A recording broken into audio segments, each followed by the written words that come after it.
Furniture and Appliance, formerly Jones Furniture, has been serving Clay County for almost 50 years. Located on the corner in downtown Piggott, Arkansas, they carry brands like Lazy Boy, Ashley, and Liberty Furniture. They are an authorized Whirlpool dealer and service what they sell. Finance options available, plus free delivery. Get hold of them at 870-598-2861. Proud sponsors of Corning Sports Report. The treasure chest has been in business for over 50 years. Now located inside Maitland Furniture and Appliances at 281 West Main in downtown Piggott, gifts, home decor, boutique clothing, and accessories. They offer wedding and baby registries with a complimentary gift wrap. Go see them, the Treasure Chest, proud sponsor of Corning Sports Report. Do you still have old tapes sitting in your attic, closet, or even the shed? Those memories are rotting away every single day. At Rewind and Remember, we make it affordable to transfer your tapes to digital, quick, easy, and built to last. From family videos to school events and community history, we're here to help preserve what matters most. We're proud to support CSR and our Bobcats. Call or text 870-323-9051 or find us on Facebook and keep your memories alive forever.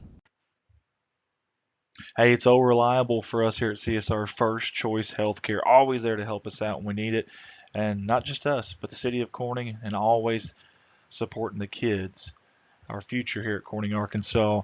Hey, go by and see them. Sure, you can schedule an appointment at 870-857-3399, but they also welcome walk-ins at 1300 Creason Road in Corning, Arkansas. Regular hours Monday through Friday, 8 a.m. to 5 p.m. Extended hours on Saturday, 9 a.m. to 4 p.m. First Choice Healthcare, revolving around you. They want to wish the Bobcats the best of luck. Black's Building Center, owned by Jim and Robin Black, was incorporated in 1961, but was established by the Black family in the early 1900s. How about that? They are proud to represent Corning by offering an array of home improvement items, including electrical, plumbing, roofing, windows, paint, and lumber. A little bit of everything there. Hey, drop in and see Josh, Jamie, Sammy, or Ryan for your hometown customer service. Located at 409 Vine Street here in beautiful God's country, Corning, Arkansas, and they want to wish the Bobcats the best of luck on the season. Let's give it up for the King family out of Corning, Arkansas for sponsoring us yet again here at Corning Sports Report. We appreciate them. Chris, Tammy, appreciate them. And also, as you see pictured right here, Krista, Allison, and Stetson. Love the pictures there from them. They want to wish the Bobcats the best of luck on the season. That's the King family, Corning, Arkansas. All of us at Corning Sports Report want to say thank you to J&N Family Farms for jumping on board with us again this year. We certainly appreciate their sponsorship. I grew up with a couple of them, and wonderful families both of them are. And both the Gleghorn and Young families want to say go Bobcats and best of luck on the season. J&N Family Farms. Brandon Cato with BCB Enterprises LLC. Thank you for jumping on board with us this year, Brandon. You see the awesome family picture there. Love that.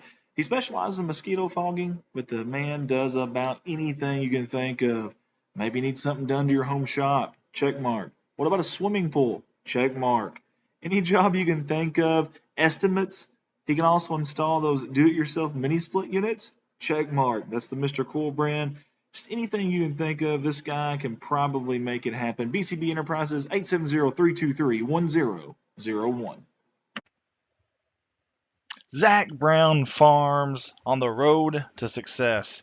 That's our buddy Zach, and also Shayna, one of our staffers here at CSR, and their beautiful little kiddo there, Cade. Love the firstborn there with the CSR shirt on. How about that? Gotta love it. Hey, Zach has been with us since day one. Zach, we appreciate you, buddy. And Shayna, you too. Shayna does so much for us here at CSR. And that's a future CSR worker right there in Cade. Zach Brown Farms, they want to wish the Bobcats the best of luck. Next up on the sponsor video slideshow is Miss Lynn Masterston in 3rd Street Boutique Clothing and Gifts.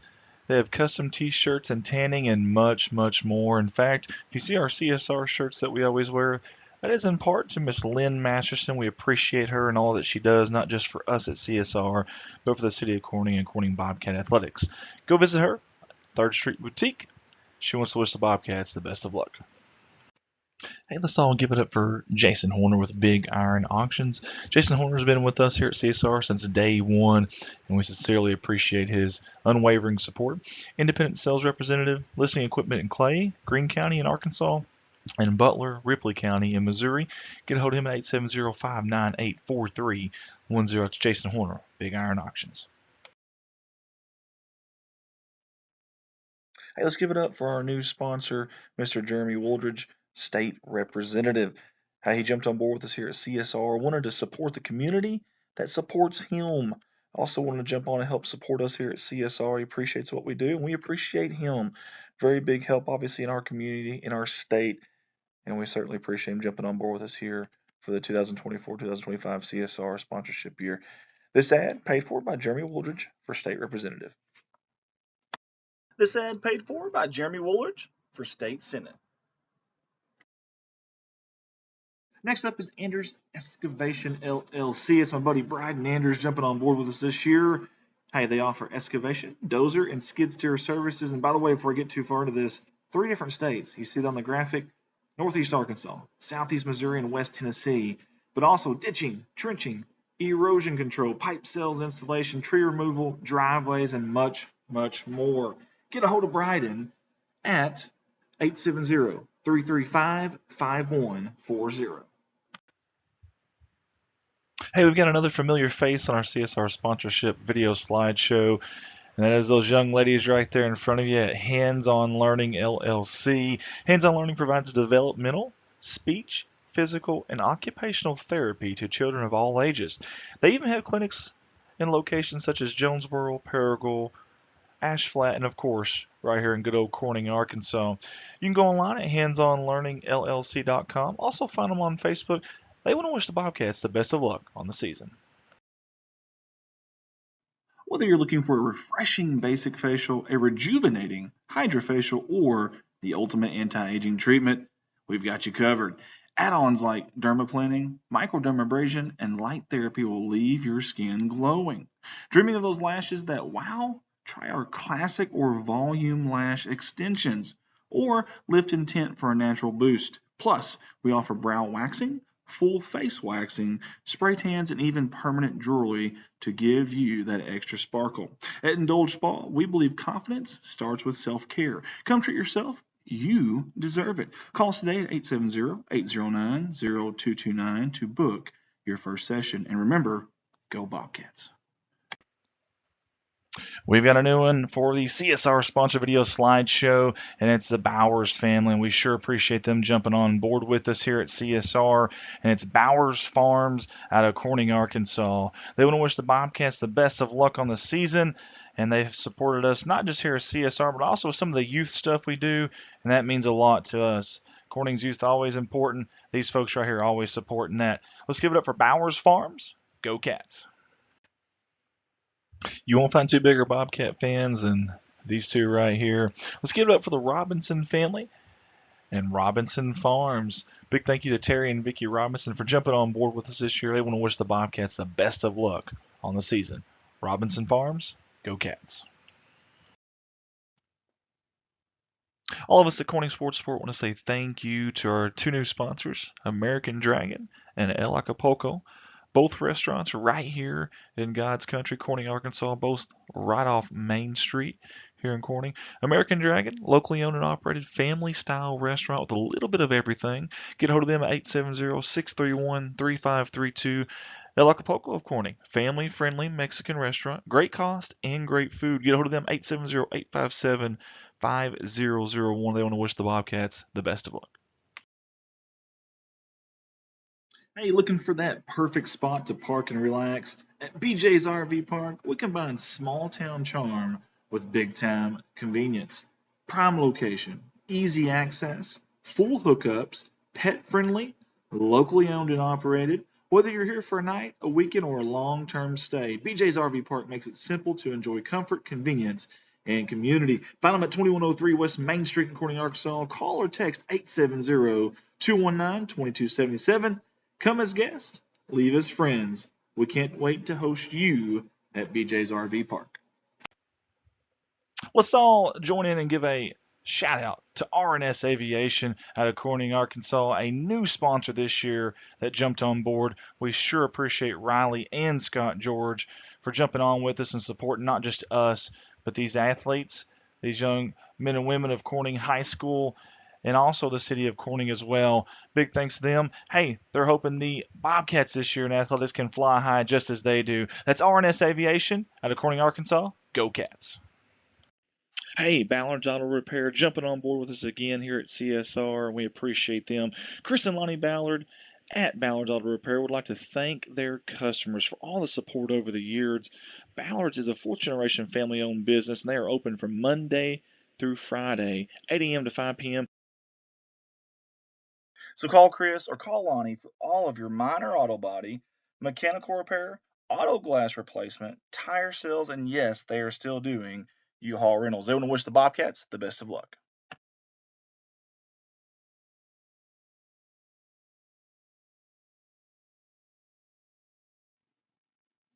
Everybody at Corning Sports Report wants to say thank you so much to everybody at Watson Oil Company right here in beautiful crime-free Corning, Arkansas.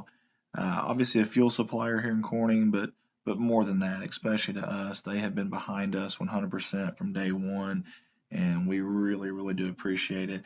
I love the family photo too. That's awesome.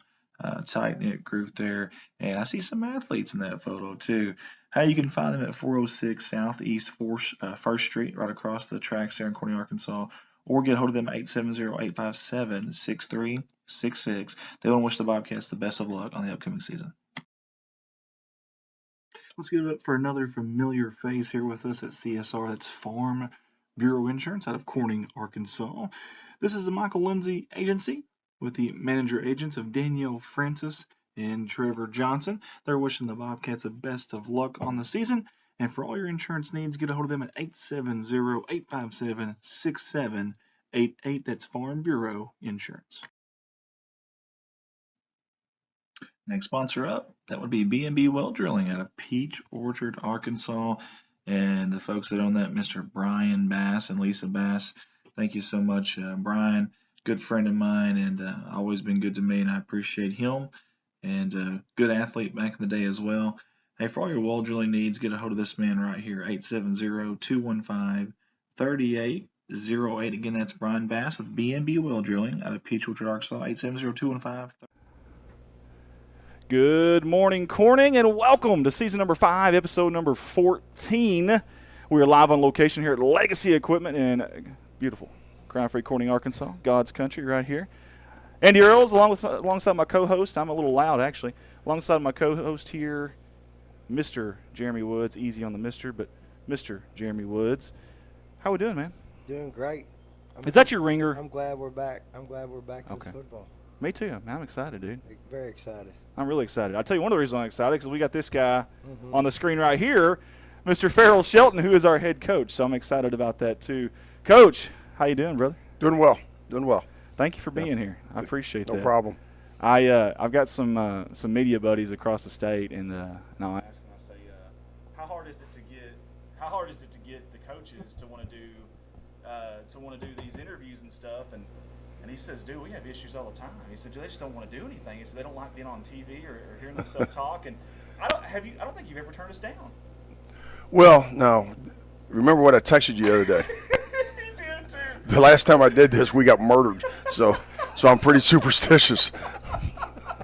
So you were going to have a problem there for a minute, but we got to find a way to figure that out to get this jinx out of here. So if we play bad tonight, I don't know that coach is ever going to come back on this again. So you kids, if you're listening to this, please don't let us down because we love interviewing Coach. All right, Coach, I know it's a new season, it's 2026, but I want to talk one more time about last year. I thought, in my humble opinion, that was the best coaching job you guys have done, man, because going into the season, I did not expect any of that. And for you guys to run off, it was 10 straight, wasn't it? 10 unbelievable.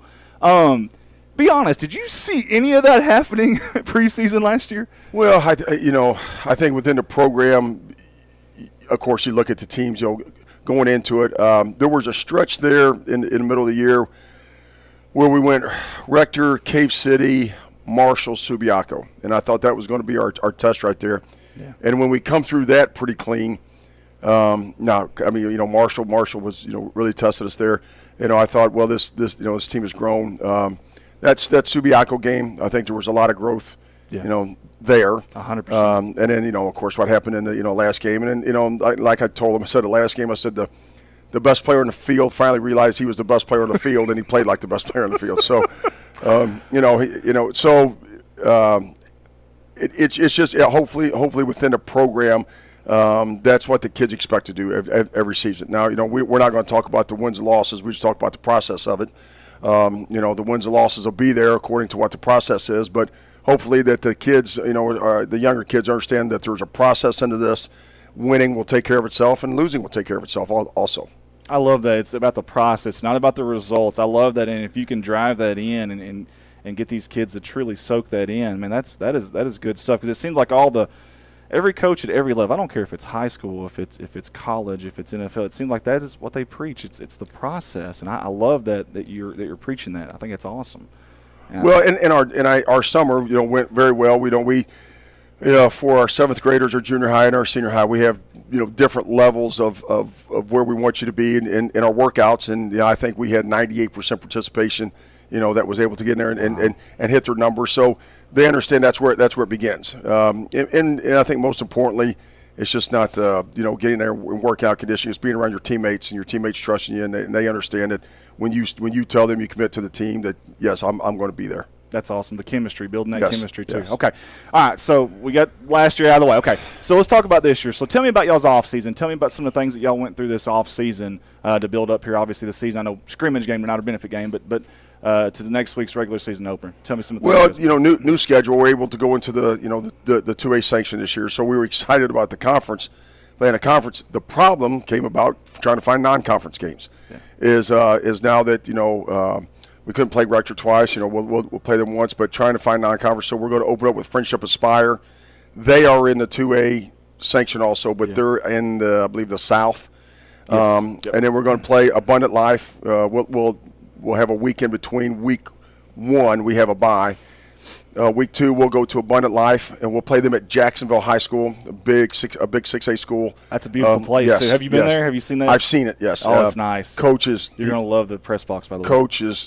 He was a great guy, and we're excited about that. Week 3 we'll have Dermot. We're going to Coach Wolf called and come up there, or he'll come up here. We'll start conference. We do the other day. Augusta has dropped their program. So we're looking for another game, and I just the kids put so much into this. I don't want to have 2 weeks off in the season, so if we can find a game to fit us in week 1, or we can fit there, and that's I think week 7 and 8, somewhere in there. I want the kids to play. So tonight we're going to go down to Cave City, and we'll play a Cave City and a new team that's also come into the sanctioned Johnson County West Side. We've seen both of them all during the summer. We've scrimmaged both of them. Cave City, they're big. They've got that big right tackle back again this year. Oh gosh, I thought he was a senior. I didn't know that. He's a monster. Oh my gosh. And then Johnson County West Side coach from out of Nebraska, won a state championship in Nebraska. We saw them up at Rosebud, and he's a class act. And I know there's he's building it. His kids will be ready tonight, and the Corning kids will be ready. I mean, all kids are excited about tonight until you get hit, and then excitement lately. But I think everyone's excited tonight just to look at someone else and go somewhere different. Yeah, that's awesome, man. That is pretty cool. So he was in Nebraska, a state champion there, and it seems like that keeps happening. I know Don Simmons was in Kansas and did all that and came over here, and then we got you coming from Missouri and coming over here. That's pretty neat. Okay, so obviously new conference this year. I know that you're a guy that eats film up. Was it difficult to get film on some of these new conference teams? Well, yeah, I think when we get into conference, we have an agreement of 2 films, but it's like it's like the Friendship Aspire. We can't find any film on them right now. So we're kind of just grasping at straws of some teams that played them. Abundant Life, we have film on them already, so we started looking at them during the summer. Dermot, Coach Wolf, we traded films last year, so we've already started looking at our first 3 games. So the Friendship Aspire game will be like this live stream. You're going into it blind. You don't have a clue if it's going. No, but they're athletic. The one thing that we're not blind about is how athletic they are. Okay. Yeah. Okay. I have, Coach. I know going back to the end of last season, your off season. I know you said you had great participation this summer during your weight program. I know you guys have a great off-season weight program. Who amongst this group has surprised you this off-season that's kind of stepped up or leadership? I know we got 6 seniors, Ty Price, All-State. We got a plethora of juniors, sophomores moved up.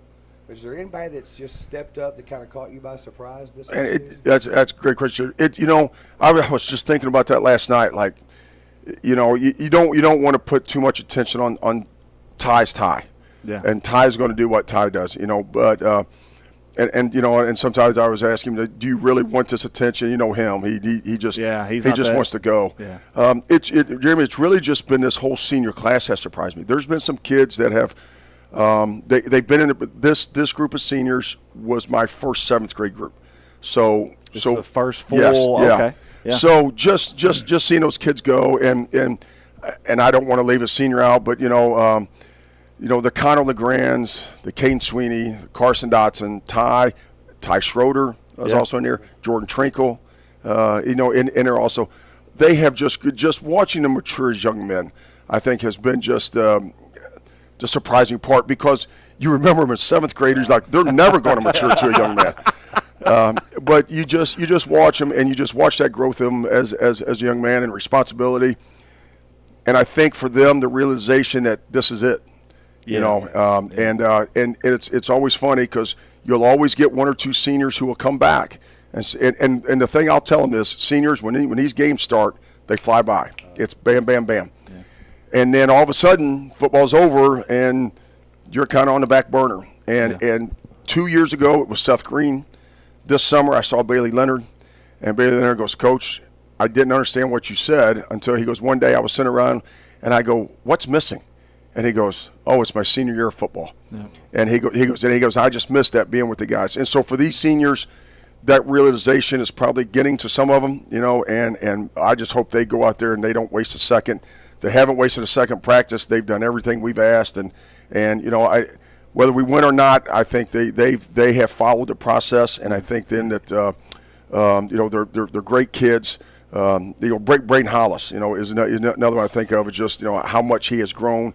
And I just enjoy watching him at this point. Okay, coaching staff wise, I know obviously three coaches this year, correct? Yes. Can you tell what each coach's kind of maybe responsibilities are, if there's certain positions, offense, defense, that type of thing? Well, first of all, if you're unhappy with something, call Coach Poe or Coach Kyle. Don't call me. Did you parents hear that too? Coach Poe is not. No. We delegated on offense. I'm in charge of the offensive line. Okay. Coach Poe does quarterbacks, receivers. Coach Kyle does running backs and receivers. We'll split the receivers to what we're doing on that day. Defensively, I do the D line. Coach Kyle does the linebackers. Okay. Coach Poe does the defensive backs, and then we all pitch in together on choosing our special teams.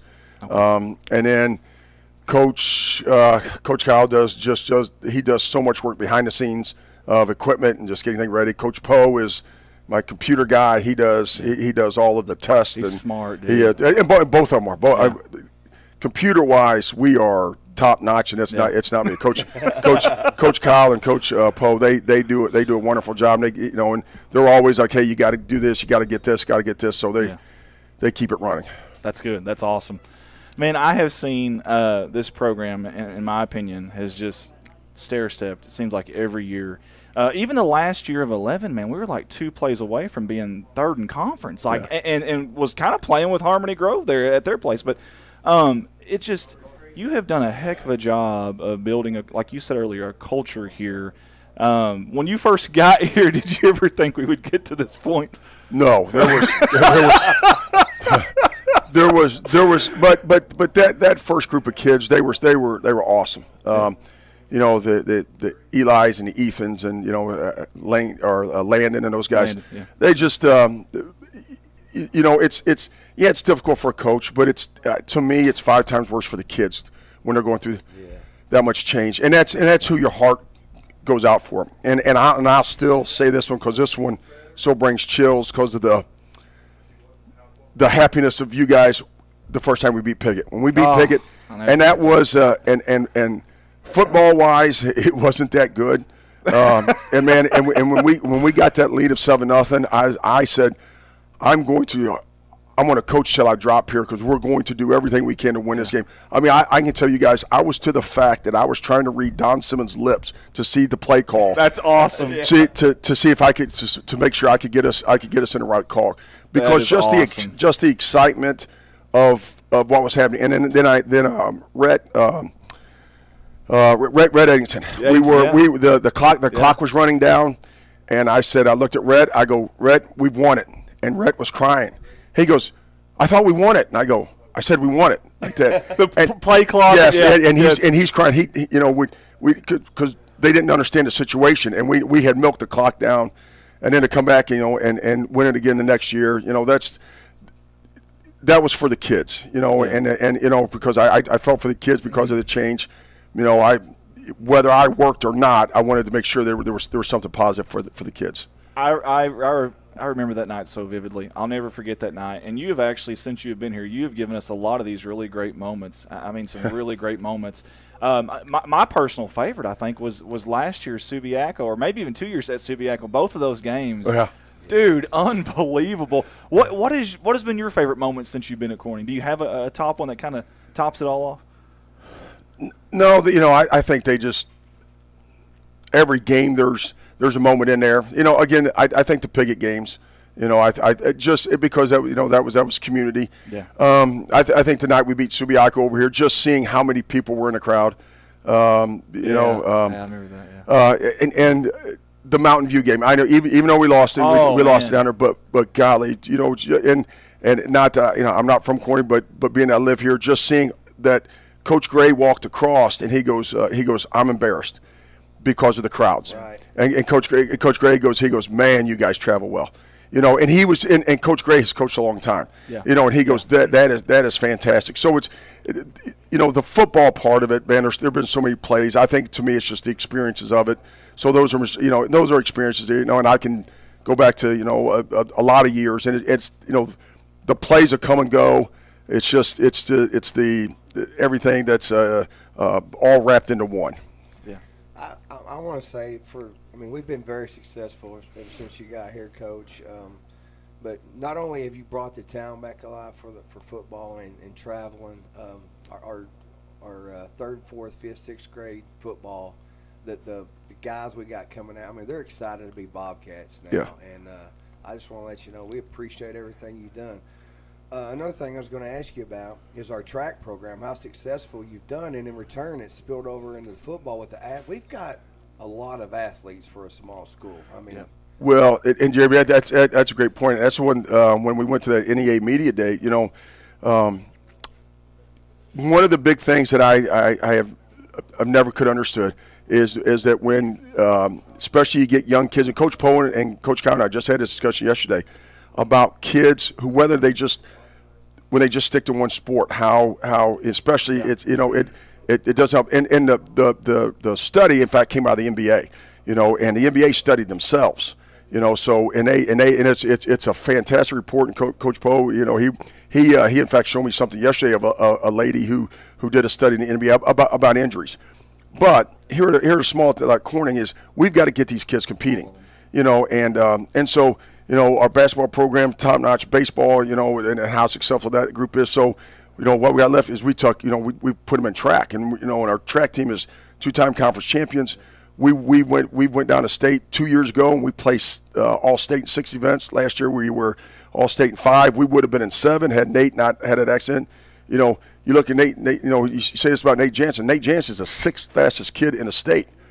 Wow. Yeah, and our 4x2 team. Wild. Our 4x2 team. Now you're talking about teams like Carlisle and Fordyce. Yeah. Our 4x2 team is 3rd in the state, and our 4x1 would have been 3rd in the state had Nate not hurt his hip. We were running them down there, So what I'm happy about is when we go to that state track meet now, and now coaches like, oh, Corning's here.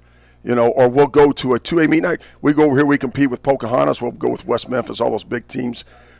We know what we're against, but it's about us. And then so when we get into the 2A conference or the 2A state track meet, our kids are shining there at this point. I'm glad you brought up track. I know football season's here, but yeah, it feels like our track program ever since you got here. I don't know. We're so blessed to have you. You've just made everything around you better, and we're so blessed for that. Andy, I do want to tell you something. You're on one of the records, right? You're a 4x. Yeah. We got a relay, and then I think the 400-meter dash. But I don't think it's going to last. I don't think it's going to last. Every time. I think you're on the 4x2. Or maybe so. So that they're like, as soon as we beat this, we're calling in girls. So I hear it all track season. I hope they do too. Man. I think that's awesome. When we were playing, like Coach Smith, backs, receivers, quarterback, we had to run. These guys, I mean, I talk to them. I see them at the community center in town. I mean, they love to compete in track. They do. This day and age, a lot of kids, you mentioned conditioning, running, and they want to step back. But these kids it's amazing.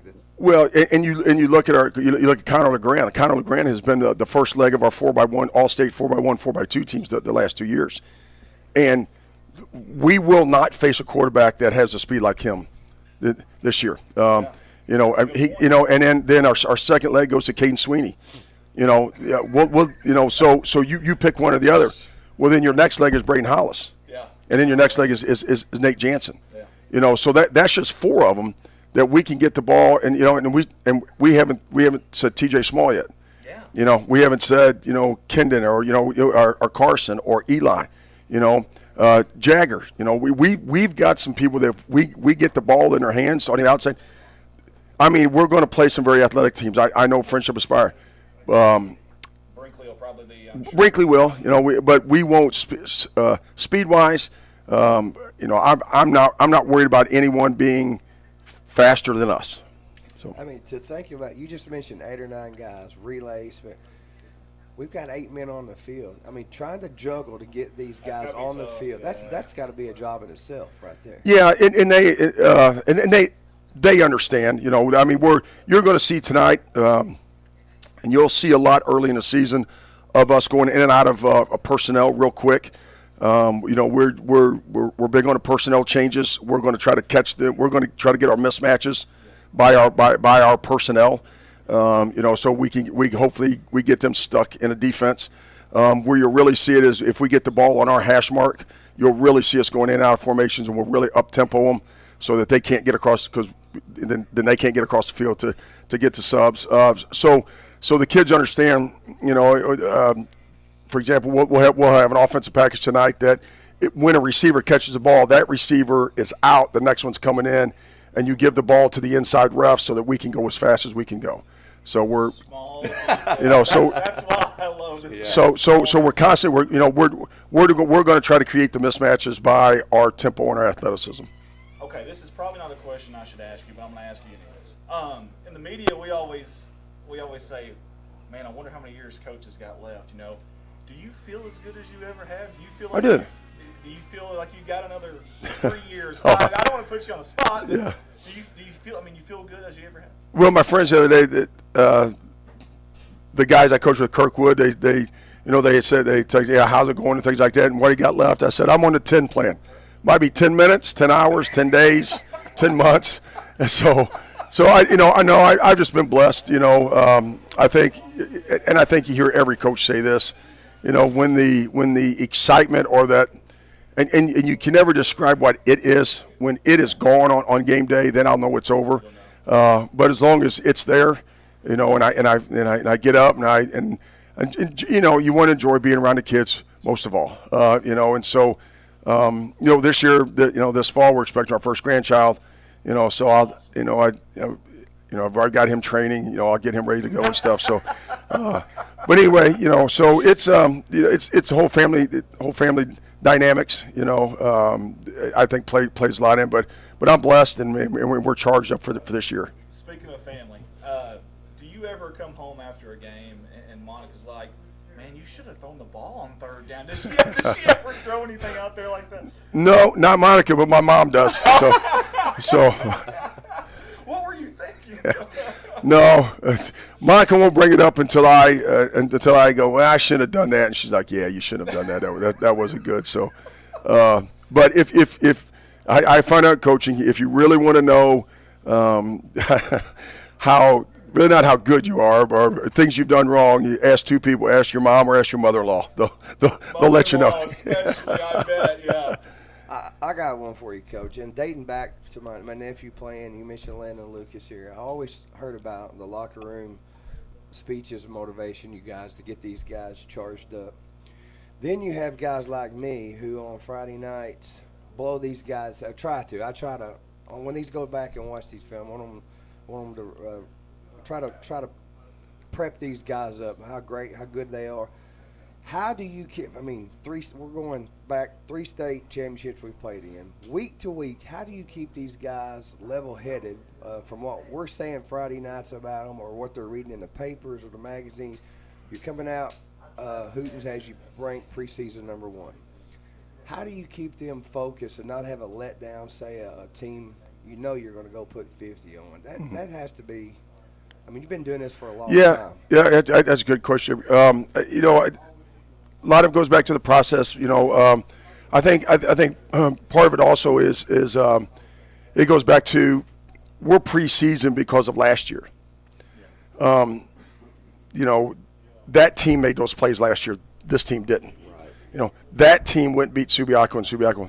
This team hasn't yet. So, you before you take that step, you better get the work done, because I can tell you this: there's nothing worse than being a preseason number 1 and getting your bubble burst, by a team that you shouldn't have, and all of a sudden now you got a big letdown. So, I don't say there's a tear down, but I think that's a maturity of our seniors. Our seniors understand that was last year. They've got a sour taste in their mouth because of that last game. So let's put in the work and let's just focus on this day. And what I have really been happy about, and I said this last week to was that we really over the last 3 weeks we have stacked a lot with this heat. These kids we had to go in the morning last week. Well, 6 a.m. and high school kids really don't go well together. But man, everyone was at practice. We would have an hour and 10-minute practice, and we couldn't do any more in an hour and 10 minutes. You could not have went to an NFL practice and they got more reps than what we did last week. And so what I really just preached to them is, guys, we don't have to be here a long time. Let's just stack good reps on top of good reps. That'll stack good days on top of good days. Then you're starting to complete the process. Then we'll find out what happens.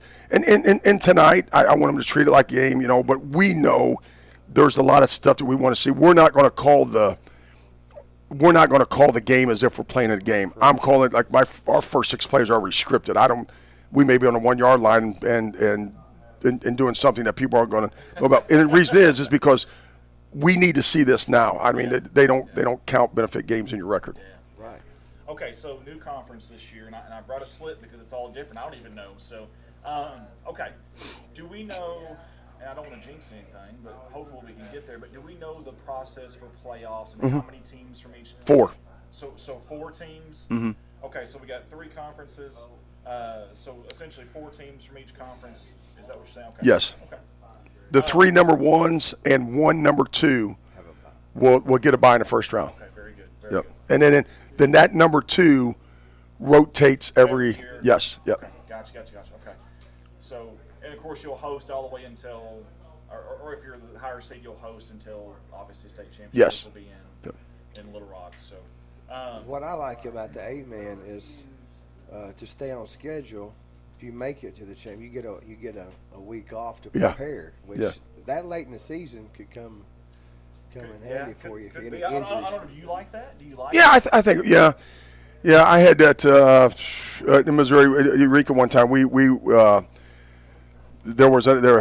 came up with some playoff system, but anyway, we were the first team. We drew the bye, and it really did us well. And we, late in the season, getting beat up, and just kind of just decompressing for 2 or 3 days, and then we were able to get back in a quarterfinal game. Gotcha. So. Do you keep up with your Oh, yeah. Nichols, Yeah, Eureka, and yeah. Kirkwood? Yep, yeah. They, I talked Jeremy Macklin. You know, he played pro for 10 years. He took over Good Kirkwood. receiver. Yeah. So right now, what was neat Saturday, the Carolina Panthers played the Buffalo Bills. Okay. Well, Carolina Panthers this year in the 4th round drafted a kid named Will Lee, who played for me at Kirkwood. He played at Texas A&M, and so his first preseason game he started. He's starting for Carolina. Well, the Panthers played the Bills Saturday, and I've got a receiver, Jarius Macklin, playing for the Bills. So they both texted me on Sunday. Will started. Jarius didn't start. Jarius came in because I was asking Will, did you cover Jarius? And Will said I wouldn't have to. So, but yeah. So we keep up with him. Eureka, they're just a powerhouse. I saw their preseason number 7, and they've got numerous D1 kids coming out of there again. Yeah, it's those were strong ties, and again, it's just the relationships with those guys and the coaches and the players. And November it'll be November 16th. Every November 16th, about 4 or 5 of the guys from Kirkwood will text, that it was 10 years ago today or 11. That's night that we won a state championship, and then the ones at Eureka also. Yeah, you said something earlier about these kids when they get out of football and they realize, holy smokes, I miss that so much. That was such a big deal. In life after football, there's only a few times where you get that feel of Friday night. Yeah. When you get married or have kids or it's hard to preach that to these guys that are teenagers and to get them to understand that. But man, I would do anything to go back one night and suit up. But we got some stuff on the schedule though I want to talk about. So you have a dad's night. Can you explain that to the folks? Yeah, we're going. It'll be next Friday night for the senior high, and really what we'll do at 4:30, we'll have a team meal, and I invite the dads or whoever the player wants to bring. They'll come eat a team meal with us, and they just basically go through the pregame with us, and then we'll go back over to the field house. We'll watch film. We'll go over with the kids the game plan, but the dads can see it. And then we'll give them about 15 or 20 minutes for the kids to dress or get taped. Let dad or whoever help dress them, help tape them. We'll go out to pregame on the field. Dads can go out there and stand with them. They can help shag balls or whatever. Go back in for our last talk. In our last talk, and then we'll come out together. And then as we get to the Bobcat, then the dads will then go back up into the stands, and then the boys there will be with us. So it's something that I've done before. I want to try it. I'll try it for senior high this year, and then hopefully it'll manifest next year into our junior high. I love all these traditions that you started. The moms thing is. I'm telling you, I don't know if you know it, but that thing is blown up to me. Everyone talks about it. They love it. So you've done great there. Now the dad's night, and then the teacher appreciation as well. We did that last year. Yes, yeah, we've done it the last few years. Like they interview the kids, or they give us. Yes. I was reading some of those, and I got choked up reading. Yeah. What these teachers and coaches mean to these kids. That's an awesome thing to do. Yeah, is that stuff that you have kind of brought with you from Missouri that you do there, or is that stuff that you just kind of thought up and said, hey, let's try something new? We did it when up in St. Louis, but I can tell you this right now: we didn't invent it. I mean, things like that. Every coach, those are ideas that you can say, "Oh, I stole them from another coach." It doesn't matter. I mean, that's stuff that you volunteer to coaches. Hey, this is what I do. This is what I do. Try this. Try that. Because all coaches know that we fight the same battles together. We have the same situations. But so many times that we just get stuck on our wins and losses. But when we can make it things like this and make it just another special experience for the kids or for our school, that's the kind of things that you want to do. Awesome. I don't know if we can officially announce it or not, but I know Augusta, it sounds like, probably not going to have a season. Right. So No, it's official. Yeah. Okay, it is official. Yeah. Okay, so I assume, will we all start off with one conference win then? Yeah. I mean, it's just a wash. Yeah. It's a wash either way, so okay. I didn't know for sure on that, and of course, Nathan, obviously, you never know from week to week. I know it's been tough, but yeah, we had a meeting in the spring, and they asked, it was, and everyone said, they were 99.99% sure that they were there. So The coach in the spring of Augusta is not there now, so this new guy came in. I spoke with him yesterday, and we're still going to play him junior high. We're going to play him on October 21st, Thursday, so that we would have that Friday night open in case we can get a game for our senior high. I like that. Okay, so junior high plan. I'm gonna write that down.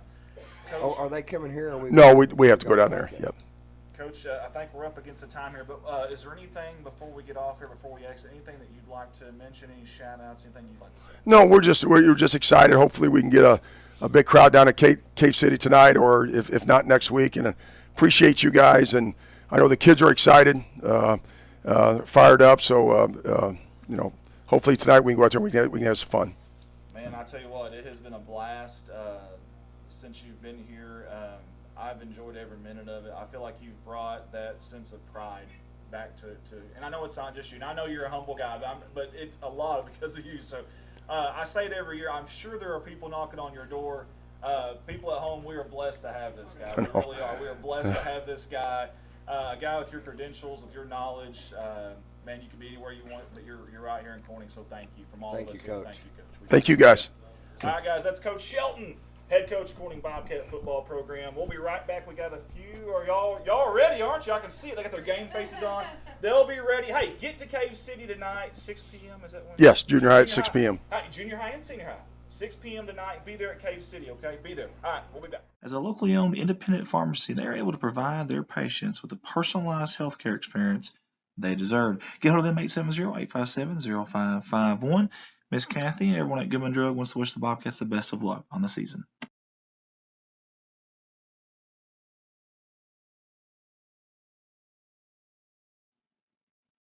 Next up on the sponsor slideshow is K-Ron Farms out of Success, Arkansas. Hey, you want some genuine people who genuinely care about Corning athletics and the Corning Bobcats? These folks right here, Keith and Rhonda Turner, we want to say thank you guys so much. Several years in a row now they have sponsored us out of Success, Arkansas, and we certainly do appreciate it. They don't wish the Bobcats the best of luck on the upcoming season. Thank you to the Oaks of NEA in Corning, Arkansas, and a good friend of mine right there, a classmate of mine from the class of 2006 here at Corning High School, Miss Lisa Bass. The Oaks of NEA is a beautiful outdoor wedding and event venue with a new indoor downtown location. Get a hold of them at 870-631-2279. A five-star company. You can find them downtown at 515 Southwest 2nd Street. That is Miss Lisa Bass and Brian Bass, the Oaks of NEA. They want to wish the Bobcats the best of luck on the upcoming season. And another repeat sponsor here, Miss Carrie Russum Qureshi with Qureshi Law Firm and Wealth Management.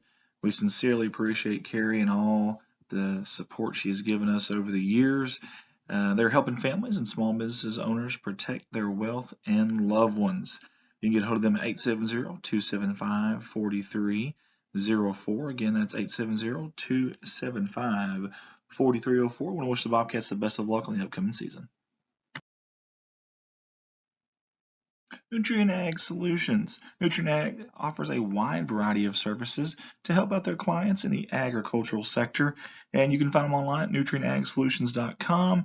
And more locally here, we love our man James Varvel. Big thank you not only for what you do here with us at CSR with the sponsorship and Nutrien Ag Solutions, you always spearhead that, but all the volunteer work, the time that you put into different programs in the city of Corning and the athletics. James, we appreciate you, buddy. Nutrien Ag Solutions, go Bobcats. One of the most humble and smartest men that I know, Mr. John Seelig. I want to say thank you to him and his company, Civil Engineering Associates, that he works for there in Jonesboro, Arkansas, and also a branch in Poplar Bluff, Missouri as well.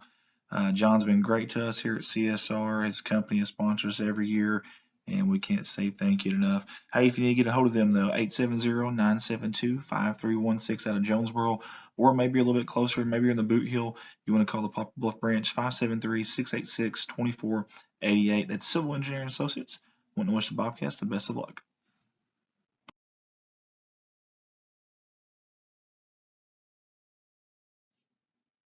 Yet again, the same name, same faces here, Jerry and Linda Turner for Jalen Farms. Thank you guys so much. You're always so nice to me. You've done this every year with us, and it means a lot to us, the support you give us here at Corning Sports Report. They don't ever care what we say about them or what it is. They just want to support us, and that means. And we're back here live at Legacy Equipment here in Corning, Arkansas, God's country. Andy Earls alongside my co-host Jeremy Woods. We are live today on Facebook. I assume we're live on YouTube. I haven't checked it, but I hope we are. If you ask Mike Townsend, we're probably not. God bless him. He can barely turn his phone on. No, I'm kidding. I want to tell him thank you. We were in need. I ran out. His bag was available. We got it. So thanks, Mike. I didn't want to brag on him, but since he is, I'll go ahead and help out too. Oh, and a big thanks to the fine folks here at Legacy Equipment too. Can you see any of them in the cameras here? I don't know if you can or not. No, you can't. Darn it. Okay. But they have been extremely nice to us. We appreciate them allowing us to be here and obviously host this event. So, and we're using their Wi-Fi. So big thanks to all of them as well. Okay, we have got our next interview, our next guest. I'm going to send it over to these two young ladies right here, and I'm going to allow you gals to introduce yourself. Tell us a little bit about yourself, who you are, and what you do, and where you're from. Okay. I'm Joy Hudson, and I'm the Center Director at Brad Corning Head Start. And I have 3 grown children and She's trying to count. 7 grandchildren, I think. That's awesome. That's awesome. All right, you can go ahead, Jay. Okay, I'm Jade Pedigo. I'm one of the preschool teachers at Brad Head Start. I am from Imboden, but I married somebody from Corning. I've been here for about 9 years. I have a degree in early childhood development. I have 3 children of my own. One plays football, one plays basketball, and I have a preschooler that also attends Head Start as well. That is awesome. That is awesome. Okay, well, very good, very good. Okay, well, Jade enjoyed. Okay, so tell us a little bit about Brad Head Start and kind of what it. Maybe there's people out there that don't even know. Obviously, I know we do, but maybe there's some people that don't even know what it is or how that even works. If you don't mind. Okay. Well, actually, we also have an early Head Start program that takes from birth up to 3, and then our side is the preschool side that takes from 3 to 5-year-olds. And we teach developmental practices, social skills, getting pre-kindergarten, getting ready for kindergarten skills. We also provide free developmental and speech screenings, hearing and vision screenings. And then we also provide therapy for any of those children that qualify or need it. That is awesome. That's a lot, actually. Yes, it is. It is. And we also provide family services to help families reach out for services that they may need or any help that they might need, resources. We will help them find those resources. I know you said from birth to 5, but we've got a guy on our staff that's like 50 that could use some speech help. His name is Bart White. I don't know if y'all are able to help. I'm kidding. No, that is awesome. So, I mean, how many... Goodness, y'all probably got quite a bit of employees there, I would think, too, then. We have 3 classrooms that provide for preschoolers, and every classroom has a teacher and a teacher's assistant. And then we have 2 floaters that help with breaks and fill in and help keep the buildings clean. And then we have our family advocate. That's her name is Kalinda, and she is who the parents meet with to enroll the children. Okay, very good. So. Okay, if y'all don't mind, both of y'all, this is a question for both of us. I want you both to answer. How did you kind of get into this job? Is this something you always wanted to do? Did you have a passion for kids? Did you have a passion for this type of stuff? Kind of how did that come to fruition for both of y'all? So for me, I actually attended Williams Baptist for middle school is where I started at. When COVID happened, they ended up cutting off our health insurance when it ended, they cut off our health insurance for our children. So I had to go back to work full time. And I had this degree that wasn't quite done in education. I had a small child. I had 2 other children. And so that's when I found Head Start. And through Head Start, I was actually able to finish my degree, which I finished in early childhood education. Since I'm an employee, I was able to enroll my youngest child as well. So she had a place to go while I was at work. That's a blessing. Yes, absolutely. And so in a lot of ways, they helped me. And then I found through my work at Head Start, a passion for not only these children and but their families as well, for helping both. That's awesome. Yes, it really makes you where you can make a difference. That's fantastic. What about you, Jim? For me, I was married young and kind of always wanted to be a teacher, but never quite got to that point at that time. And so I went to work in 1997 at Head Start and got my degree and was a teacher there for a long time. And then I moved to center director.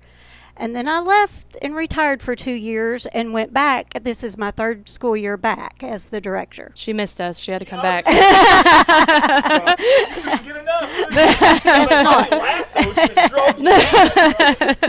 That's what I was going to ask you, Miss Joy. What was it after 2 years? Did you miss it? I did miss it. And I started back. I thought, I'm just going to sub a little bit. When I went back to sub, they were needing a director, and I just felt like I really wanted to go back full time, and I really missed just being there, I guess, and being with the kids and helping the families and leading the staff and all of those things. Great.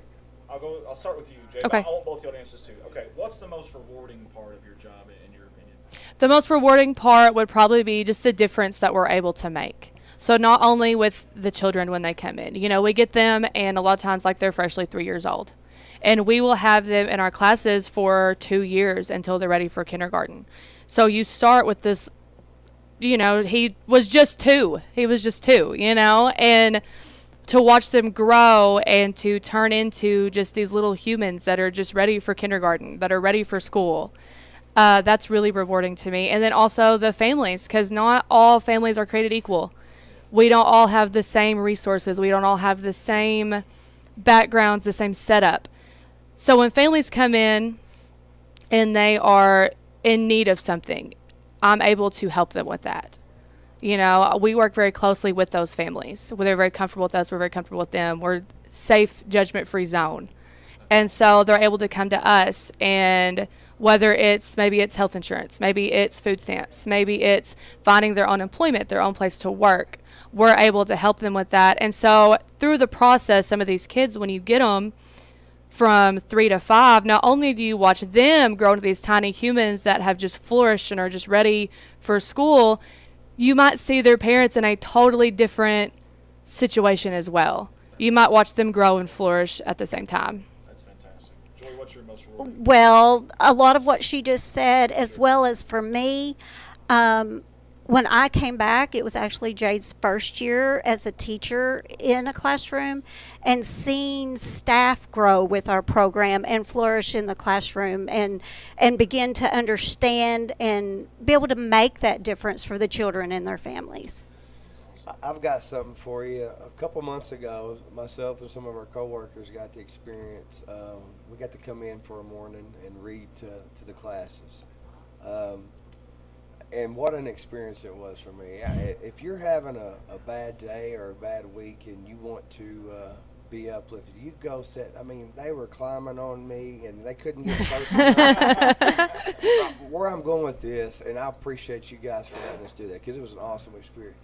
Are you guys looking for volunteers to Yes, come in and do that? anytime. Absolutely. Yes. So what if you're watching, people that are watching, what should they do to just They call you can guys? stop in, or they can call the center, and we'll tell them, the best times to meet with our kids' schedules and classroom schedules to come in. But yes, we welcome people to come in and have that experience with our children. It's a good experience for our children as well to have visitors in, and especially men. They don't get to see a lot of men in that type of school setting. So I got there a little earlier, and I got to watch them.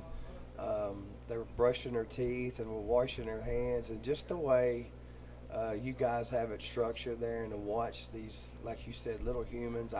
It was a great experience. So. That's awesome. Actually, our CSR staff, maybe we could get the CSR staff to go over sometime. Well, what do we need to do? We usually do like a fall festival day somewhere before Halloween, and a lot of times we will invite the school to bring like the football players one day that week, cheerleaders, basketball players, just anything with the school And y'all would be more than welcome to come and That'd be fun. That'd be a lot of fun, honestly. I Yeah. really enjoy that.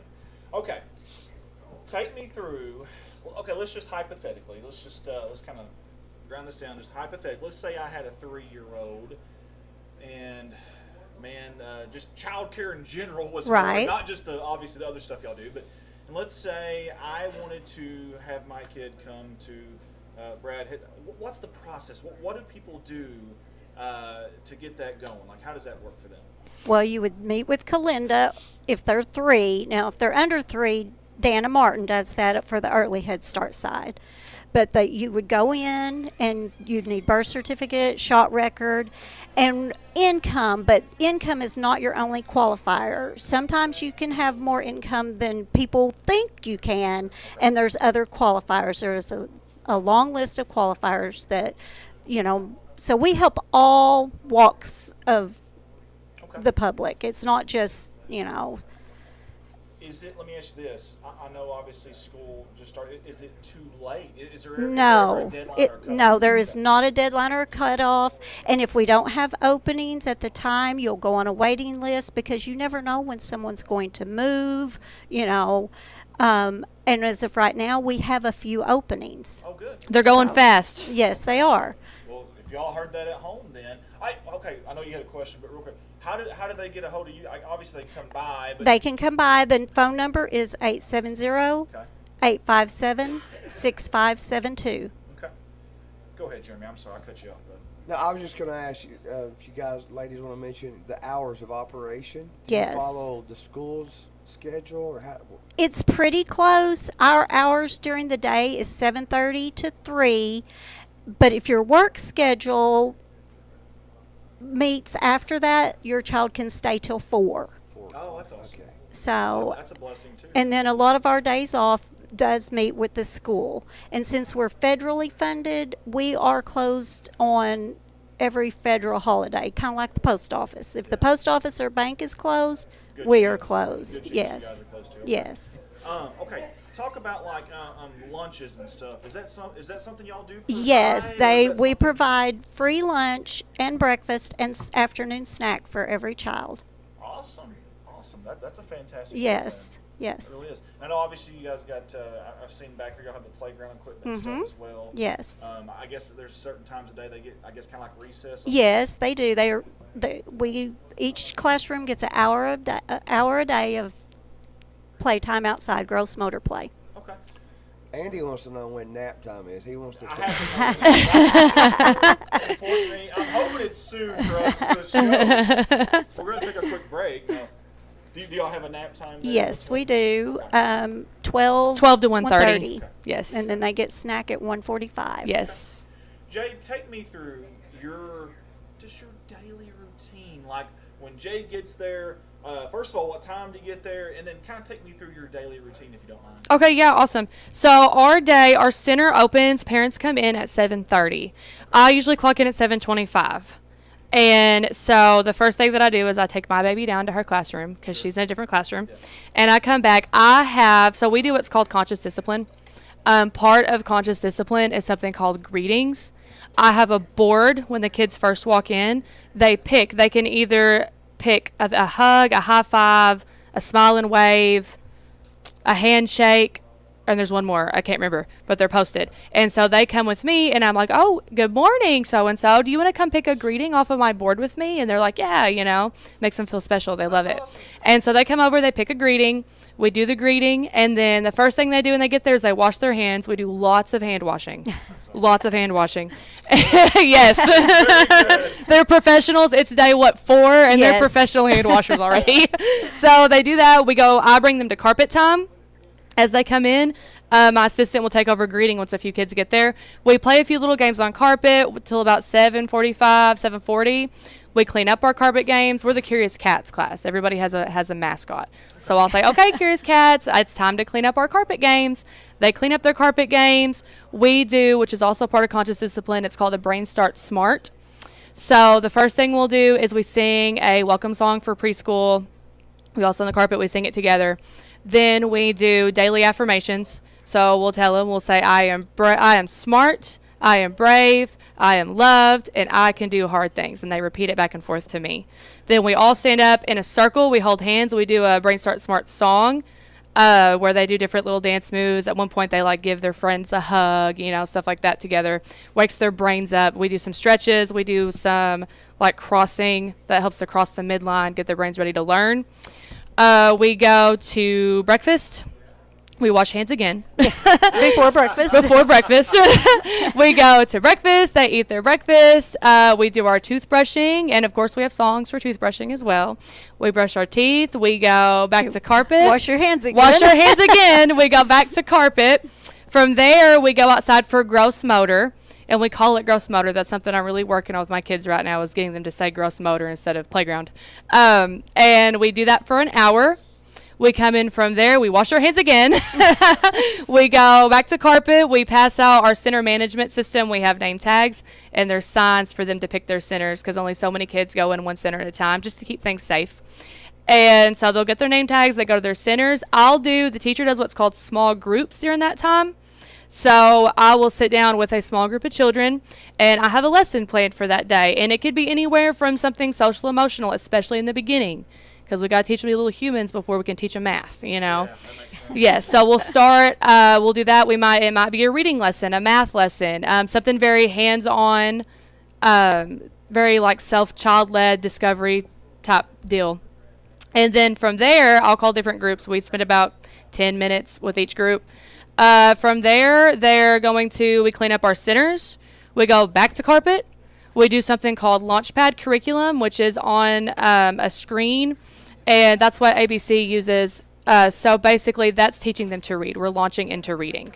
It's an interactive. It takes about 10 minutes. We do that. We wash our hands again. We go to lunch.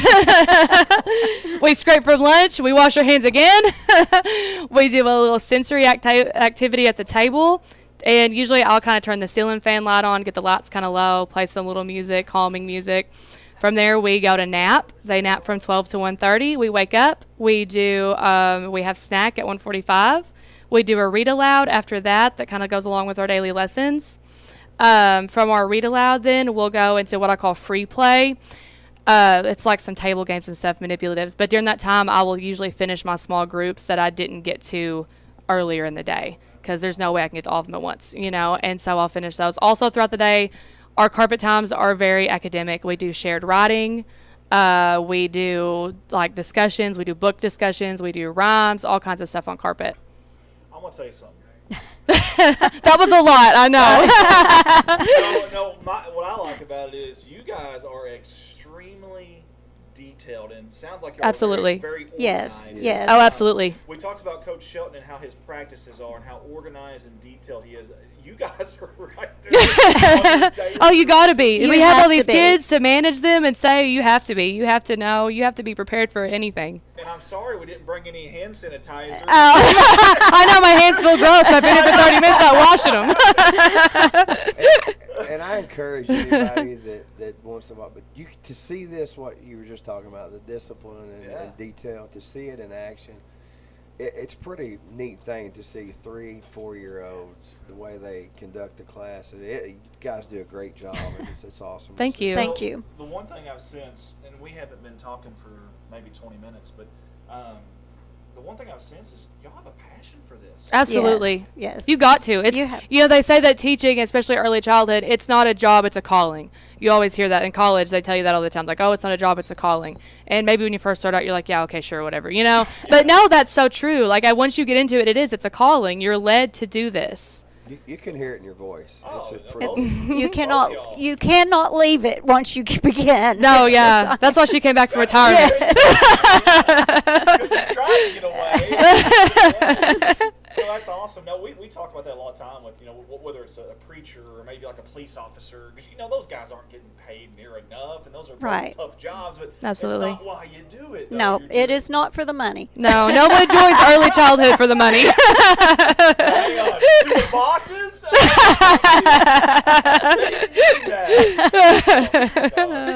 No, that's awesome. So, okay. So you took me through your daily routine. If you don't Yes. mind, Joy, take me through your daily routine. Well, I come in, and as the parents are coming in, I'm usually in the front, greeting, helping if they have any questions or concerns. Showing them, like this time of the year, sometimes it's a different parent or a grandparent that's not been there before, so pointing them in the right direction, assisting teachers if they need anything, and then there's a lot of paperwork to my end of the job as well. That would be the hardest part, right? You're a jack of all trades, so it sounds like. I have a question for you ladies. I know this time of year or throughout the year, people go through and they're decluttering house and so forth. I know you had a lot of books there that we chose the day we were there too. If somebody at home listening, anybody, do you guys take books? People want to donate books to you? Yes, we do. Yes. Anything that we could tell the public that's watching, that you guys in need of anything? I'm going to tell you what I've learned since moving back to Corning 6 years ago. This community is not afraid to step in and help anything, charities, events, anything. So if there's anything that you ladies need or the school needs for everybody watching, let's hear about it. Let's see if we can help y'all out. We Awesome. appreciate it. That would be great. Yeah, 100%. We'll get it out there too on our platforms. For whatever reason, the good Lord's blessed us there, and we've got a ton of people that are on there, so maybe we can help get it out. Good. I am curious. I know we're getting close on time. I see Coach West here. I want to know what is the, and this is for both of y'all. What is the toughest part of your job? What is the hardest part of your job on your daily routine? When you feel like a parent has a concern and you feel like sometimes it's real hard to meet them where they're at sometimes, or to really be able to help them with their problem, because sometimes we can't, and that's when it's really hard. That's when it's hard. Or when a child is having a lot of problems, and but we keep at it. We just keep going and usually by the time they're leaving, we can see such growth. Yeah. And I'm sure there's some guidelines and red There are guidelines sometimes and sometimes we're like, but then when we get a better understanding, we can realize why the guidelines are there, because sometimes it's hard to understand why certain things are put into play. To kind of piggyback off that, I was talking at church last night, actually, in my little group about I really struggle when there are not concrete answers to questions and problems, when there's not a concrete solution. Yep. And that kind of goes off of that. Yes. Like if you have a parent, and it's hard sometimes to meet them where they're at. Sometimes you're not sure what to do. Sometimes or with the child, sometimes, we do all this developmental screen. They get all these therapies for free. We connect to all these resources. We do our conscious discipline. We do all of these things in the classroom and with the families. And sometimes not having that concrete solution is really hard for me. Sometimes I beat myself up a little bit. You know what I mean? In the afternoons, I'm like, what else can we try?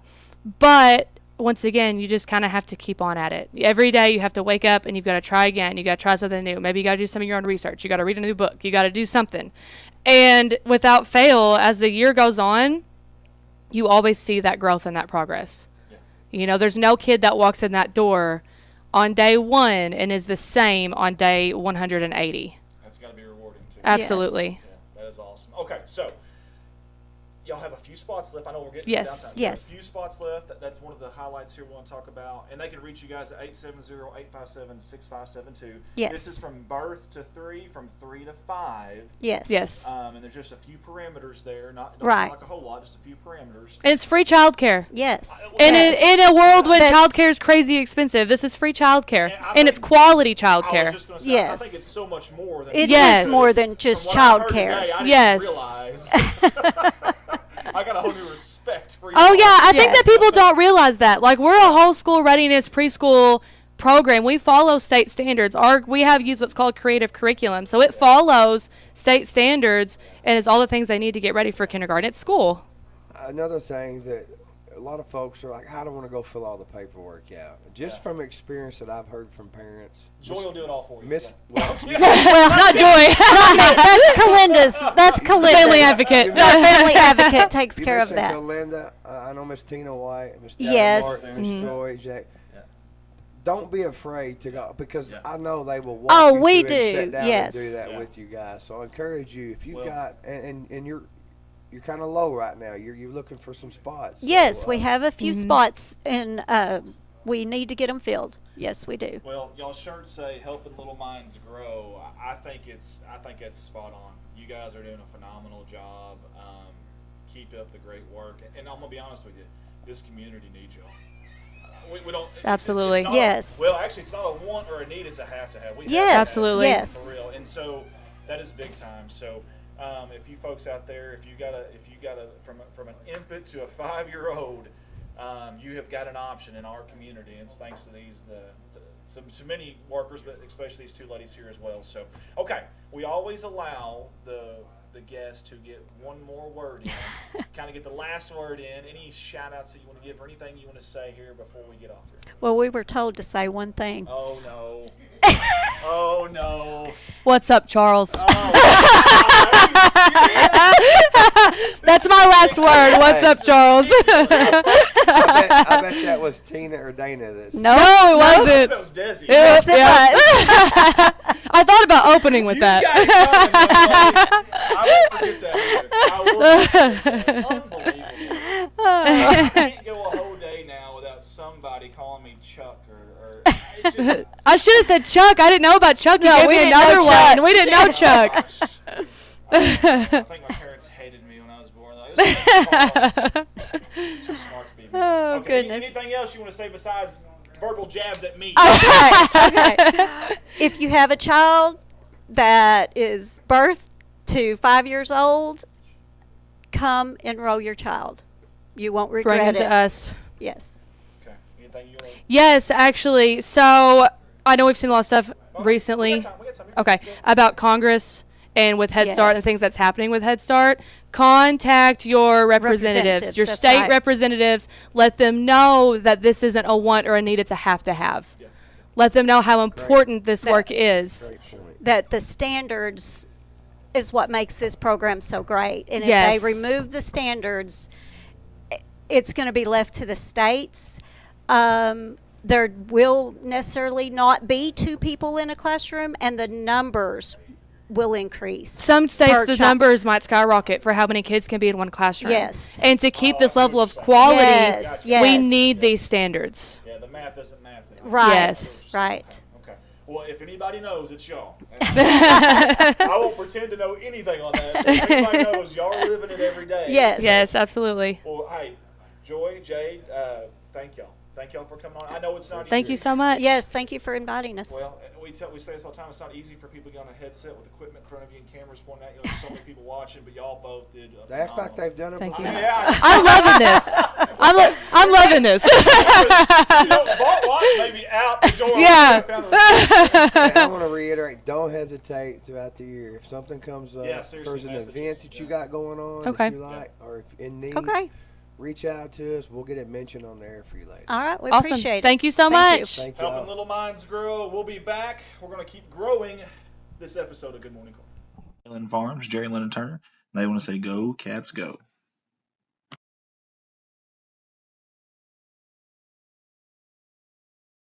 Behind every connection is a community. Clay County Electric and Clay County Connect live this every day. We sponsor local events, volunteer, and lend a hand when it matters most.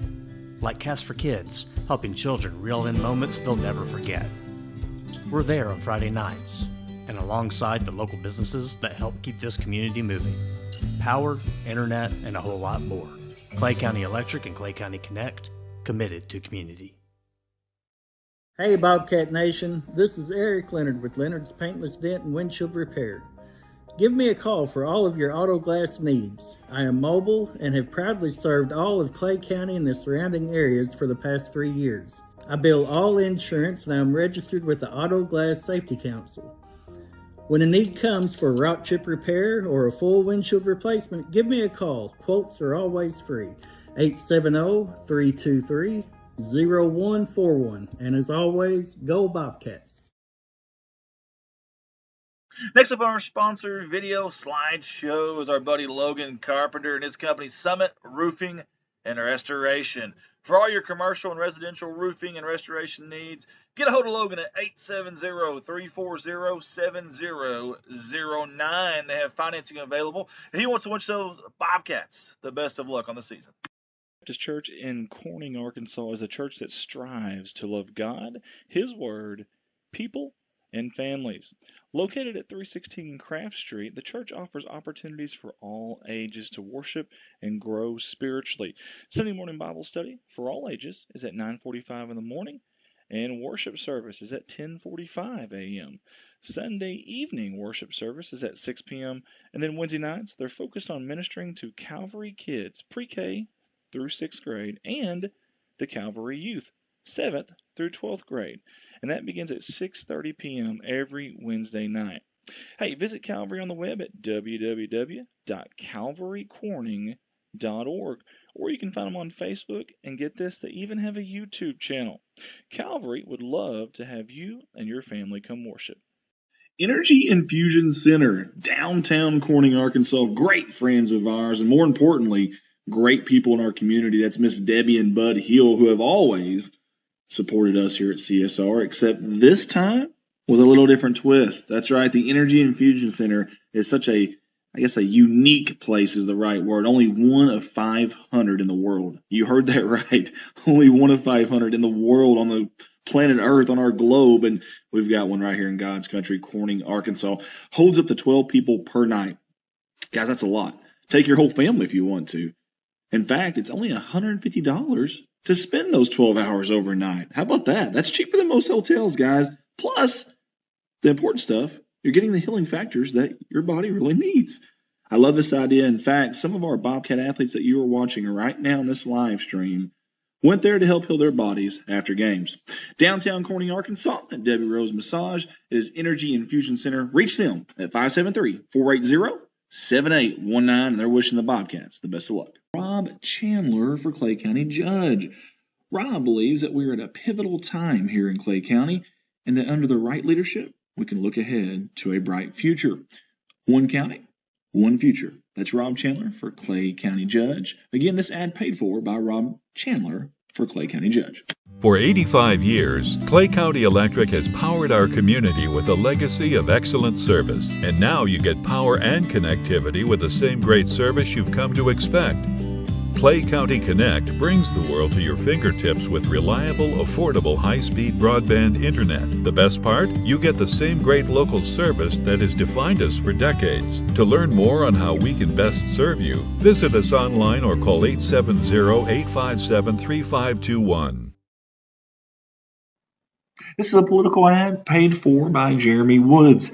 This man right here is very, very involved in our community, especially with our youth.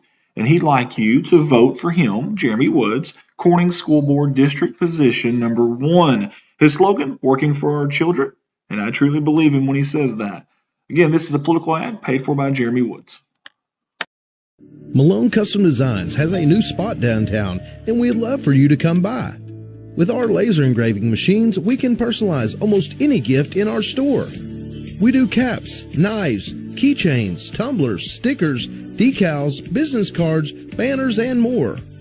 While you're here, consider booking a photography session in our new studio. Visit us at 421 Southwest 2nd Street in Corning, and let's make something special. Pure Magic by Tammy. That's Tammy McKenna, your owner there / stylist. A full-service salon. That means cuts, colors, perms, and waxes with a wide range of products for the whole family. Come see Tammy McKinney or Mary Russell for all of your hair care needs. You can reach them ahead of time at 870-857-3338. They want to wish the Bobcats the best of luck on the season. Political ad paid for by the supporters of Blaine McClung. With over a decade of law enforcement experience in Clay County, Blaine McClung seeks to continue his public service as your next. All right, guys, we're back here live at Legacy Equipment here in God's country, Corning, Arkansas. Big thanks to all the fine folks here at Legacy for allowing us to host this thing here. And your Earls alongside me, my co-host, my partner in crime, my right-hand man to my left, Jeremy Woods. Are you going to ride in the Creeper van with me today? It's the first event I'll ever travel to. First ride ever in the Creeper van today. It's a privilege, It man. doesn't have AC. No, it does not. It you really serious? doesn't. I'm serious. Jeremy's going to have his head sticking out the window like Ace Ventura, Pet Detective. Yeah, it does not. Is this year 7 of CSR? You're 6? season number 8 of streaming. It'll be our Season 8th number 8. season of streaming. But yeah, I guess we're. And you work at a car dealership. I work and at a car You couldn't find dealership. something with AC that can.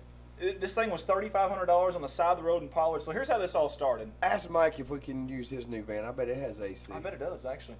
My wife told me if I don't get my, and she used a different word, stuff out of our house and out of our vehicles, that I could go out with it.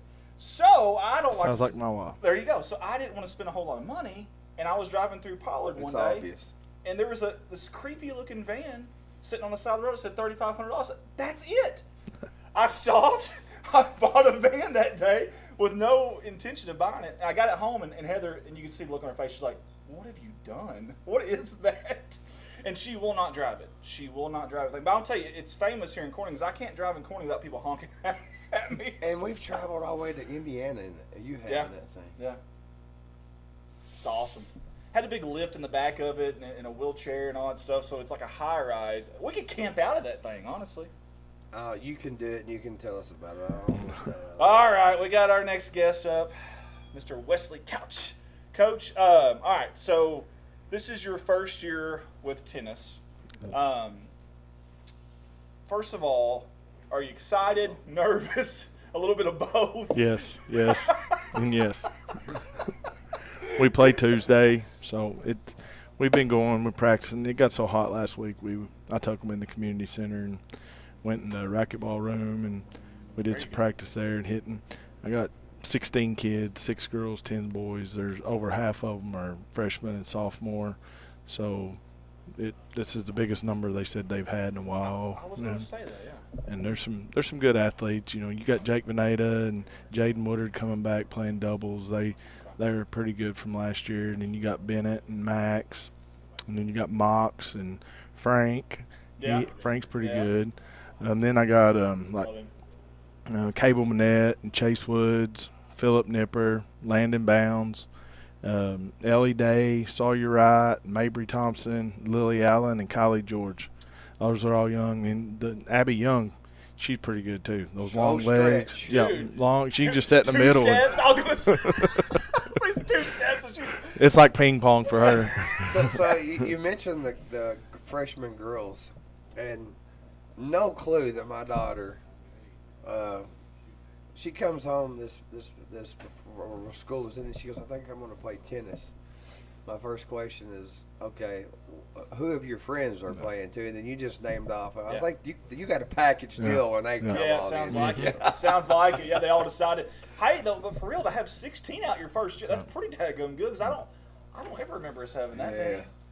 That's quite a bit. I've had 3 or 4 quit. You know, that just like, it ain't for me. And I said, I understand. Yeah. You know. Well, you get them out here in this 120-degree heat right now. I know there's a lot of things. Right. Like I said last week, that wet bulb was blowing up, so we had to go inside. But that racquetball room is pretty hot too.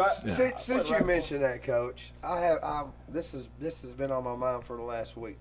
So we had to cancel football practice a day for the wet bulb, and we had to move your tennis in. Tell me how that works with AAA, because I know we had a golf tournament last week, Thursday, and it was 100+ degrees, and they still got to go play that match, but we can't practice. Right. It applies to practice. You can still have your Did you know that? competition. I did not know the practice part. I didn't know. Yeah, that you can play in it, but you can't Well, practice in it. I had to have known that because Rector a couple years ago, that football game we played, it was 111 million degrees. So we're okay for our kids to go out there and eat and play. Yeah. So Yeah. it was just weird to me. I did not know that rule was there. That I thought they would put it off till later or reschedule it. Now, a lot of people, you know, Is it the move discretion back. of the Yeah, host? you can put it back. Like our first tennis match next week is at 6:30 in Jones, or 6 in Jonesboro, and the rest of them's at 3:30. Gotcha. So, you know, that August into August, but you know, 1st September can still be hot too, but the first one's at 6. I noticed your schedule. Only one match. Well, we've moved. Me and Coach Dodd at Piggott. He asked me, since we had 4 courts and he only has 2. He asked if we could come over here, or he could come over here. So we're going to play 2. We're going to have the Piggott. I think it's, don't quote me, September 15th, 13th, something. But the one that says Piggott, Corning going to Piggott is going to be here. So we've got more courts than Piggott does. Yes. Take that. Take that. Take that. No, I think that's awesome. No, so when you come in as a coach of tennis, and obviously in our area that hasn't never been necessarily the sport that everyone focuses on, that we look at. Do you just kind of keep everything the way it was, like with the doubles and the teammates and stuff, or do you kind of come in and try to mix that up a little bit? I'm taking a lot of direction from Shelly, yeah, and I'm learning as I go. Yeah.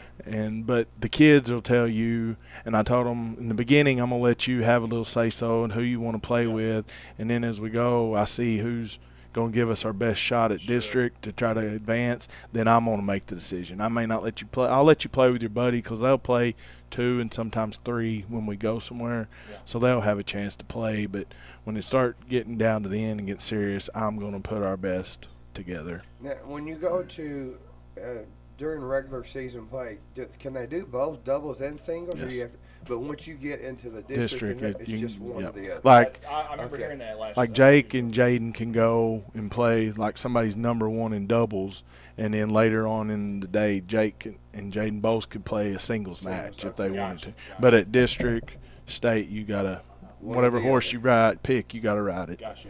This is probably a silly question. I know in baseball, obviously, kids have different bats they prefer and stuff. Does the school provide like the rackets, or the kids kind of go out and get what they want to use? No, they got. Okay, so they got their own thing, and then didn't know if there's like a regulation thing there. No, they just regulation high school. There's kids racket just like basketballs or footballs or anything. There's youth stuff, but there's just regulation. When do you practice tennis during the day? Right after school. It fluctuates with what they're doing. They got a lot going on, cheerleading, and I got a few football players on here, so we practiced anywhere from 4 to 6 o'clock. I was going to ask you that. Coach had mentioned earlier, and I know you're the same way, multi-sport athletes that you have for basketball. So you work around the footballs. If you're, I know you do cheer as much as I can. And then there's a place. Obviously football is going to come first. They, whatever. I'm not going to hold that, and that's an understanding that Shelly and Coach Shelton had, and I got the same. And then like cheerleaders. They, like last night, and it actually worked out better. I may do it more like I did last night. I did the boys first and then brought the girls since I got so many, and then I got all the courts for that makes sense, boys first, and then I brought the girls in. But the girls, some of those younger ones had to work out yesterday, 7th hour for the first time, and then they had cheers. They was if you don't think, white flag. If you don't think I heard about it when someone got home, how sore and tired. You're 14. You're 14, in the best shape of your life. Okay, let me ask you this, and you may not know this yet because you're just starting, but do you have to play your tennis matches at 4 or 4:30 or whatever it is? No. I was going to say, if you want to do like a night match, could you do that? I assume because we're playing at 6 at Jonesboro. Okay. And then we turn around, we go back to Jonesboro for tri matches several times, and we're playing at 3:30. Wow. So that is interesting. That's pretty cool. And then the district tournament it's a 2-day event at Allen Park at Jonesboro. Okay. That's a big. There's I don't remember 16 courses, something like that. All 3 of my kids played, but I hadn't been down there, and I can't remember. We sent somebody there one year to string. I don't remember. It wasn't me, but they had a hard time getting and then power. But remind me when that time comes, because if we can get somebody up there, that might be a good job for Mike Townsend. Hey, another thing, Coach, and I always, every guest we have on, I always want to, anything that the teams need that can be helped out from the public, I'm sure with the travel, water's one of them. Yes, water. Gatorades, anything like all that, especially being outside with this sport. Basketball, they'll drink them, but they tend not to drink them as much as right now. I tell you, people listening, another thing that if you're actually going that day or whatever, Cold fruit is another big Yes. thing when they're playing out in the heat that makes a big difference too. If Cold you can fruit. buy fruit and cut it up and have it cold, they can come out and kind of gives them some of that. Watermelon is a big thing too. To take And out. if they do, I got coolers we'll take. I could, you know, if they just want to bring it, I could take care of it. Awesome. Well, I think it's awesome that you're.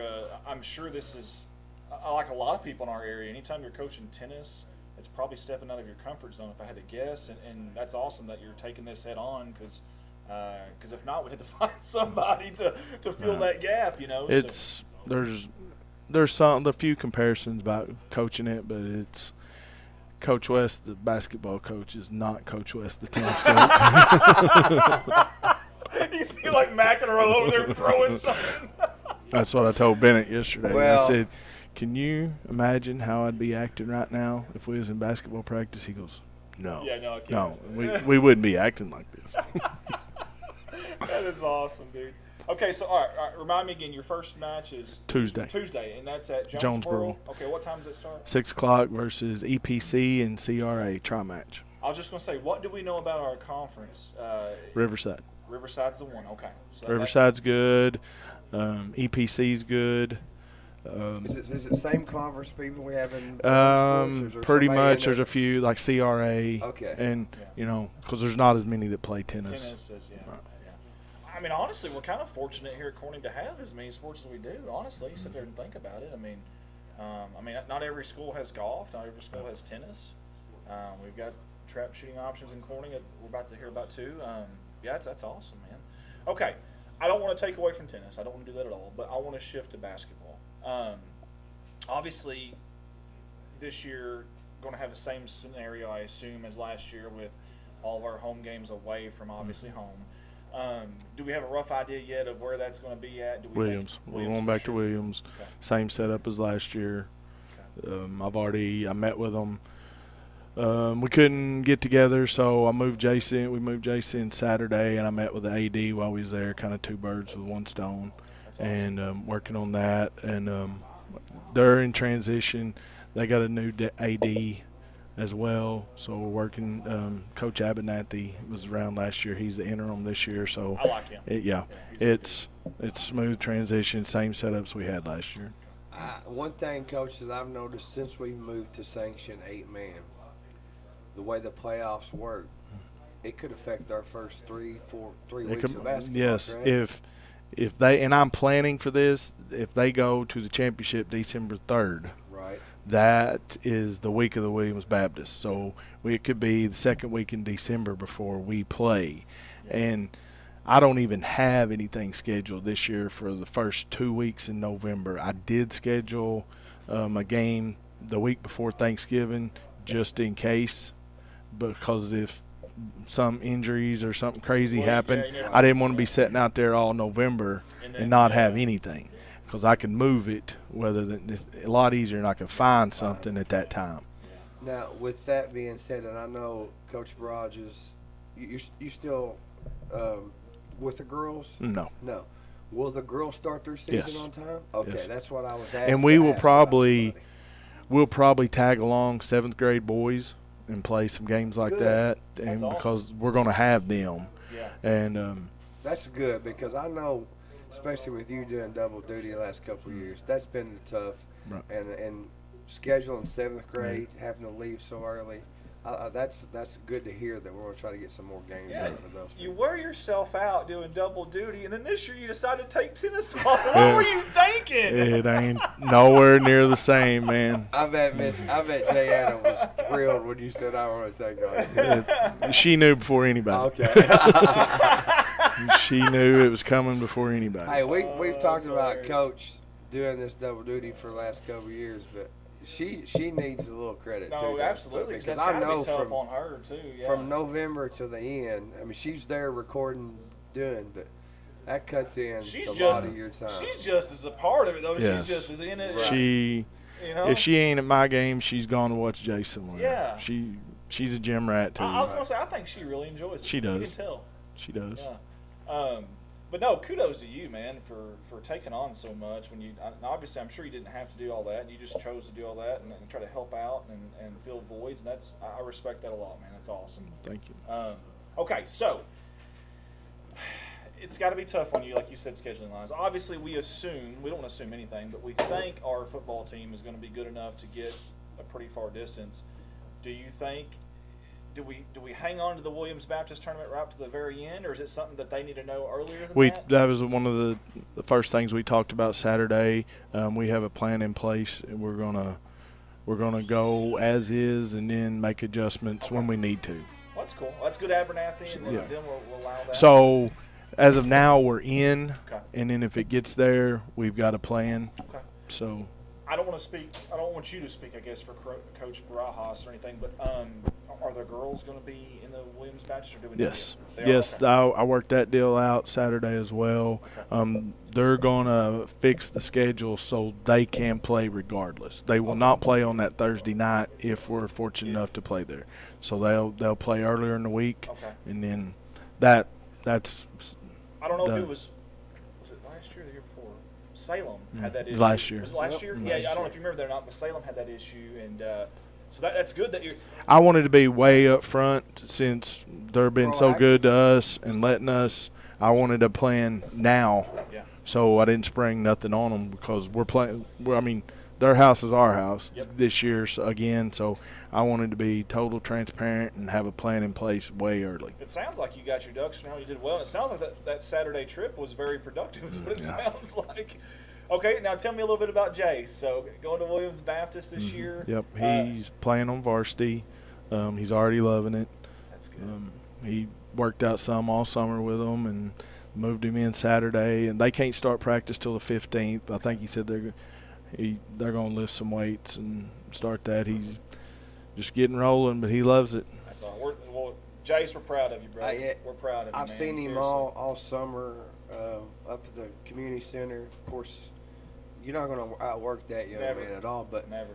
he's been up there teaching as well, the younger Yeah. kids, and man, I just love to walk in and see him giving back and showing these kids, and it's awesome to see. Man. I don't think he'll be the only Coach Couch at Corning. Well, one day I can see that kid up here and doing great, man. I think he eats up something. You can tell when somebody has a passion for something. Seriously.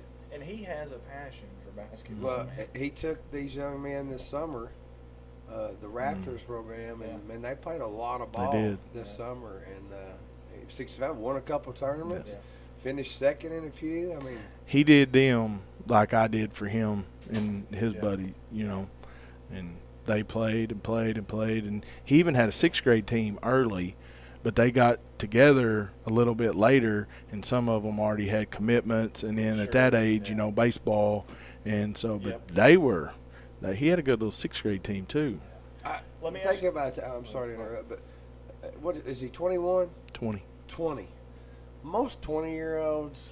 Oh, dude, he's. I would say my 20. There Me was at other 20, things no. that I was, He's more mature than I am. for sure. Oh, definitely. But say, you know what? All my free time that I'm gonna give back to these kids, and that's awesome. that's awesome. I tell him all the time, thank him for what he's doing. And he's just a humble guy too. I mean, great job for you and Janet raising Yeah, him. for real. That's awesome stuff. This is a little selfish on my part, but any chance that there's some games that are scheduled, maybe around his game? Maybe we could have. I'm working on it. Are you okay? I'm working. There's 2 Saturday games. Yeah. I've got the okay from them. I'm trying to find an opponent to play after they do. That's awesome. Man, we can That pack would be that cool. place Louisiana down with Corning 40 would folks. pack that house, dude. Awesome. Yeah, I like that. That's actually awesome. That'd be really neat, actually. So, okay, have you heard any feedback from Williams Baptist from their experience with us having? They loved it. They loved it. Good. They loved all the people on campus, families. It was a big recruiting tool for them. They absolutely loved it.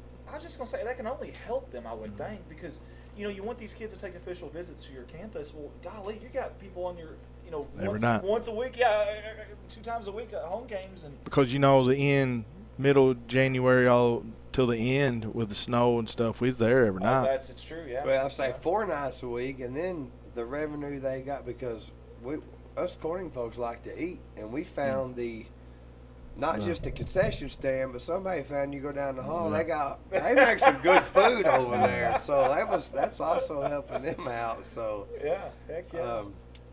Well, I will say this though, and I do enjoy playing there, and I think as the season went on, I think our kids, you could tell, got more comfortable there. But I cannot wait for this new gymnasium. Oh, I can't either. Have you gotten any? And you don't have to. If there's anything you can't say or don't need to say, but have you gotten any like diagrams, any illustrations, anything inside the gym that you can tell us that? I haven't got anything new. Just what was put out maybe last year. You know, the best way I've been told is kind of like Walnut Ridges without the end zone seats. Okay, without the end zone seats. Okay. That's the most, not just like it, but the most similar. Yeah. Do you get much input, or do you try to get much input in this? Nah, they're not to that point yet. She says she's gonna call us in when we get, you know, goals and floor and stuff like that. But we had our meeting last Monday. No, it was this Monday, and I'd mentioned again about a screen that we wanted to do out in the concession stand area where we can. If somebody goes to get the food, we got a monitor out there. I want them to be able to see the action and know what the score is. Well, we're also looking at a scoreboard too, where maybe that. Now, if I'm not wrong, I thought because Miss Willard's a concession stand guru, but I'm thinking you're going to be sitting here, windows right here. You're looking at the floor. You know not flipped like Actually, ours. I think I remember her. Now that you say that, we interviewed her. So there's, I mean, there may be a monitor in there, but you're going to be able to see kind of like who's got one like that. Manila had that. Yes. Manila had it. Yeah. There was somebody else though. Who used to play at? Hillcrest has got it, but their window's kind of small. Yeah, but you Pigot's can. got small windows too, but there was some. Yeah, I don't know where we were at. Somewhere you could. They had a big window there. Didn't the state? Yeah, Elkins have something set up like that? Well, that was kind of different. It was kind of up on top. They were in the corners. Yeah, but that's going to bug me tonight. I want to figure that out. But anyways, yeah, I know exactly what you're talking about, though. But yeah, no, that's a great idea. And actually, I need to talk to Jennifer. I had someone reach out to me, actually. Jennifer, I need to holler at you sometime. I have a question, Coach. Especially since you were thinking ahead, proactive on a lot of your schedule and so forth for months ahead. Knowing that we're going to be able to come in after next year's school, do you have any way to break in the new year in the new gym, or possibly hosting some type of tournament or doing anything like? I know that's a lot of work. Right. I haven't got there yet because I won. All right, we got the gym. Right. You know, I don't want to start that. So when we start narrowing in next year. Maybe a classic, maybe, you know, something to get it started. Or to host. I mean, I'm excited if we can host a regional or something like that to bring in. Well, I think, you know, there was talks of that. I know whenever we first interviewed Miss Jennifer about that. I mean, she did talk about, and there's certain parameters there that the state sets out. Right. So, you know, to host regionals, you got to have so much capacity and so many locker rooms. To host state, you got to have. But I'll say this too, though. I talked to Highlands AD. They got as big of a gym as they could because they wanted to host state.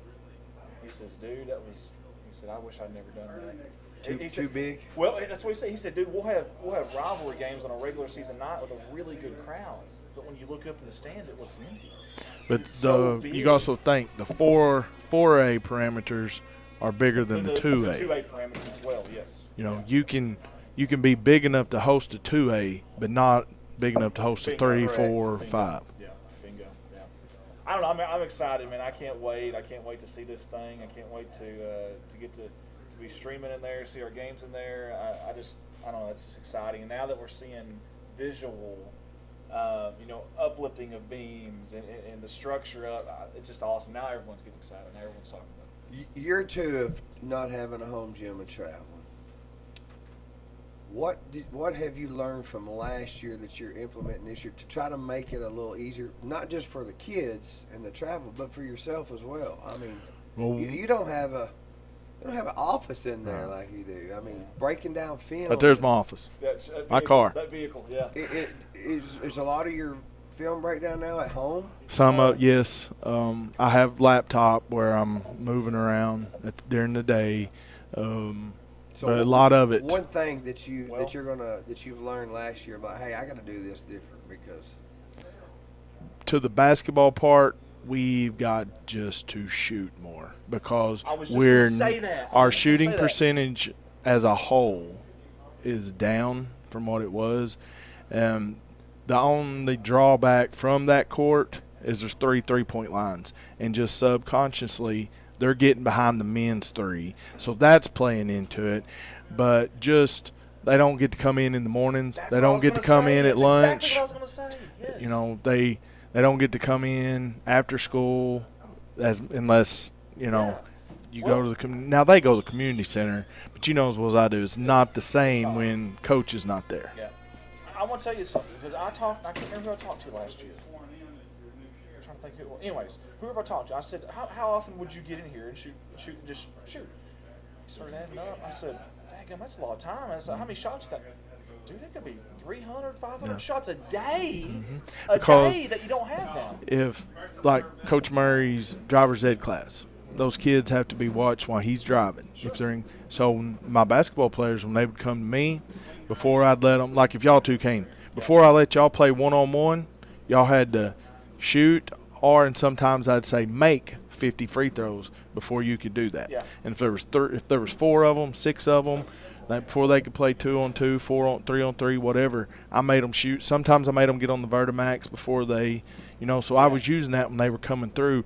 We've lost that right now. Yeah. Our indoor facility, and I've only been in it one time.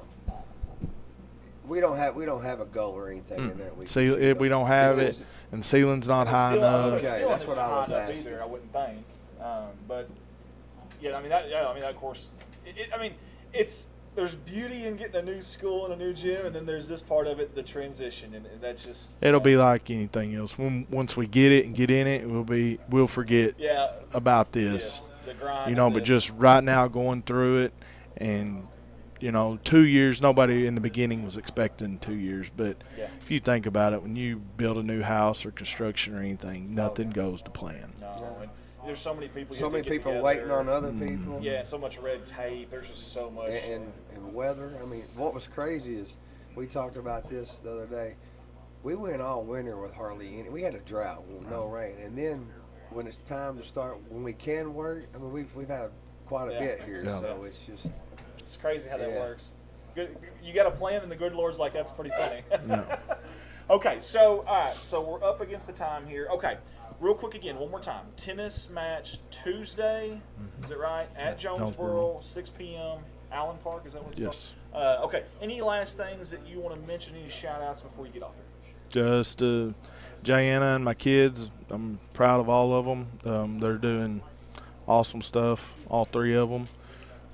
Jayana just for letting me do my thing and supporting me, and just happy to tag along. Amen. Good stuff, Coach. That's Coach Wes Couch, tennis coach this year, and obviously basketball as well. You're watching Good Morning Corning. We'll be right back.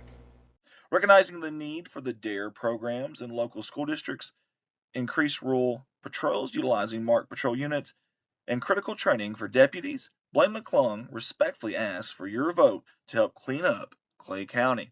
Political ad paid for by supporters of Blaine McClung.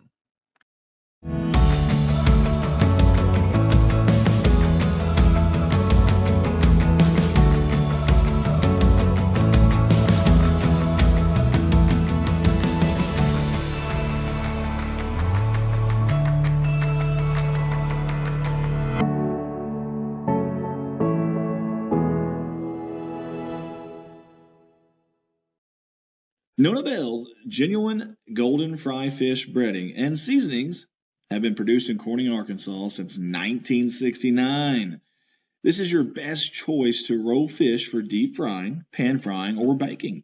These products have been a comfort food, satisfying taste buds for over 50 years now.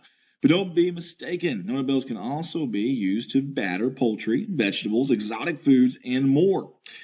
Nona Bell's golden fry and related products can be found in grocers and fish and seafood markets throughout the central United States.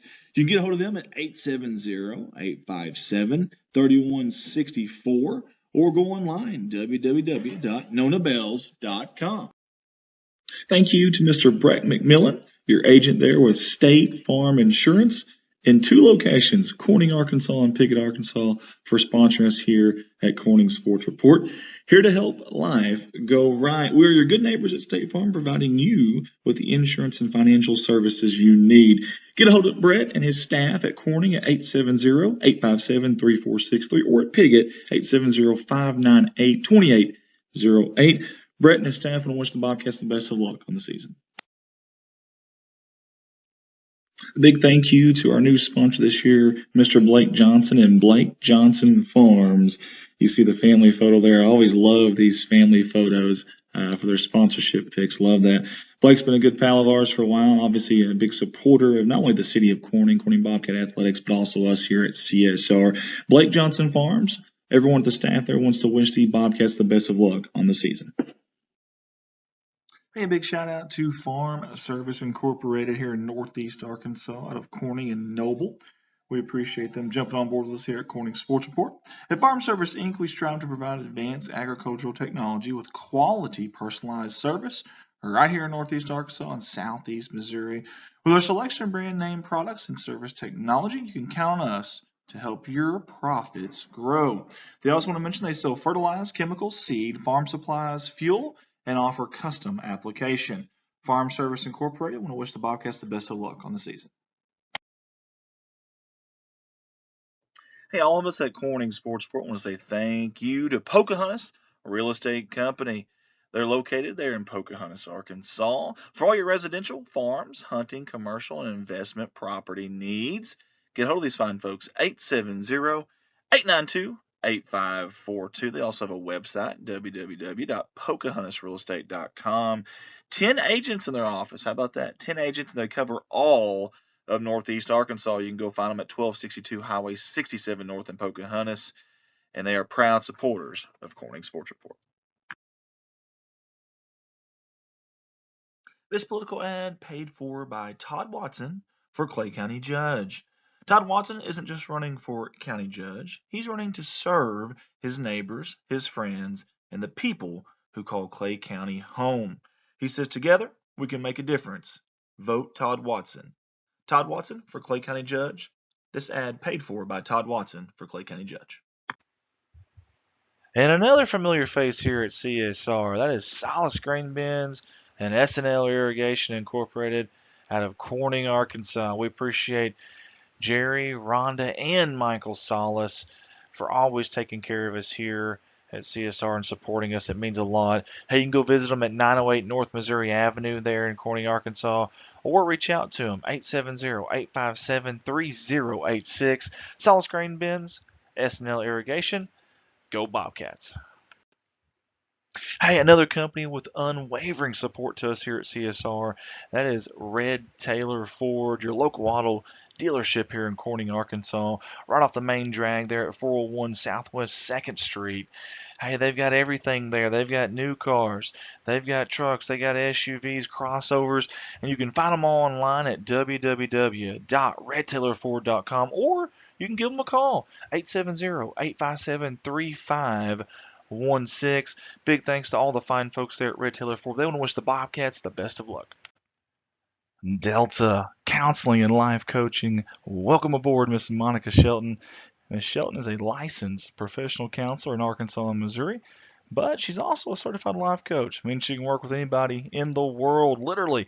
Hey, all of our appointments are through telehealth with options for 30, 45-minute, or 60-minute appointments, and she specializes in working with anxiety, depression, ADHD, relationship issues, and life transitions. She also has experience with grief and trauma. They say behind every great coach is an amazing woman just like Miss Shelton right here. Get a hold of her at 636-575-7505. There's also a website on there. She wants to wish the Bobcats the best of luck on the season. Hey, I love this picture. How can you not love this? This is awesome right here. This is Woolard Farms out of Success, Arkansas, and they're sponsoring us, you guessed it, yet again. Every single year they do, but I love the change of pictures this year. All the fine folks there at Woolard Farm, including Nathan, Jennifer, Dylan, Josie, Ashley, and now, of course, beautiful Kennedy Allen Woolard. Want to wish the Bobcats the best of luck on the season. Woolard Farms, go Cats. Big thank you to the NEA Veterinary Clinic yet again for supporting us and these kids here at Corning through us at CSR. And you also see My Zoe Rescue there as well. That's a 501c3 charitable organization, nonprofit. We appreciate what they do, and also what the NEA Veterinary Clinic does as well. It's a one-stop shop for your pets. Anything you need there, and great service. I can vouch for that one. Hey, get a hold of them at 870-857-5050. Again, 870-857-5050. NEA Veterinary Clinic wants to wish the Bobcats the best of luck on the season.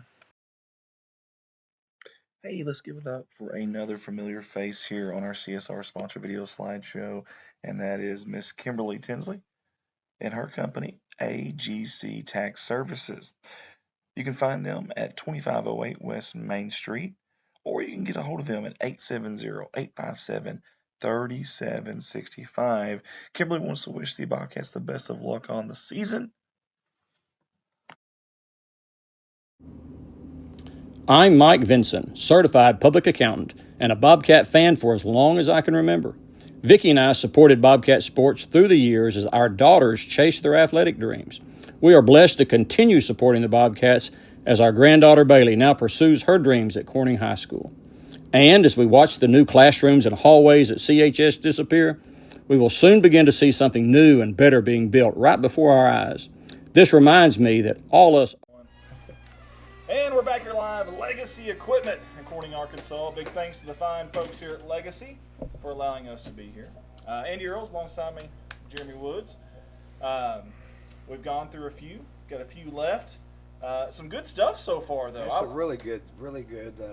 I learned a lot about the Head Start. I had no idea. Those guys are detailed. And those ladies did excellent on the mic. A lot of sometimes did. freeze up, and they just went with it. I know Bart's a model right now, and he may be busy with that. But honestly, I think he may lose his job. Jade was pretty good. Pretty good, man. Speaking of pretty good, not great, but pretty good. No, is Michael Smith. Michael, appreciate you being here, brother. How you doing, man? Doing good. Good. Why do we have him here again? I forget. No, I'm kidding.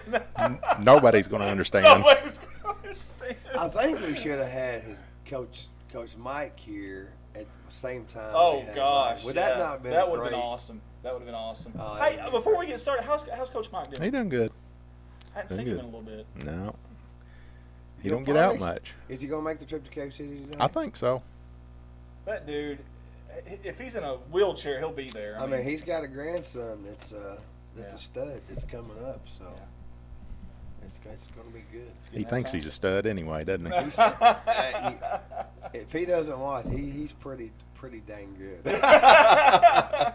We're just going to go ahead and say it. He thinks he's strong enough to whoop Michael now, from what I heard. Oh, yeah, he has to challenge me every time he sees me.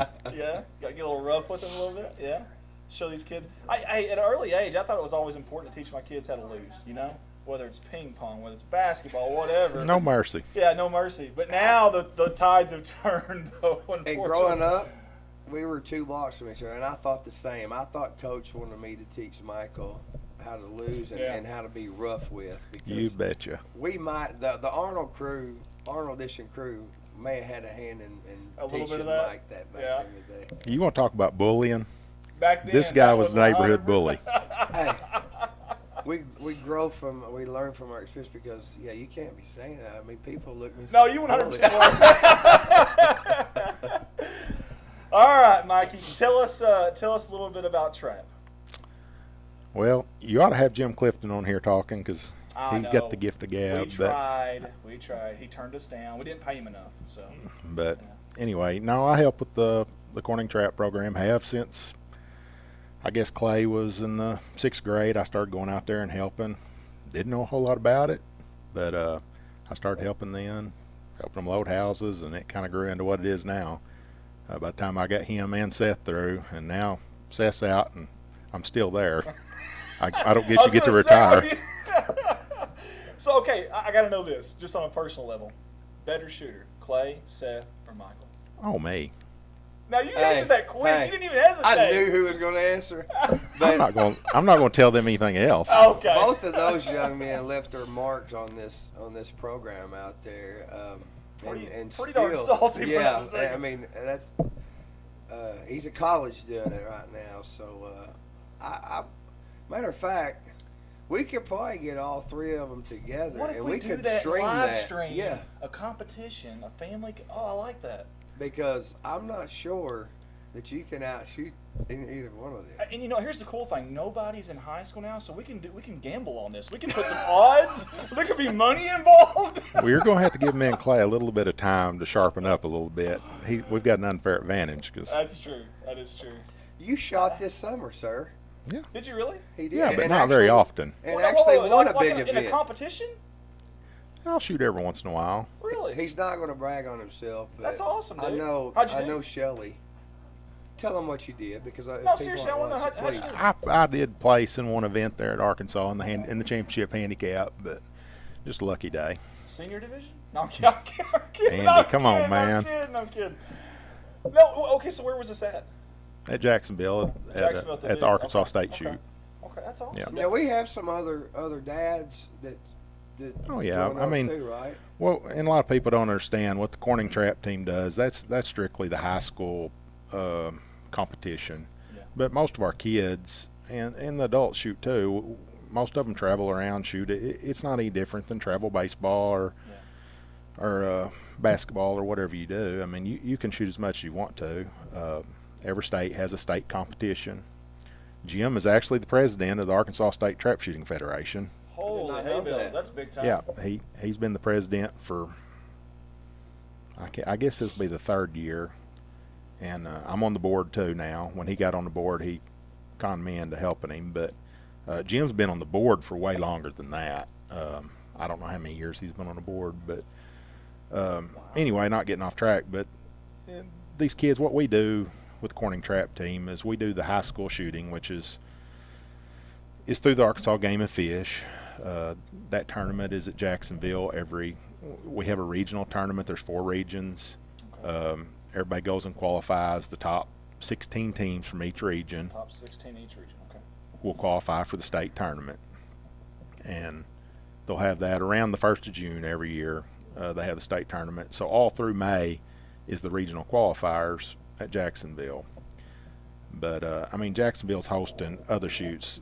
The ATA, the Amateur Trap Shooting Association, is what a lot of our kids keep on shooting throughout the summer. I mean, you can find somewhere to shoot. Seth's in Fort Worth right now. You can find somewhere to go every weekend if you want to. You're talking about year round? Pretty much year round. I mean, it's going to be a slow time in December, January, February, but even in February, the people that are really serious about it, they're going to start up shooting in Florida in February and end up in Las Vegas in October. I know summertime. You talking about travel? Some of these guys the younger groups, I know Illinois has a big shoot, right? Mm-hmm. But I know some of them's been to Texas, Arizona, maybe. I mean, this is big time. I mean, they put a lot of time on the road and. And speaking of big time, Corning's done pretty darn good, have we not, in the past? Yes, Corning has really always been successful. When we go to, and this has nothing to do with me. Jim has been there from the get-go. I've not, but he was winning way before I ever came around. But Corning is I don't know, when you walk down the sidewalk at Jacksonville and you meet somebody, I had no idea. I mean, when Clay started, I had no idea, but I know I walked down the sidewalk then, and you'd introduce yourself to somebody, and they'd say, "Oh, you're from Corning." We're the New York Yankees of trap shooting. That's awesome. Yeah, but I mean, Jim has always had a solid program. He's had some good help way before me. Johnny DeBoard helped him for years. Guys, Dave Seacrest and Gayla Seacrest, people do not see what they do for this program. They are out there every practice. Gayla takes care of ordering all the shirts and all those kinds of things. She's always picking up around the field, doing things. Dave is on the score stand every single practice. Every single practice when we go out there, the mics are set up, ready to go. He don't get enough plugs, but this team would not be what it is without those two. I like the behind-the-scenes stuff. I like that you said that, too. He doesn't ask for a lot of praise or anything. But he's getting it today, by gosh. He's getting it today. Our program would not be where it is without them. Okay, so you got 4 regions. You said top 16 in each region. So, okay, can you kind of allude to some of the other schools that are in our region? Okay, our region is the toughest region. You can ask any other region in the state, and they will tell you. Yeah. We have Jonesboro West Side, always a powerhouse. Jonesboro Shooting Sports, which they're a little different. There is teams that the high school doesn't have a program. There's no affiliation. So if your high school doesn't have a program, you can shoot. We could do it if Corning Trap team didn't have. We could have a team that could compete in this through the Black River Trap and Skeet Club. Oh wow! But okay. that's I what didn't know that. that's what Jonesboro Shooting Sports does. So So it's really not Jonesboro necessarily. It's not Jonesboro High School. It's like the area with the kids that are coming. Like Valley View, they don't have a shooting team, so those kids will go shoot for Jonesboro Shooting Sports. But Harrisburg was the perennial powerhouse for years and years. Yeah. Before, and when Corning started winning, it was Harrisburg and Corning a lot of times to end. But Brooklyn's got a good program. Northeast Arkansas's got the best shooters in the state. Really? Think about this now. Small school like Corning, 2A. Yeah. And the success that these guys have been able to keep year after year from just our town, Corning.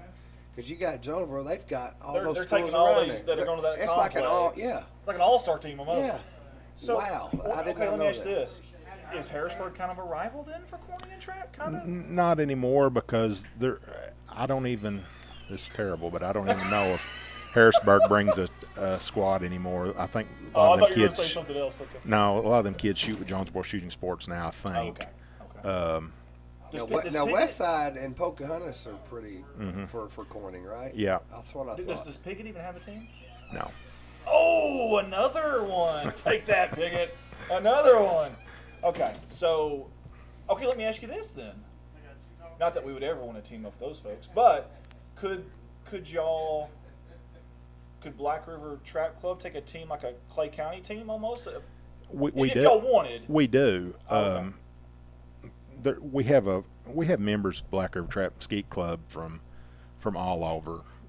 For instance, the guys that Seth shot with for years, when we go to ATA stuff, when we go to the Grand American, all those kids aren't from Corning. One of them's from Manila, one of them's from Marmaduke, one of them's actually from Hope, and White Murray and Seth have always shot together. Okay. So we just actually had 2. The others were members of the club. But Hope, Arkansas is a long way well, away. that's a long story, just a buddy. Now, what does somebody that wants to become a member at the Trap Club, yourself, Jim, reach out? Yeah, reach out to Jim. I've got a question too. Okay, do you ever think, and maybe because Trap Shoot's so unique in itself, do you ever think AAA will get involved in something like this? I doubt it. I don't think so. The Game and Fish is who runs the program and sponsors it to some degree. I mean, they sponsor our programs a little bit. They give us a few supplies the first of the year. It's an expensive sport. It is. I bet it is. Okay, when do y'all start? Like, when does the Corning Trap, schedule? Do y'all have a schedule that y'all put out ahead of time? Or? It's all in the spring. All the high school stuff is in the spring. High school's in the spring. Okay. So, Jim will usually start practicing, say 1st of March, maybe a little bit in February, and we'll practice there for a couple months up until the regionals. We always host a tournament out here at Black River that is the same format, bracket style shoot that we shoot in down there, and a lot of local teams will come to it, whether it be Pocahontas or Marmaduke or Manila comes, Brooklyn, Jonesboro. We'll have one of those bracket shoots out there every year. I know Jim's already been talking to Jonesboro's going to start hosting some of them that we're going to try to start reciprocating, take our kids down there. Sure. They'll come here. Yeah. There's some stuff like that you can do all the time. Once the state tournament's over, the high school thing kind of goes to the side, and a lot of our kids keep on shooting, but it's kind of on your own, know. Now, is it set up where the people could come out and watch these guys shoot if they want to, local guys? Oh, yeah. One thing I like to, they've made a name for themselves over all these years as being one of the top teams. Top notch. Like, it's the same as baseball. I know we got baseball players doing both. But I would like for us to see us start being able to put more scheduling on CSR and letting the public know, and let's go out and cheer these guys on. I was just gonna. That's what I was about to say before you said. I would like to know when we host that bracket style tournament. Let me know. I don't know if y'all would be okay with it. I'd love to go out there. I don't know how you stream. It'd be tough, but we'd figure it out though. I think it'd be fun. Because how many different at one time? What do you have? 3 sets of teams going, or is it just one? Well, we have 3 fields out here, but we set it up in a bracket. We trying to pattern it just like the shoots in Jacksonville. Everybody shoots a qualifying round, and then you get seeded into a bracket. I mean, has that ever been streamed? Anywhere y'all went to it streamed? The Game and Fish usually streams the finals down there of at Jacksonville, maybe even the semifinals and finals or something. I think that's a challenge for us this year. Try to get at least one. I'm gonna call event. the Game and Fish. I bet we got a connection somewhere there. One event where we could stream for our. We should do the home one for sure, And then if it goes well, if we fall on our face. I was gonna say the at home out here. Yeah, and then maybe we can call Game and Fish because I don't want to put any pressure on Michael and Jim, but we'll make the state. Well, we sure hope so. At what age? And it's because it's changed since I've been back to Corning for the last 6 years. I think it's changed. At what age can a student start as a member of the trap team out there? And for people watching that have girls that want to get interested or young men, how do you suggest they get started in this to be a part of it? Well, we always encourage all the kids that Jim will schedule sign-ups. Chris Murray, I have not plugged Chris. Chris is always out there working. He is good help. He's always there every day. I hope he continues to be. White graduated, but he always takes care of the sign-ups. And we encourage kids. First thing I'm going to tell them first day is don't go out there and spend a bunch of money buying all the equipment it takes. We have several guns. The program owns several guns. We've had some individuals in the community that's bought guns over the years and said, here, if a kid needs help, let them shoot this. We've had a lot of that go on. And we'll let them shoot. There's some of them that's going to tell the first day, I'm out of here, this ain't for me. Yeah. And there's some kids on the first day that he's going to be here till the end. Yeah. So we always say, just come to a few practices, try it out and see. You don't have you can show up out there with nothing, and we'll let you try it and see if it's going to work. Okay, just in general for anybody, can anybody come up there and become a member of the trap club there? Yeah, we have it's not a country club. I mean, we have owner members that we all invested in it when we built it. That's kind of a funny story. It's when Clay was in about the 6th grade, and we just started this, and Billy Russum had been talking to Jim and me and Brandon, all of us for years. Chad Watson, we was saying we need to build a trap club. Billy was taking us down to Walnut Ridge at the time when I was in high school. We'd go down to Walnut Ridge, the country club, and shoot. They had a skeet field down there. I looked over at that trap field sitting over there, and we'd see some people shooting on it. We never did. I was like, man, that looks easy. Why would anybody want to do that? And we were skeet shooters. But anyway, so Clay starts this, and we go out there at first practice or whatever, and he shoots, and I don't know, he didn't hardly break any, and I was like, how can you not hit them? They're just going straight out there. And I was shooting a lot at the time, so I grabbed the gun one day after practice. I said, I'm going to go out there and try it. Well, I went, holy cow, that's not as easy as it looks. And then I got kind of addicted to it for a while, and decided I was going to get better. But how much time do they have in between pull? Like, is it like a shoot and you're waiting another 5 seconds? 50, is it like a quick turn? Most everything is in a 5-person squad. Okay. And, you're just going down the line, 1, 2, 3, 4, 5. And the school shooting is all a box at a time. And in the ATA, most of them are 100-bird events with 25-bird sub-events. So you're going to shoot a box of shells at a time. Then you come off, get another box. But that can get expensive. Well, not only that, but I'm thinking like your arms, your shoulder, probably hurting after a while, I imagine. Well, I do. I hurt everywhere. My back's hurting. My feet's hurting by the time I'm done. Because you're sitting there in that position, I would think that would be tough. With as many shells, because you think about practice. Yeah, they go there after practice and go through a couple boxes of practice. Is there anywhere you guys are set up, or Arkansas Game and Fish is set up, where they give you these shells at a lower cost because of so much that you're buying? Yes, they usually run programs. There's usually somebody that'll get the shell bid for the year that supplies the shells for the AYSP program, because all that's provided when you go down there. You don't take shells. The Game Fish in the state, and regional tournaments, they give you shells and you walk on. And we usually have the opportunity to buy practice ammo at a cheaper cost from somebody, whether it be Max Prairie Wings or Fort Thompson or somebody. But we usually find some kind of deal, and if somebody wants to buy a few cases of shells to practice with, we'll try to get an order together or something.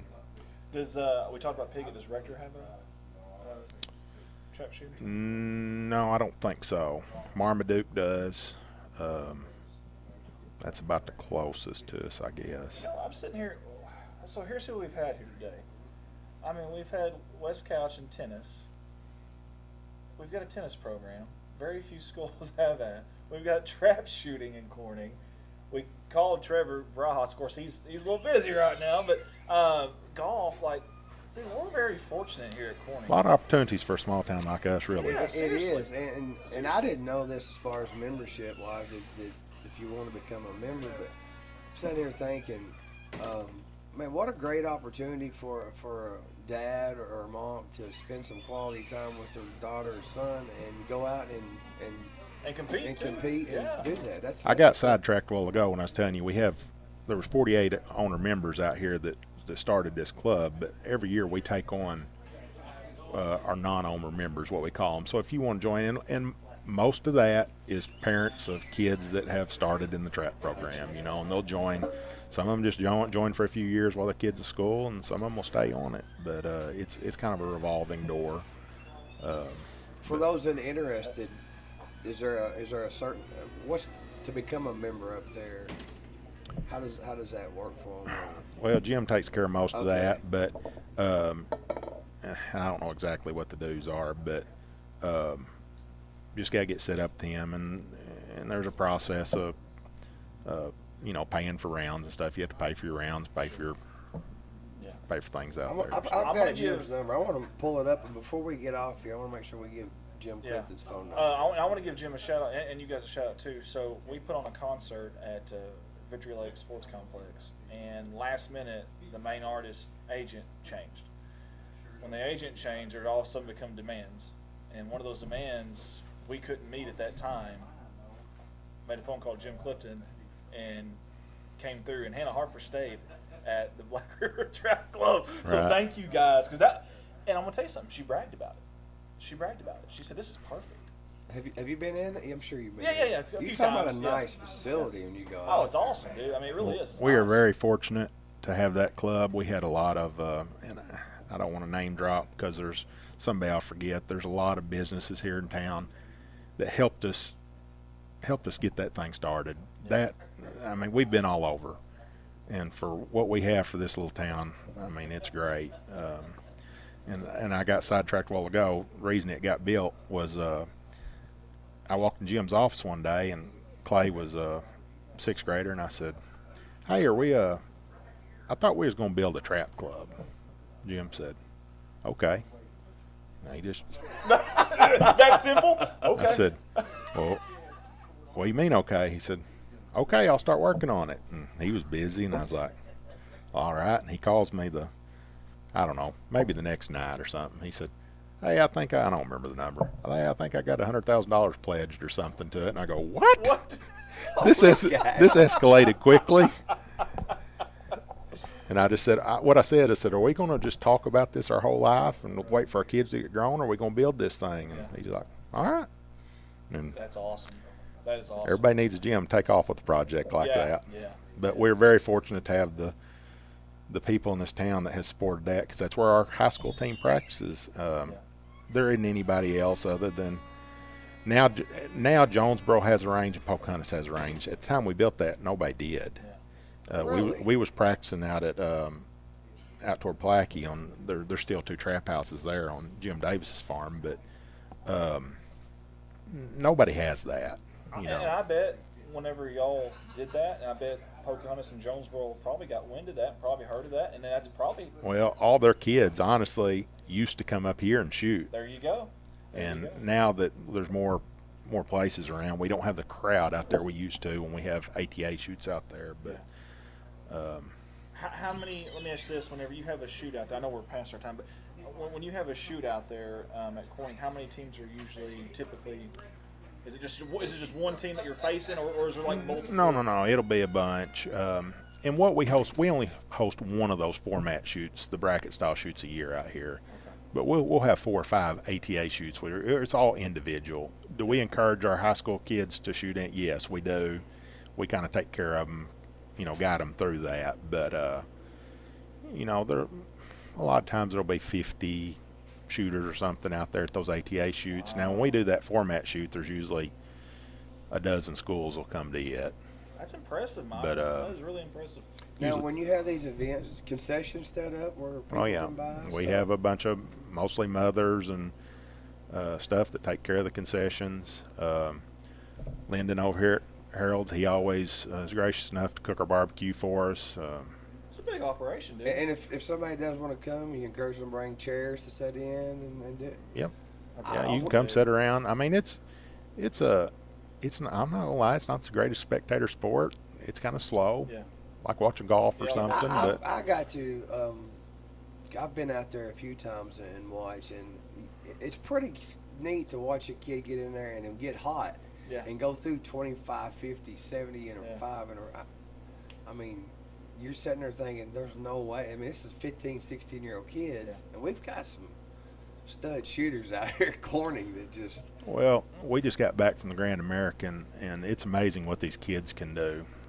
There's guys out there making a living doing this, all right, that's our age. But there's kids out there. We watched the Clay Target Championship, which is the biggest singles event in the world. A kid that Seth shoots with all the time from goes up to Drury College. He won it. I mean, against these grown men that's been doing it since they were and do it for a living. You know, there's not a whole lot of them that do it. Probably that's the only thing they do, but there's several of them that pretty much just shoot. That's wild to even think it's. And the kids have an advantage. Their reflexes, their eyes. I remember before we was down in Mississippi one time, state shooting. These 2 old men came crumpling down the line, you know, barely getting along, and I can't say exactly what they said. They said, Seth was out there shooting. They said, "Look at them little kids." He said, "Got their young eyes and reflexes. How are we supposed to compete with that?" You know, so it's fun. One thing I always credited Seth, or I thought, as good as a shooter as he was in depth perception on that shooting that ski, I think that helped him throwing it back. That kid could drop a football in a tight window or set it in. So you think about it. If you're shooting, I mean, you're using hand-eye coordination. I mean, baseball, football. I mean, it's going to help you. Tennis, probably. It's going to help you in other sports, I would assume. Absolutely. But let me say this: what I love about the sport, and you're right, hand-eye is everything. And we've got kids that play everything that are naturally good trap shooters. But what I love about this program, and there's kids out there that aren't any good at the stick and ball sports. You give me a kid that wants to and, you know, truly puts his time in, anybody can be a trap shooter. I mean, there's fat old men like me out there that can shoot, you know, and you go to the Grand American, they're big old men. There's people in wheelchairs shooting. So any kid that has some desire, it gives them something they can compete at. Not everybody can hit a baseball. Not everybody can shoot a basketball. You know, and that's what I love about it. Sometimes you're limited in sports because of your either lack of physical, God-given, whatever. It sounds like in trap, you can level that playing field just with putting the time in, the repetitions, and being coachable. And I don't think you'll mind me saying a good example is Wyatt Murray, our only senior, graduated last year, and we're going to miss him.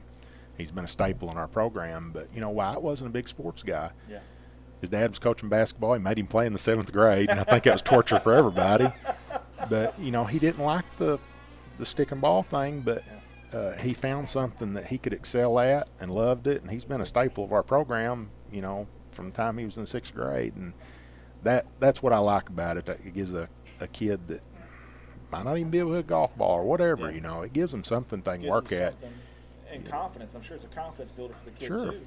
That's awesome that Corning's got that many options. What I've noticed at the facility out there is you go back and you see the teams from, and what year did that start? Do you know what year that was?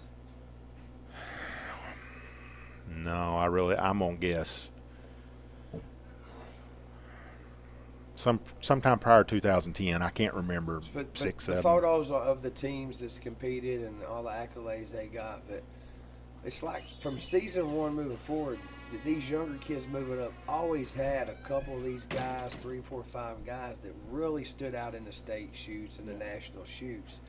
And as you're younger, just like in football and basketball, you see guys that are putting the work in that are they succeeding, and it just keeps going year after year after year. I mean, I know, was it Austin? The Scroggin boys could shoot, and then you have Clay coming, and I know I'm leaving guys out, Clay, and then Seth come in and raise the bar even more, and that's what those guys. It's built a culture. They do. It's done, and they're like, hey, they expect to win. They expect to go in there and they expect to be good. And Seth comes back still and helps these younger guys with technique and stuff, which awesome. It's awesome. It's just an awesome thing to We've been fortunate over the years that there's always been some kids when you go back to the Scroggins brothers and even before that, you know, that's the when D-board boys, did they shoot? D-board boys, you know, Chase Watson, some of them. You can go even farther back, the Taylor boys, Bentley Taylor and Noah and all them shot, Clayton Cat, and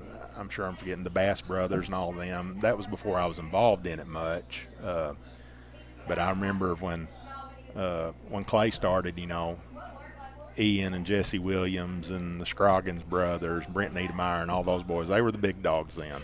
That's who everybody chased. That's just how it kind of works. And it works the same way in football, you know. You had your idols. Another thing I like about it is there's schools out there now, and that's offering scholarships to come to college to shoot trap. I mean, you've got an opportunity here at Corning to be a part of a team that's pretty daggone good right now. Going to get you a scene. I mean, it's not arrogant. We expect to win. We're a little spoiled. I love it. I love that attitude. But like I said, that's nothing to do with me. But Jim deserves most of that credit. But you know, I think our senior high has won the last. If Jim was here, he could tell you exactly off the top of his head. I'm gonna guess we've won the last 3 or 4 regional tournaments in the East Regionals in a row. If we're not on the stage, we're hacked off. You know, I mean, we've got spoiled to it. But that's just because we're just really fortunate to have this club out here. None of these other teams have the facility to practice that we do, and that's due to this community. That's all to it. And think about that coming off of what Coach West just talked about, basketball not having the ability to shoot throughout the day. And these kids can go out there through the week and prepare for Saturday tournaments that they have or events coming up. That's a blessing, dude. That is a blessing. We've got the resources here at Corning. That's awesome to hear that. Hey, and before we get off here, if anybody that's interested, I want to give Jim Clifton's phone number. I don't think he mind if I do that. Nah. You think? 870. Well, even if he does, we're going to do it anyway. 870-215-1925. We love you, Jim. That's Jim Clifton, 870-215-1925. If you're interested, you have children interested, reach out to him, or you can reach out to one of us. Yeah, and we'll relay it. Michael, before you get off here, buddy, anything you want to say, any shout-outs? I appreciate you guys having me. You did a great job, brother. You're a natural, man. You're a natural. I don't have the gift of gab that Jim does. If Jim was here, y'all'd still be talking through lunch. That's true, well, too. We had to cut him off. On behalf of the community and all the kids that's ever come through the program, thank you, thank Jim, and I don't know the other guys. I wish I would give them a shout out, but thank you for investing in these kids and this community. We appreciate that. Thanks, guys. That was Michael Smith, the Corning Trap. We will be back with, I think it's Drew, right? Drew's next? Drew. Yeah. Drew Radcliffe is next. Bear with us. We went a little over time, but we always do that. So we'll be back. You're watching Good Morning Corning. Comfort that something new and better lies ahead at CHS. A new school, and with it new technology, new areas of learning, and new extracurricular opportunities await future Bobcats of all ages, including my favorite Bobcat, Bailey. So, support all these kids in whatever they choose to do. Let them know that Bobcat spirit is alive and well.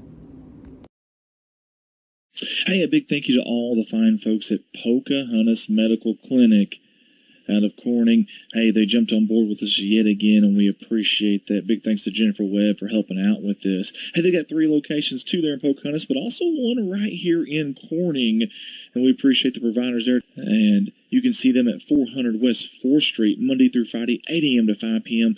Get a hold of them, 870-631-3538. One more time, that's 870-631-3538. They are your hometown healthcare clinic. There's no place like home for their physicians, and their physician-owned multi-specialty medical group has been serving Pocahontas, Arkansas for over 30 years, and now right here in Corning. Again, get a hold of them, 870-631-3538.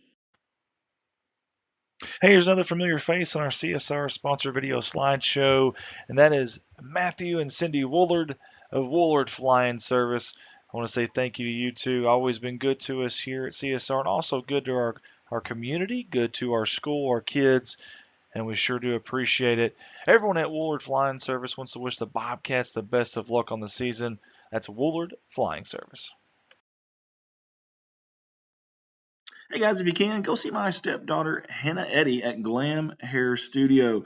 That's in Poplar Bluff, Missouri. She does hair, braids, makeup, updos. I don't even know what that is, but she says she does them. Eyebrows, eyebrow tint, eyebrow lamination, and eyelash lift and tint. You can reach her at 573-776-398. I want to give my stepdaughter Hannah Eddy at Glam Hair Studio in Poplar Bluff, Missouri. And her sister Smalls wants to say, please go see my sister Hannah.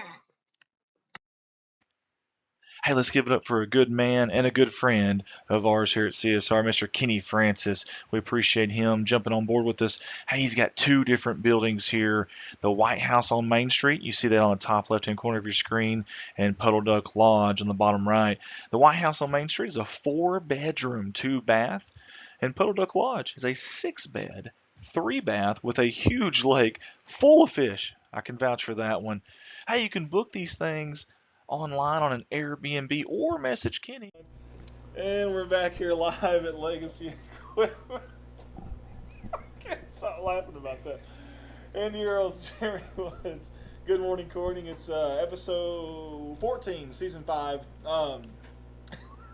Hey, what a fun morning it's been. Yeah, no, I've learned so much, for real. And obviously, you know, Mikey was just here, and hearing what the Trap Club has accomplished out there, and our team has accomplished over the years, it's pretty impressive, honestly. It has. I mean, and then for Corning to have that option, to even have the resources to have that speaks a lot. And we talked about all these different sports that some schools don't have. So we talked about golf, we talked about tennis, talked about trap. Well, we're about to interview a guy who's the head coach of another program that not every school has either. And we have it here at Corning. We are so fortunate. So without further ado, I'm going to allow the camera there to go over to Mr. Drew Radcliffe. Coach, how we doing, man? I'm doing good. How are you guys? We're doing better than we deserve. Good to see you. Thanks for being here, man. Anytime we've ever asked you to do something that you've never even questioned it, you just said yes, where and when and where, and that means a lot to us. For sure. Well, what you guys do for our kids and our school, I mean, and community. I mean, it's just... How could you say no? I mean, appreciate everything you guys do as well. Hey, I want to get a shot of Coach's shirt here, man. That's a nice this looking camera right here. Yeah, that is nice. Yeah, shirt. And I'll give a shout out to that real quick. I just got this shirt yesterday. Jessica Dunning, Kaylee Hayes' mom, is making these, and I saw that on Facebook, and I was like, man, that's a cool shirt. So they can purchase those from her? If they yeah, I don't know how many prints she's got left. I think she's only got a couple. Yeah, you better hurry up then, folks. Great design on that. Yeah, and they're $20 and a good-looking shirt, comfortable. You can't buy a shirt now for less. Oh, that's crazy. Everything is. That's just. But to represent, it's cool. A volleyball program that Coach Drew started. Yeah. But. And we'll get on all that, but the season we're coming off of, man, I'm excited. Yeah, so obviously it's a new year, and I know we're supposed to be talking about I get that, but I did this with Coach Shelton too. Let's recap last year. Did you see any of that coming last year? Because just like football, I didn't see us being that good in volleyball like we were, and I think a lot of credit to you, a lot of credit to Coach Murray. But did you see that preseason before the season started? I saw a little bit of it. I knew that we were going to win some games, and I felt like we could be competitive in our conference. Yeah. You know, I didn't know how we would do when it came tournament time, but I didn't see that. Yeah. I didn't see that coming. You know, one thing that I really valued about our team last year was just our will and our determination. Like, the girls had so much energy, and they brought it every night. And just to see like the progression from 2 years ago to last year was unexpected. Sure. And I really didn't start seeing it that much until we started playing, because you know, we practice all summer, you know, and we do a lot of different drills, but you know, a lot of the same stuff we do. I could tell they were getting better, but once we started playing, I mean, I was like, we're a little bit better than what I thought we were going to be. That's a good feeling as a coach. But it's all credit to them. I mean, they work and work and work, and they love playing. That's one thing about our groups this year and last year, is they love to play. I mean, they come in, they're trying to get out of class, and I don't want to say it, but they're trying to get out of class to come play. Yeah. And I mean, they'll just sit in a circle and they'll just pop it up. I mean, all day long, and then they love to play. So I expected a little bit, but we definitely exceeded expectations as far as what we did last year. 100% agree with that. And I'm gonna tell you something else you've done. You've made a fan of me. I'm gonna be honest with you. I didn't pay attention to volleyball. I know it sounds bad, but I didn't pay attention to volleyball. I didn't know much about volleyball. I caught that Marshall game last year at Carter. You can ask Mike. Me and him were standing up. We were jumping up and down. We were like, I wish we didn't have headsets. I would have much rather just been a spectator. Yeah. And I never thought I would be that. I watched volleyball on TV in the off season. I've never done that. It's because of this program. It's because of this Corning program. So I think you've made a lot of fans. I think you made a lot of new fans of volleyball, to the sport in general. When you came here to Corning, I don't know why I've never asked this, but when you came here to Corning, was that something that you were thinking of? So I started at Piggott, and that was me. I was just looking for a job, and I don't mean to sound bad when I say that, but I was looking for a job, and I got offered that one, and they said, hey, you know, you're going to be doing volleyball and baseball. Well, baseball wasn't great, but volleyball, like, I walked in on July 7th at 9 a.m. to a bunch of senior high girls I didn't know, and a sport that I had no clue of or knew anything. All I knew is you got to get it over the net. Yeah. Where do that's I all even I know. start? That's all I know. That's I spent most of that year, I mean, just lost. Yeah. I mean, lost. And the head coach at the time taught me a bunch, and I started picking up on some things. And then I heard that Corning was kind of petitioning to start a program. Yeah. And I got a call. Miss Woolard called me, I don't know, sometime in the spring, and said, hey, you know, I think we're gonna be starting volleyball here. You know, would you be interested in being our head coach? And I was like, yeah, because I wanted to be back at Corning. Sure. You know, and never in my wildest dreams would I thought I'd be coaching volleyball at Corning, or anywhere. But and I was like, well, why not? You know, why not? And you know, I'm still learning. I don't know everything. I'm still learning, but I studied a lot on my own.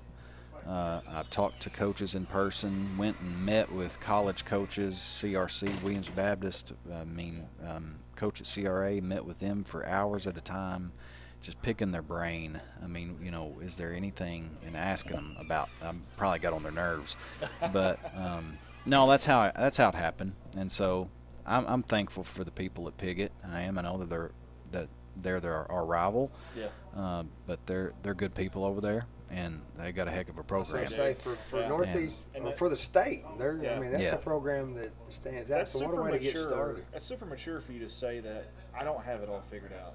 You know, to be on a headset live in front of people and say, I think it's super mature because And even when people do have it figured out, if you have the other attitude, I think you're hurting yourself, because I've been selling cars for 20 years. We just hired a new guy like 2 weeks ago.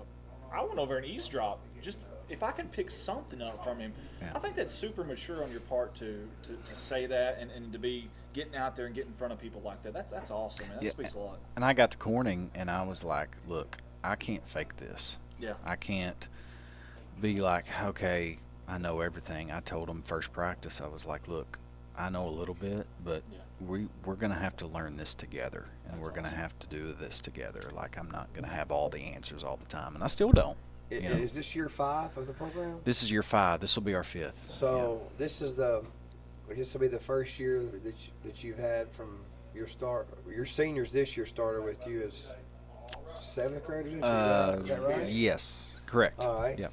So that's a tribute to you of the work you put in.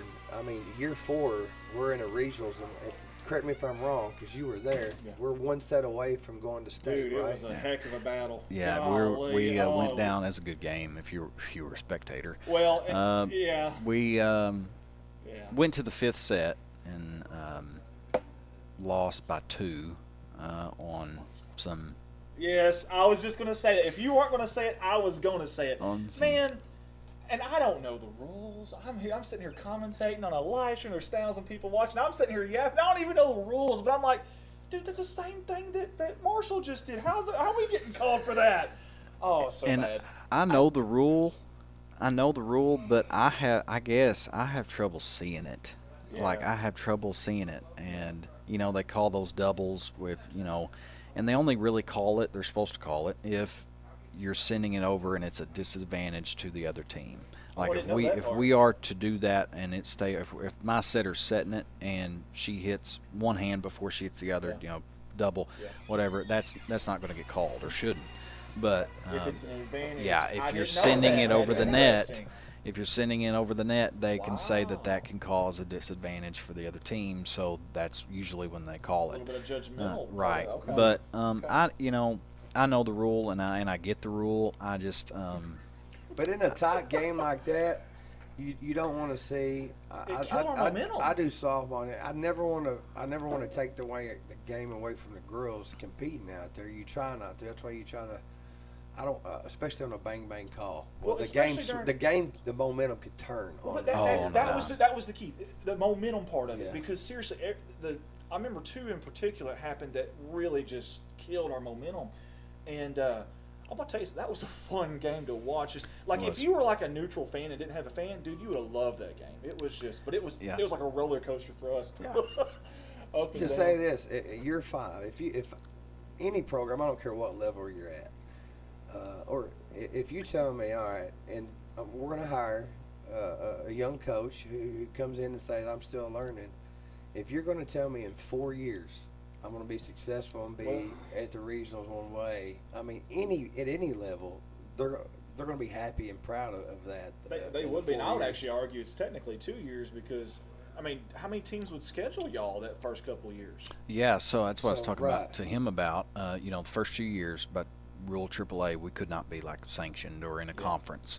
So all of our games were scrimmage games. I mean, just pick up whoever I could find to because, and thing about it is, like, we had seniors playing that knew they weren't playing for any, like, once we finish on October whatever, like, we're done. I mean, we don't have anything to play for. There's no tournament, and I admire them so much for that, because to go out there and play just to get better and to try. There's no results. There's no all conferences. There's no tournament that you look forward to. None of that. Yeah, and so that first year, I got hired in April, and most teams had already had their full schedule, and here I am almost to summer, and I don't have any games, and I called whoever I could call. Piggott was gracious enough to play us a couple times, but then you have some teams, and I get it, but there are some teams that are like, we're not going to get anything out of that, and are like, it's not that they, it's mean or anything, but they say, I don't know if we want to play, and that's fine. But we had like 5 games our first year. I mean, we practiced more than we did anything, And then the next year we had about 13 games because I got an early start on scheduling, and that we were a little bit better. And then I think that year, I don't know if we won. I would say if we won 1 or 2 games, and then I think it was the first year in the conference we finished 5th out of 7, and maybe won 4 or 5 games there. And then this past year, we took it to a new level. The girls took it to a new level. It was great. Okay, is there on this year's team? I know obviously season doesn't start yet, but is there somebody that maybe we didn't see have as big of a role last year, or maybe someone we wouldn't think of that you think is taking a big step that'll be a contributor this year? Lakeland Cates. Okay. Yeah, Lakeland Cates didn't play all that much last year. I mean, she did, but it was we had in some B sets, but I could see it, and I remember telling Coach Murray last year, like, she's going to help us in the future. She contributed a lot to the basketball program, yes. So that's awesome for you to. Yeah, and you know, she's knocking on the door right now for libero.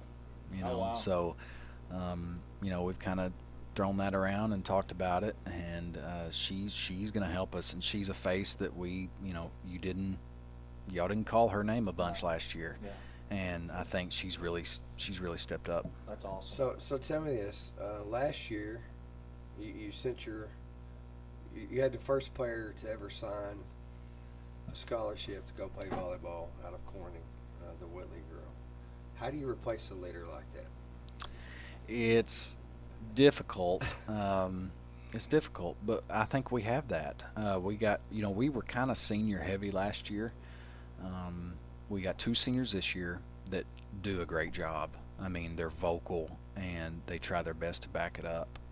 You got Gracie. Who's your? Gracie and Laura Johnson. Laura Johnson. Yep, those are our 2 seniors, and they do well. I always tell them that being a leader is not just telling people what to do. It is backing it up. You have to back it up. Yeah. You know, and you may not be the most skilled person out here, but you back it up with your attitude, your work ethic, you know, how you treat other people, how, you know, it's not just about telling 10th grader what to do because they're younger. You know, you gotta back it up. Lead by example, and not just on game day, but in practice too. Like, because if you're on a team and you're younger, and you see these 2 seniors that are giving it everything they got at practice, you just assume that's how it's supposed to be. Mm-hmm. But if you see them doing the opposite, you also assume that's how it's supposed to be. So that's important too. And it sounds like these 2 girls have got that figured out. They are, and your leaders don't always have to be seniors. You know, Right. You have, you know, younger girls that step up and take that role and are vocal. You know, and we don't have just Gracie and Laura that are vocal and have energy, and we got a bunch of girls that are like that. You know, so I think, you know, I know when I was playing and I was a younger kid, I watched the seniors and I watched what they did and how they talked and how they, you know, do I want to emulate that? Do I want to, you know, be the way they were? But we got great leaders. I'll say this too. I feel like for a 2A school, we've got good numbers. Mm-hmm. I'm sitting there, you know, I didn't go to a ton of games, I'll be honest with you, last year. But the couple games I went to, I'm looking on the sideline for not just for senior high, but for junior high too. I'm like, that actually ain't bad. You know, because I thought new program. You know, we haven't had a ton of success. We haven't tasted that success yet. But no, that wasn't the case. So whatever you're doing is working because the girls are coming out. Well, this year total number. Last year you had 40-something total, right? Yeah, I had a close. Yeah, something. I think 49. I think. Where are you at this year? I think we're a little bit down just because I've had a couple quit, and then 7th grade and our younger groups are a little bit smaller. Last year I had a small class. Yeah, I had 6 on 7th grade last year, and this year I got 7. So you know, by the time they get in junior high, though, and they start playing with other girls, those teams will increase and we'll have more. But like as they stand alone, you know, we have gone down a little bit. I think, let's see, I know I've got 7 on 7th grade, I've got 17 on junior high, and I've got 14 on senior high. So 38. That's Yeah.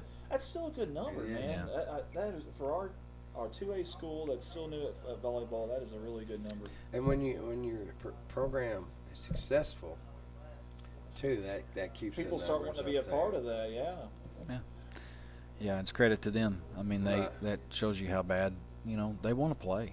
I mean, they love the sport, and you know, I mean, I see, I don't know how many times a week I hear like boys been like, man, when are we gonna start a men's volleyball team? You know, Yeah, you need to yeah. start that, and I'm like, you know, they Well, they love it. 2 years ago or 3 years ago, that would never even been talked about. But Right. you know, it seems like last year the teams that were really good in our region that we played, you know, that made it to so Piggott, Marshall, we were really competitive.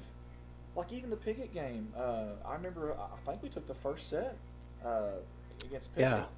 Yeah. Here at home, I know we Yeah. won the first set, and we we came out, and I don't think they were expecting it. No, you could tell. You could definitely tell, man. And but you know, like that's how you know a team that you're playing is good, because it's so hard to sustain that, Yeah. and it's hard to go five sets with a team like that. Yeah.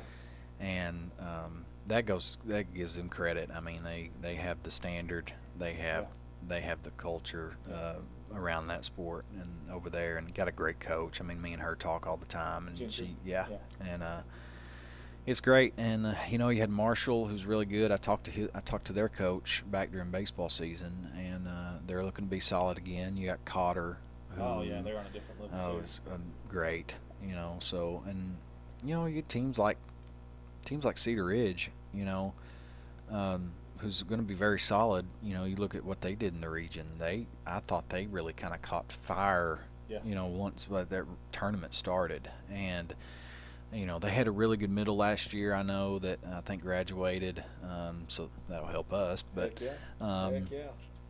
But yeah, there's some good teams around, man. Speaking of good teams, in our conference, is it kind of like, is Piggott kind of just the top favorite, or do you feel like maybe we're in that conversation too, and other teams in that conversation? I mean, is Piggott just a clear-cut favorite in our conference, you think? I would say that they're the favorite, but I think that gap is closing. Okay. Sorry, Gentry, wherever you're at, if you're listening. I think that gap's closing. And I think they probably see that too over there. They see, sure. hey, what coach has been able to do here at Corning. That's awesome. I'll tell you what I heard last year, and this is wild. I heard Piggott fans rooting for us in that Marshall game. We had people on the live stream that were from Piggott because they wanted to see 2 Clay County teams, and I think you have a lot to do with it because you were at Piggott, that connection. That was different, man. I don't know how to react to that. That was just weird. Yeah, but it was. Yeah, they've been great, really. I mean, the people over there have been great to us, and Gentry, Laura, they've been great. I mean, just, you know, helping us out whenever we need it, or giving me pointers, or, you know, just saying, hey, you know, y'all look really good at this. You know, they really have been good to us. And I tell you, a couple more teams. I talked about Cedar Ridge too. I tell you one team that I'm really anxious to see, and that's Midland. Okay. They're new to our conference, and I know that they have a pretty good history of, you know, in volleyball at their school. I think I talked to maybe their former coach a while back, and I think they may have had some struggles this past season, but I think they're looking to be solid. Aren't they? So They're pretty early on our schedule, aren't they? yeah, I think so. That's a pretty good little drive too. Yeah. Yeah. Pleasant Plains. Yeah. Yeah. Well, I'll tell you this. He's going to kill me. But Coach Murray looked up, I guess, the other day, Midland, Arkansas, because, I mean, that's what you would think, you know, look up. Yeah. And it showed like 4.5 hours, and he was like, what do we do? You know, and I was like, that's not it. We're going to Pleasant Plains, which is still 2 hours. Right. Still You know, totally 2.5 at least on a bus, you know, so, but yeah, Midland's going to be somebody to look out for too. You know, that second spot is not just locked up for us right now. You know, so it's we got a tough schedule. It's going to be a tough season. That's what I was just going to say. It feels like it's going to be a tough schedule conference-wise. Yeah. I don't know about non-conference, conference-wise. Okay, injury-wise, health-wise, going into this season this year, how do we look? Well, man, let me tell you, we are very fortunate. Very fortunate because our setter, Kaylin Long, who's a sophomore, will be a sophomore this year. Got All-State last year as a freshman. It's unbelievable. Is Kayla our softball pitcher? Is that the same? Okay. Yeah. Really good. She's stud now. Yeah. She's Yeah. Sliding. Yeah. This past spring, sliding into third, broke her ankle, and I thought, oh no. And then she got that fixed, and was rehabbing. We took our time because we could. Yeah. And it was before the summer, so I didn't push her. We didn't push her and try to do anything like that. So she was back the day we started practice. How'd she look? Good. I mean, Awesome. the same. Awesome. So first practice right at a dead period, she's back. So that was a blessing. We got Aubrey Whitley, who had just had hip surgery back in February, and we were unsure there for a little bit, guys. I mean, I wasn't sure that we were going to get her back in August or September. I mean, she was nervous. I know her parent, all that. And thankfully she was back during the summer too, right back when we started camp. So, I mean, it's just been a blessing. Now, I will say this, and this is, we're working on this, but Kelsey Masterson, we went to Salem, for a team camp, and she landed wrong. She slipped, and she had an ACL sprain. Oh. And she is in the middle of PT right now, and she's starting to progress. She's been practicing, but we've just been restricting her to certain things, as well as we have to be cautious with Aubrey too. Oh yeah. Because we know how that can go, but overall we're good as far as that goes. Kelsey right now is really the only one that we're waiting on to get fully cleared. But once she's cleared, we're in a decent spot right now. We had a good junior high team last year too, which honestly may speak more volumes. That may be a better job than senior high, because at least the senior high kids have been playing a couple of years. Junior high, that's impressive for them to be as good as they were last year. But are any of those kids that are now on that senior high team, any of those maybe play a role in getting some good quality time with 100%. Okay. Yeah. That's one thing that I think makes us better this year is our depth. I think we have better depth. I think that we have plenty of girls that I can look at if somebody's struggling or when somebody needs to regroup, or I can just look down there and go, come on, And you got Jolie. Jolie's going to be key. I mean, I've got her as a starter right now. I mean, she's going to be a player. That's awesome. Molly Janes. Yeah. It's going to be good for us. It's going to give us some more size. Like, when Aubrey, like I said, if I start with Aubrey in there, or vice versa, even Molly, they go to the back row, I can have another tall middle come right back in. That's a blessing. Yeah. So is Abby Young playing volleyball? She's unfortunately no. We I've been gotta get trying. Stretch out there, I know. I've been trying to for years. Ever since we started, I've been trying, and she just will not do it. She's a tennis person, I think. She loves tennis. She's a hard worker too, man. She'd be a great contributor to you. No, but Molly, Jolie, I talked about her. We got Kaylin back, who's just a sophomore, and then we have people like Kelsey, who has a chance to play a role as well, passing and doing her thing. And we have others. I mean, I don't want to forget anybody, but we got Riley Stanley, who's backup setter. We have Rain She was good Owens. last year. Yeah, She was very good at setting. Yeah, we got a bunch of youngins that are doing very well for us. Man, I'm honestly excited, and I know obviously you're like we talked about before you got here. Your free time's about to go out the window because y'all start up really quick, and then it's going to be just crazy. And you'd even mentioned that it may be one of those deals where you're playing more games than you're practicing, which is kind of Yeah. rare. Yeah. You know. So tell everybody at home when you guys start up and what you got coming up schedule-wise. So we start at Jamboree tomorrow night at Piggott. It's going to be us, Piggott, and Holcomb. Our 7th grade and our junior high is actually going to play at the same time. They're going to run 2 gyms at the start. Oh, okay. They have a middle gym, which is right down the hall from the high school gym, which is awesome.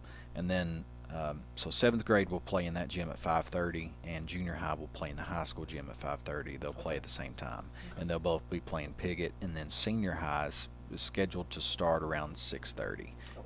I think Mike is going to try to be Yeah, there. That's what he told me. I want everybody, since you said the 2 gyms, there's no way he can Yeah. cover both gyms Yeah. tomorrow. So he's just one man. Right. But he's going to try it. Now, we can't make any promises. I know Joey Crittenden over at Piggott's going to help us out IT-wise, but he's going to do everything he can to get there to help out. But again, you said 7th grade will be in the other one, so Right. So 7th grade will miss. No, junior high will be in the. Junior high will be in the No, high school gym. yeah, okay. So we'll- 7th grade will be in the middle So gym. we should get junior high and senior Okay. high. Should.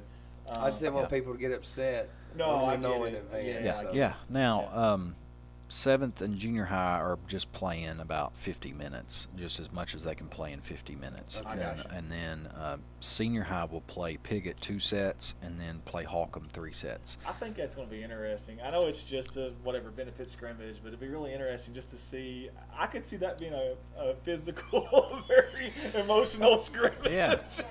It always gets tense, man. It's intense always So, when so you're for playing. those Piggott. home, what time does that start? 7th grade junior high is 5:30, same time, just different gyms. And Yeah. then senior high, she's hoping to have senior high started by 6:30. Okay, and then regular season. When is it Monday or Tuesday? Monday. Monday. Yep. We open up at home against Riverview, who's going to be solid. They were. Yeah. Was it last year we went there? Or 2 Yeah. years? Was it last year we went there? Yeah. Yeah. They look good. For Yep. Sure, yeah. And they're going to be good, and then that's going to start at 4:30. We will do 7th grade, junior high, senior high, all 3.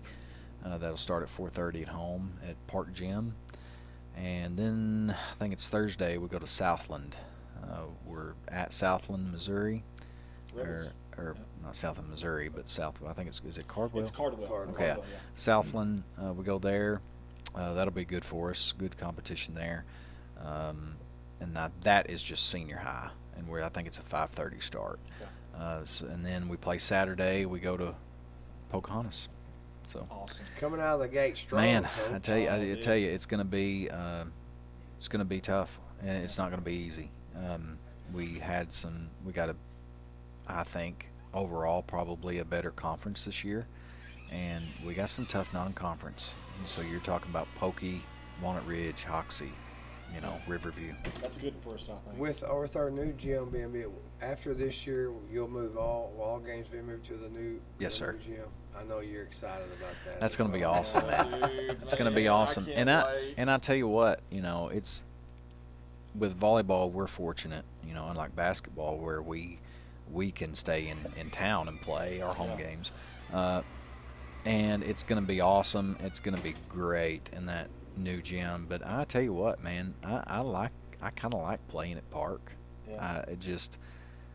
And there's not a lot of room, but when you get it, we usually, that's testament to our community and parents and all. We have pretty good crowds about every game. Yeah. And when you get everybody in there, you get a close. I mean, it's just a cool, kind of unique atmosphere. So. And I know coaches, I always do this every segment because I know you guys won't do it, but nothing against you guys. Is there anything that the team, if the community wants to help out, that you guys need? I know Coach West and Coach Shelton, Waters, Gatorades. Is there anything like that you can mention to our viewers watching at home that if they want to help out and donate or do anything for you and your team that they could do? I would say the same, just because we have long trips. I mean, almost all of our away games besides Piggott it's at least an hour. Yeah. And if you don't count Ridgefield, you're talking an hour and a half, 2 hours for almost all of them. I mean, it's, and it, we try to stop and let the girls get something, but also, it takes a lot of money. And, So if you would like, you can provide like snack bags. Just get a hold of me. You know, if you message me on Facebook, you can email me, you call me, whatever you need to do. But just that's one thing that I know, because our girls, they need to eat and drink before a game. Yeah. You know, I know a lot of athletes, especially girls, are like, you know, I'll throw up. Well, no, you need to have something in your system. Yeah. You know, so we try to stop, but you know, those long trips, you know, It's expensive. it takes a long time and to get there. And so if the girls had something to eat or drink on their way, that'd be fantastic. Yeah, yeah. That's we need to get all that stuff that we talked about with all the teams today. We need to make one big post for all of them. That's what we need to do, and then that we can get it out there. Because yeah, that's a good point. Yeah, not only is it expensive, but like I said, the time to do it. I mean, you're bringing off however many kids to go. Yeah. You know, and you got a detour and stop, and so Yeah, and girls just don't get in there and get what they need and get out either. They shop. Hey, if you're like me and we go on family trips and saw girls, those restroom stops are a little bit longer when you Yeah, have the females I mean, too. yeah, because you take all your teams, all of our teams, you're talking 30 minutes at least. Yeah, at least. So, all right, Coach. Before we get off here, we always allow everyone to. I was making sure. So Olivia Volschliger said, "Can't wait for Bobcat volleyball." Okay. Our girls volleyball team is going to be fun and super exciting to watch this year, Dalton Hollinsworth. Thank you guys. Sorry, I've been missing these comments. I'm so sorry. It's our first stream too. Yeah, Macy's another one that is sophomore. It's doing really well as well. I mean, all of them are. So. Before we get off here, we always allow the guests to just give in a last word, maybe a shout out, anything you'd like to say before we get off here. Shout out to the girls. And, you know, that's my main one. I mean, they have worked extremely hard. I think you're going to see a lot of fight. You're going to see a lot of energy. You're going to see a lot of just toughness, I think, out of this group. And you're going to hear them because they're going to be vocal and they're going to be loud. And they've been working so hard this summer, and that takes a lot of time. And we practice for, I mean, pretty much 2 months straight, whether it's going and playing or practicing in the gym. They show up, they're there, they're on time, and so that's a main shout out right there. And the parents, especially junior high kids. Your kid don't drive, getting them to practice, especially in the morning. I mean, we start at 7, you know, every morning. So getting them there, getting them everything that they need, you know, that's required. So shout out to the girls, shout out to the parents for all they do for the girls. So one last thing while we got you here. So we have group chats with our CSR groups and group texts, and gets a little out of hand. But anyways, dinging in the middle of the night, like at midnight, like 15 times. But anyways, we talked last year, and we said that if we were given a Coach of the Year award, we thought Drew Radcliffe would be right in there because of what you did with that team. And that's saying a lot because Shelton and them, they went 10-1 with the football team. But seriously, what you've done with the volleyball program, I think speaks volumes. And of course, Coach Murray as well, but speaks volumes about you guys. So I wanted you to know that. So people, not just to your face, but behind your back right now, are talking very, very high. And that's I'm hearing that other places too. So just know, Thank you. You're doing a phenomenal job. Thank you, and that's credit to the girls. I mean, they've done it. I mean, you know, anybody They go gotta out have there. a leader, coach, and They gotta have a leader. That's right. true, Yeah. but you know, I feel like at times anybody can go out there and do what I do, but they bought in, and then it's them that's done it. You know, so also we have. I want to mention this. I told her I'd give her a shout out today.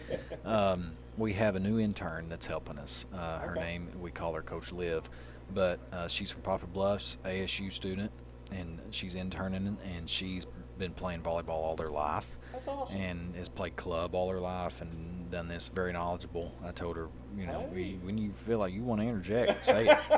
You know, because We'll more see than how they're likely, calling timeouts Yeah. and stuff. We might try to get her if she goes to a football game and get her on and just talk to her and yeah, pick her so brain a she's little bit. she's going to be with us the rest of the season. I mean, she's coming to all the practices. I don't know how many games she's coming to, but she's been with us for the past couple days. She just started yesterday, and she's a great addition.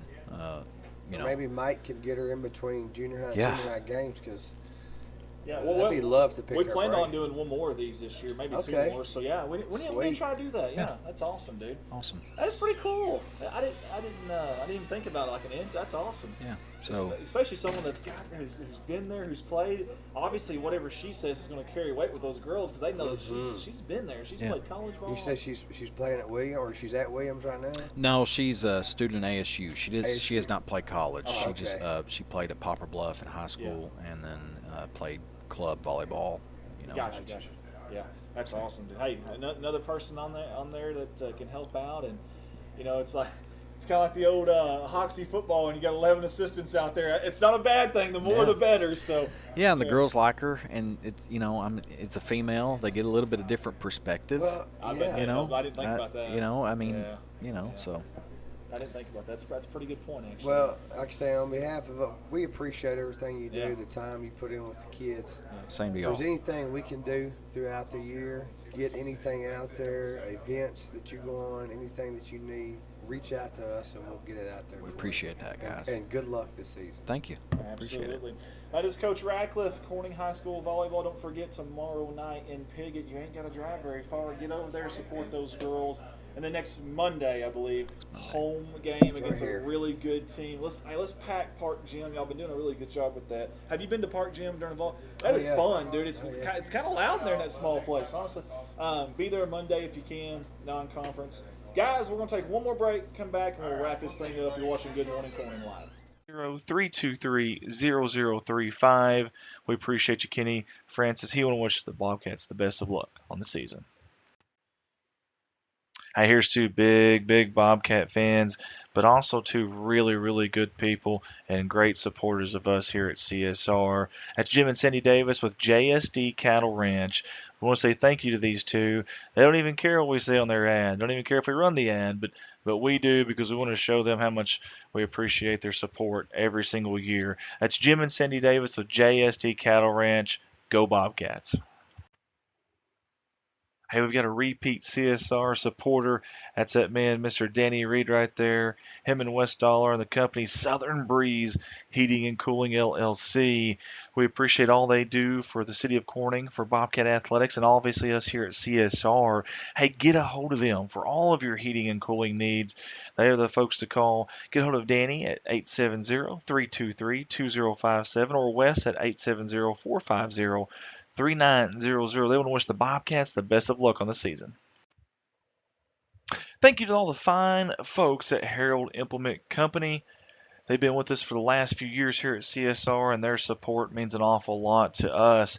Hey, they are your one-stop shop for all things Polaris Off-Road, Bad Boy Mowers, Ace Hardware, steel, and hunting supplies. A little bit of everything in there, and they really do have a little bit of everything. You got to check it out. Family owned and operated since 1946. Love that. Right here locally in Corning, Arkansas. You can find them online at heraldimplement.com, or better yet, just call them 870-857-3931. That's Harold Implement Company, wishing the Bobcats the best of luck. Hey, let's welcome aboard our new sponsor, Woods Masonry and Repair LLC. Hey, and I got to say, they do a little bit of everything from custom commercial buildings, historic preservation, safe rooms, residential repairs and upgrades, commercial restoration, residential restoration. The list goes on and on. So get a hold of Woods Masonry and Repair LLC at 870-931-4792. And Eric and Melissa Woods are proud CHS alumni from the class of 93 and 95, wishing the Bobcats the best of luck.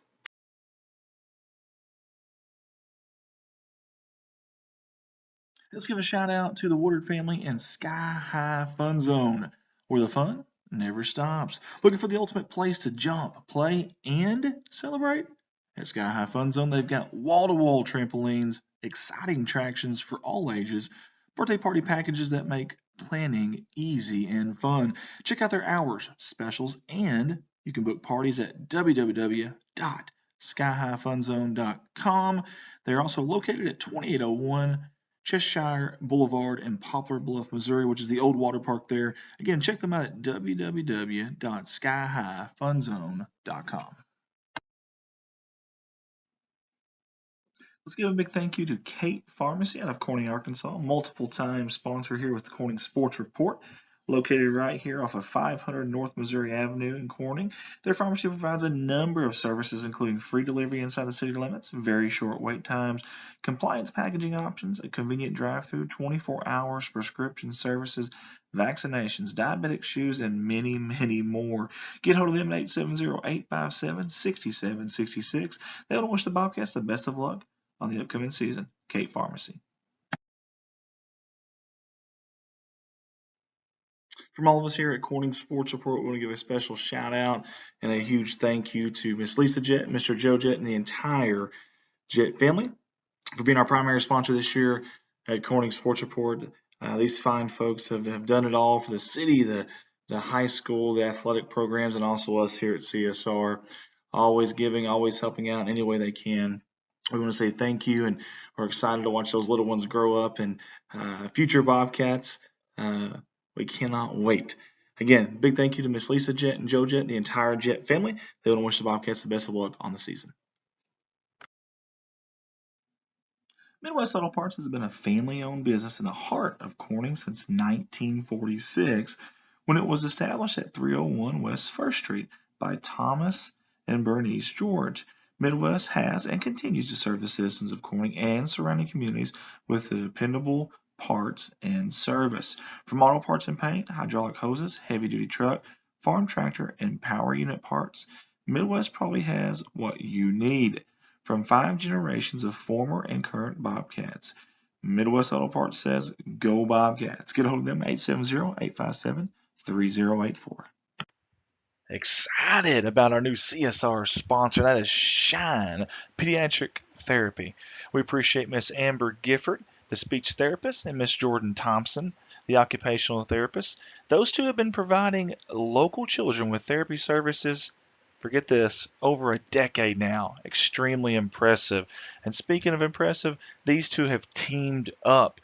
In fact, Shine Pediatric Therapy services with a team of locally staffed therapists to provide pediatric therapy to our community.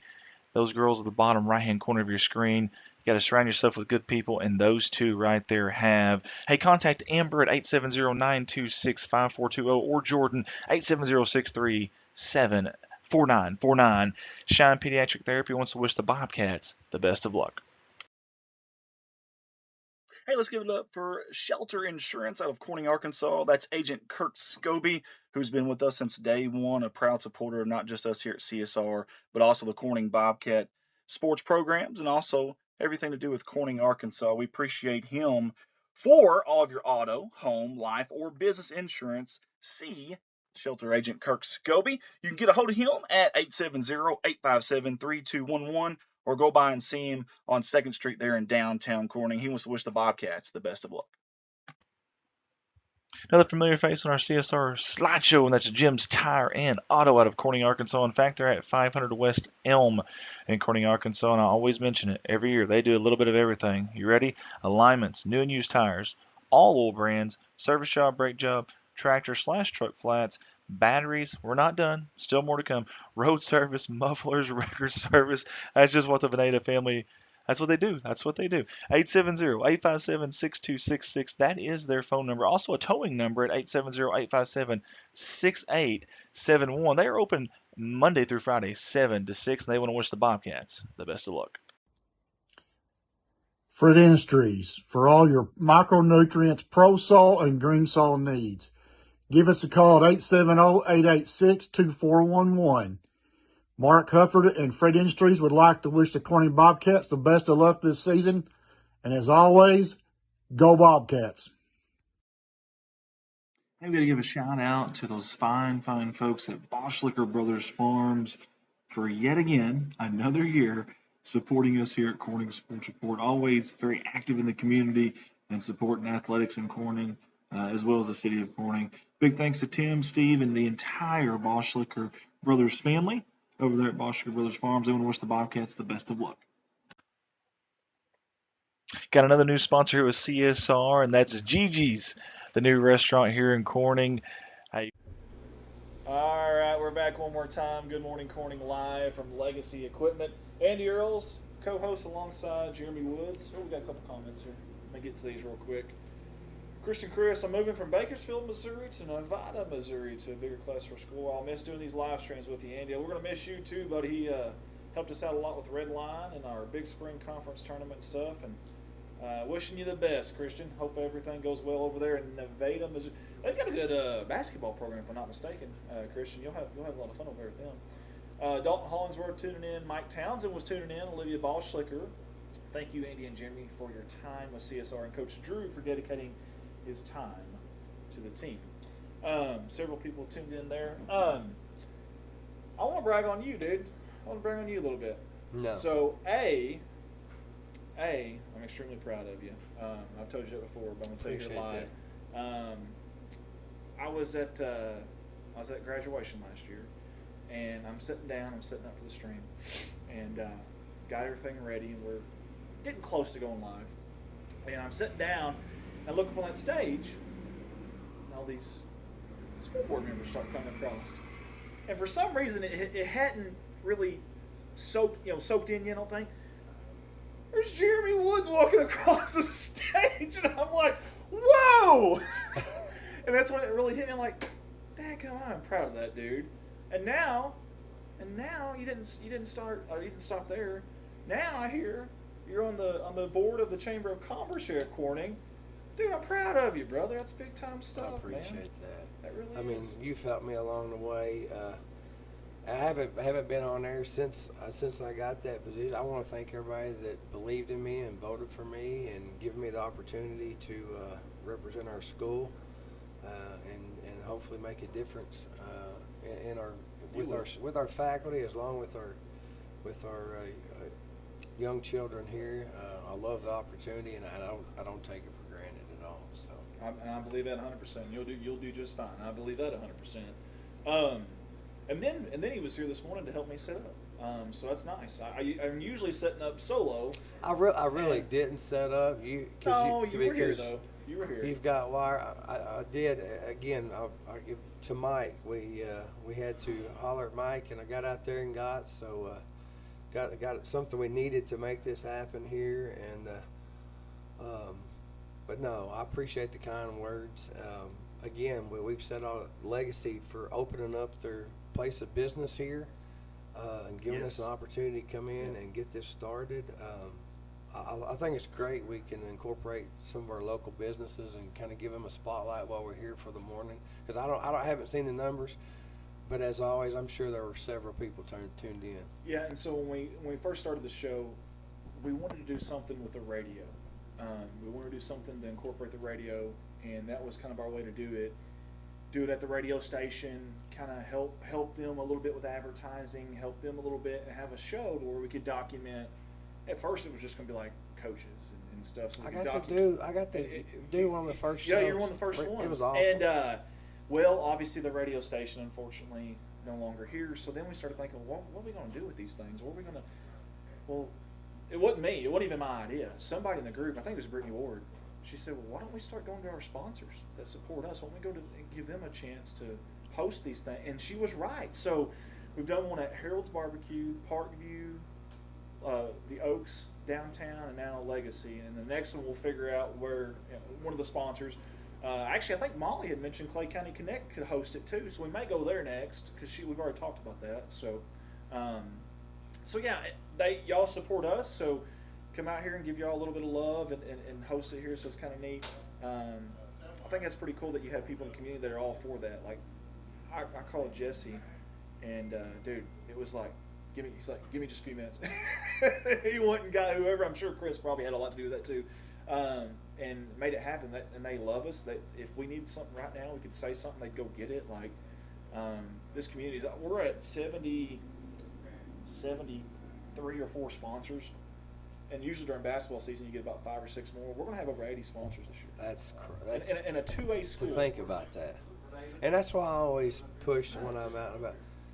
If you can, guys, shop local. Let's support our local businesses. Amen. Because a lot of times they don't want to be. No, what they do for our youth in town, and for they donate and do, and they don't want publicity for it. Yeah. So if we can support them anyway, possible. You may not be a farmer looking for a big tractor. They sell lawnmowers. They've I got see kids' leaf blowers toys over there. Leaf blowers.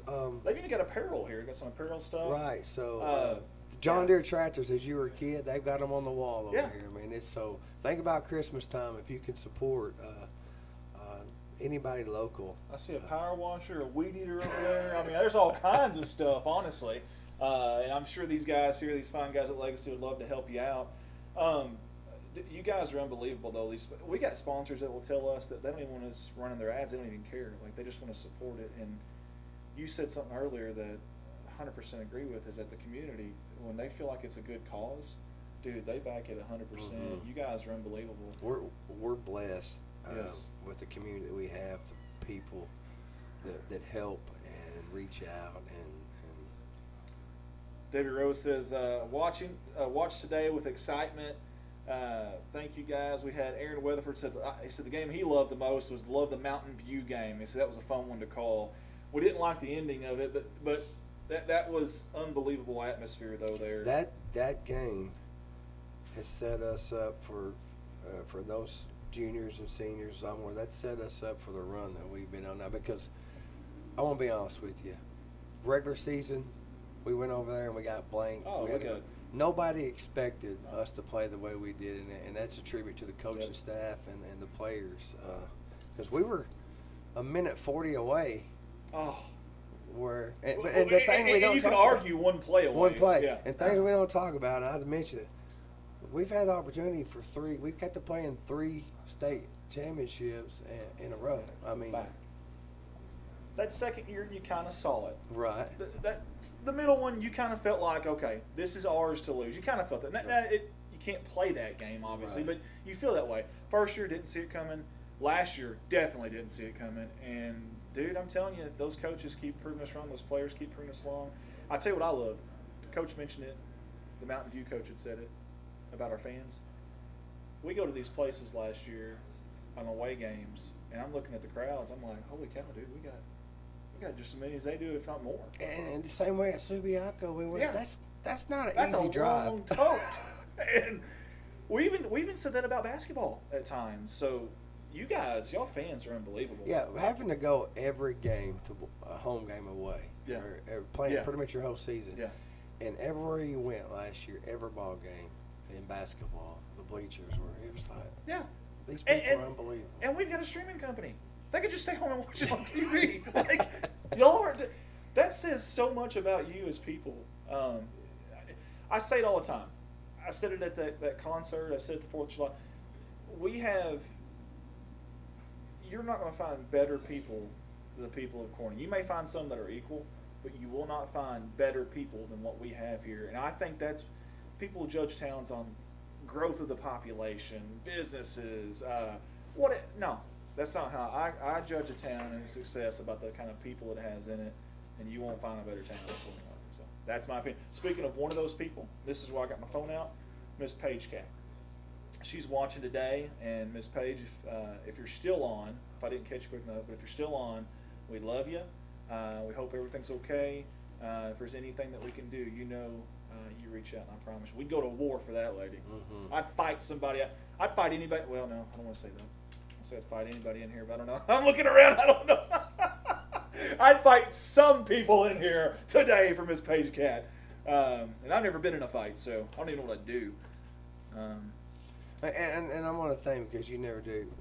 You grew up in Corning, but you live an hour away now, right? Wapapello. I can even spell it. So the things that you continue to do for this community, and you're not the type of person who ever wants anything out of it. You do it because you love the community. But thank you for everything that you do for our schools, but for our community as well, man. I mean, if you need something planned and you got 24 hours to get it done, you call this guy. I still don't know how he can make big events happen. I'm going to call him out. So he can make a big event happen. The Growing Corning thing that you're doing is a big thing, the 4th of July. But everything he can get done. But when it comes to making sure that everything is packed in a unit that we need for a stream, ask him if he checks it the night before next time you see him. I'm going to answer it for him. It's no. he said, well, it was all there last year when we did it, or this is somebody else's pack. So I don't know how he does it, but he always seems to make it. Well, happen I tell you, no matter what. the first thing is you got to have a supportive wife, and you got to have a family because it takes away from, and of course you know that too. As much stuff as you do, you got to have at home. You got to have the support. So I'm fortunate there. I'm very blessed there, and there's like this year, if these guys didn't pick up the slack, we wouldn't be getting very many football games in because I'm only going to be able to go to maybe 3 or 4 this year because my son's playing. He's at that point. I don't want to miss any of his games. Before I was getting a percentage of them. Now I want to see them all. For these guys, I don't know what we do. Him, Hobbs, Mike Townsend. We've got Jimmy Leach that's going to a lot of these games. You got Bart White that's at just about every single game. You know what we're going to hear now? What? Oh, you said you left me for last? You left Bart for last? Oh, that's what he's going to say, I guarantee you. I can't believe he's a model now. I can't. I got to look at this picture. And I want to reiterate what you said, our spouses. Man, I've drugged mine all over the country, the state, and not just the state, in other states doing CSR. And she never misses a beat. I mean, it's she's crazy. So I was trying to find. Did he say it was on their company page? It's on Harold Implement. Okay. Are you going to show them? Oh yeah, heck yeah, I am. Bart Motley. Oh heck Beanie? yeah. Oh my God, there he is. Oh, that beanie's done. You put it in the. I wanted you to see her. Yeah, that beanie is done. Make sure that shows that on there. All right, this is one of our staffers. If y'all don't know him, Bart White. And he's probably the only person that's got a mug as big as mine. I can't get a place where it's not. There we go, right there. Look at that. That he was modeling that toboggan, and that toboggan is now his because no one else could wear it. No, it's stretched out. I mean, it's screaming there in that picture. Yeah. Anyways, no, we appreciate him. Appreciate Hobbs. Like I said, Jimmy Leach has helped out a lot.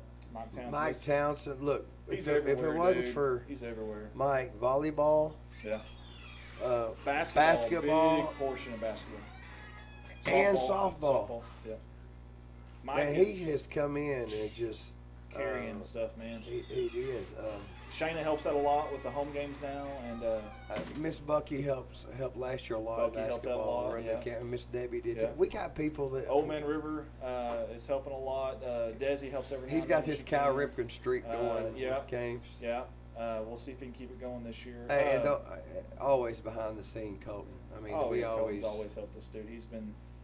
He was there from day one, like literally and honestly, it wouldn't have happened near as quick as it did because I leaned on him for a lot of tech stuff early on, and he was huge. Matter of fact, he's helping finish our ad video. He volunteered that. I didn't ask him to do that. He volunteered. He said, "Hey, how can I help you?" I said, "Dude, honestly, this ad video is kicking my, you know what?" I said, I don't know what you can do. He said, "Dude, we'll figure it out." So 2 hours later, calls me and said, "I got it figured out." I was like, "Good Lord, Colton." That's awesome. He said, "I got a way to do this. All you got to do is just do the voiceovers at home on this app and send them to me, and I'll put it." I'm like, holy cow, dude. So, yeah, Colton is huge for us. I don't think he's feeling great today, but Colton is big for us. I want to mention a couple dates here, and we're still a little bit out, but September 12th, which is 2 weeks. That's not very far out. Yeah, it's close. The next bingo at the community center. Yes. 6 o'clock. Mark your calendars for these 2 nights, especially the people in the town. October 12th. That's a big one. Meet the candidates at the community starting at 6 p.m. Can you help me with that night? Oh, well, yeah, Molly didn't tell me she had but I'm gonna. Well, that's why I asked that because I didn't ask you that. She just kind of okay. I was making sure. I wrote you down on the streaming schedule. I don't know if you've seen that. So Annie, we're gonna have all the candidates running for mayor, city We've council. Got 2 or 3 city council positions that are being opposed. In other words, have a competition. We've got the mayor, and so we're gonna be there. Me and Jeremy's gonna, and I think if Colton can make it work, I think he's gonna help too. We're all going to be there, and we're going to think of it like a political debate, kind of like that. Right. Think of that, and we're going to have questions out there. Give both candidates an opportunity to answer. We will live stream that, but we would love to see you out there at that event and have a big showing for that. That's October 12th. assume 6 p.m. I shouldn't 6 assume. p.m. It is 6 for p.m., sure. yes, Okay. sir. So I probably shouldn't assume anything, but 6 p.m. Community Center. That'll be a fun night. That's something different for us too. We've Right. never done that. And another one, which we're still about 6 weeks out, Harvest Festival, October 22nd. Yeah. They're going to have the golf ball drop this year. Tickets for $20 each. You can buy those on. Oh, 24th, right? It says 22nd here. I don't think that's right. I don't think that date's right. Let me make sure. It's the fourth Saturday in October. We do know Right. that. It is, October 24th. October 24th. Thank you. 24th.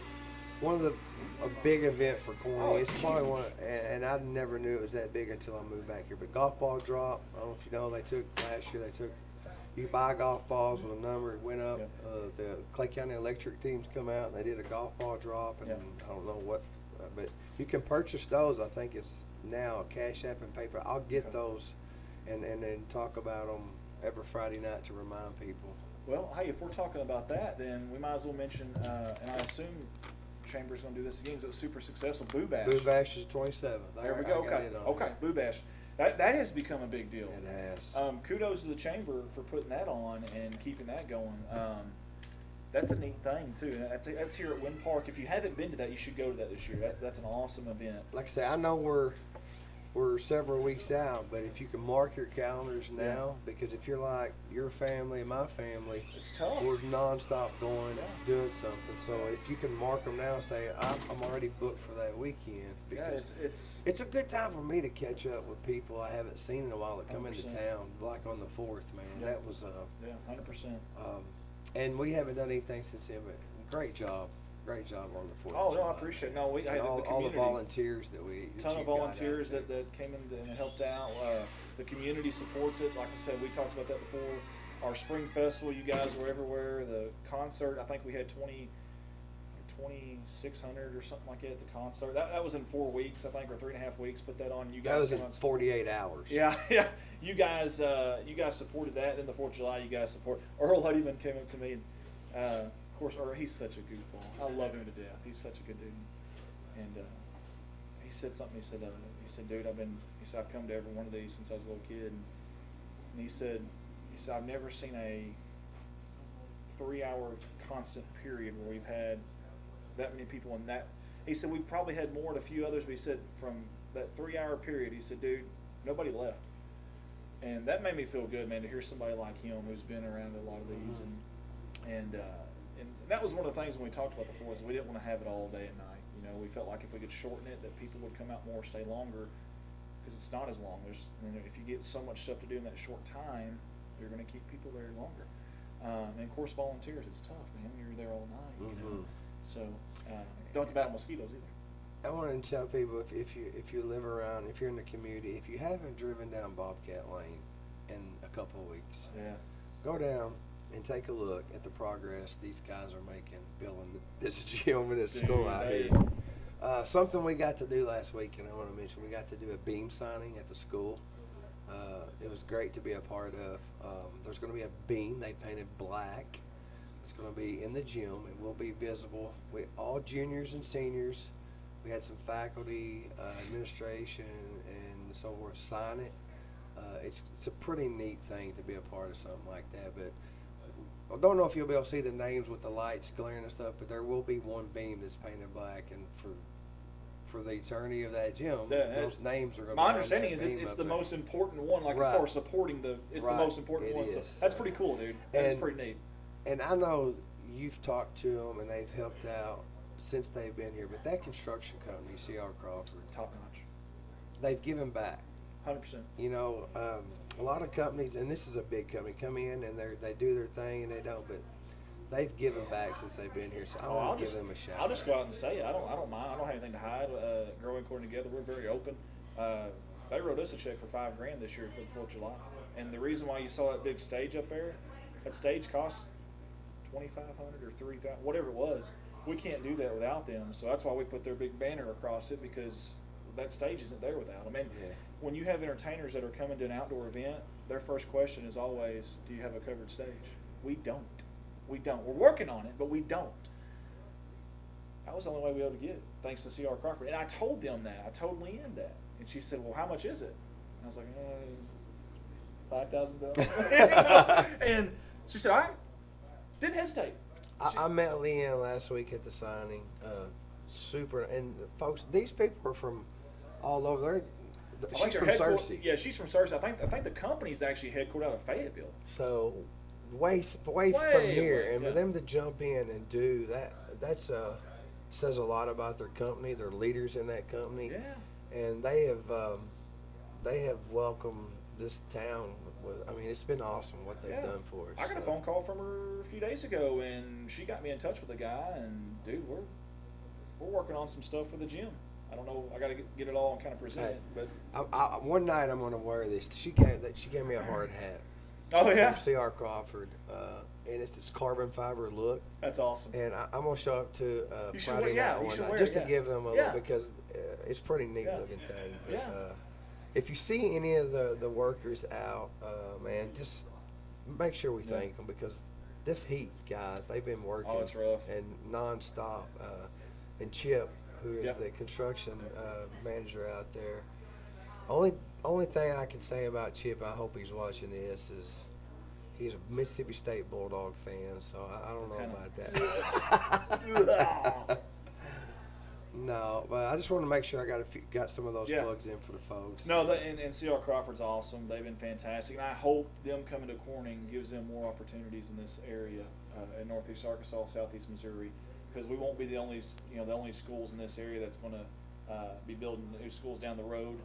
There's going to be more opportunities, and I hope that people see their track record and what they've done everywhere else. And for a company on that far side of the state, it would be easy not to even want to come up, but they wanted to. They wanted to be a part of this area. A lot of those, like I say, are from out of town. They're staying here local. Yeah. Our RV park and so on and so forth, or local hotels. So it's been a good thing for the community and for the city. So 100%. I want to mention something to the sponsors real quick. Okay, so we've been playing an ad video. That is not the ad video for this year, I promise.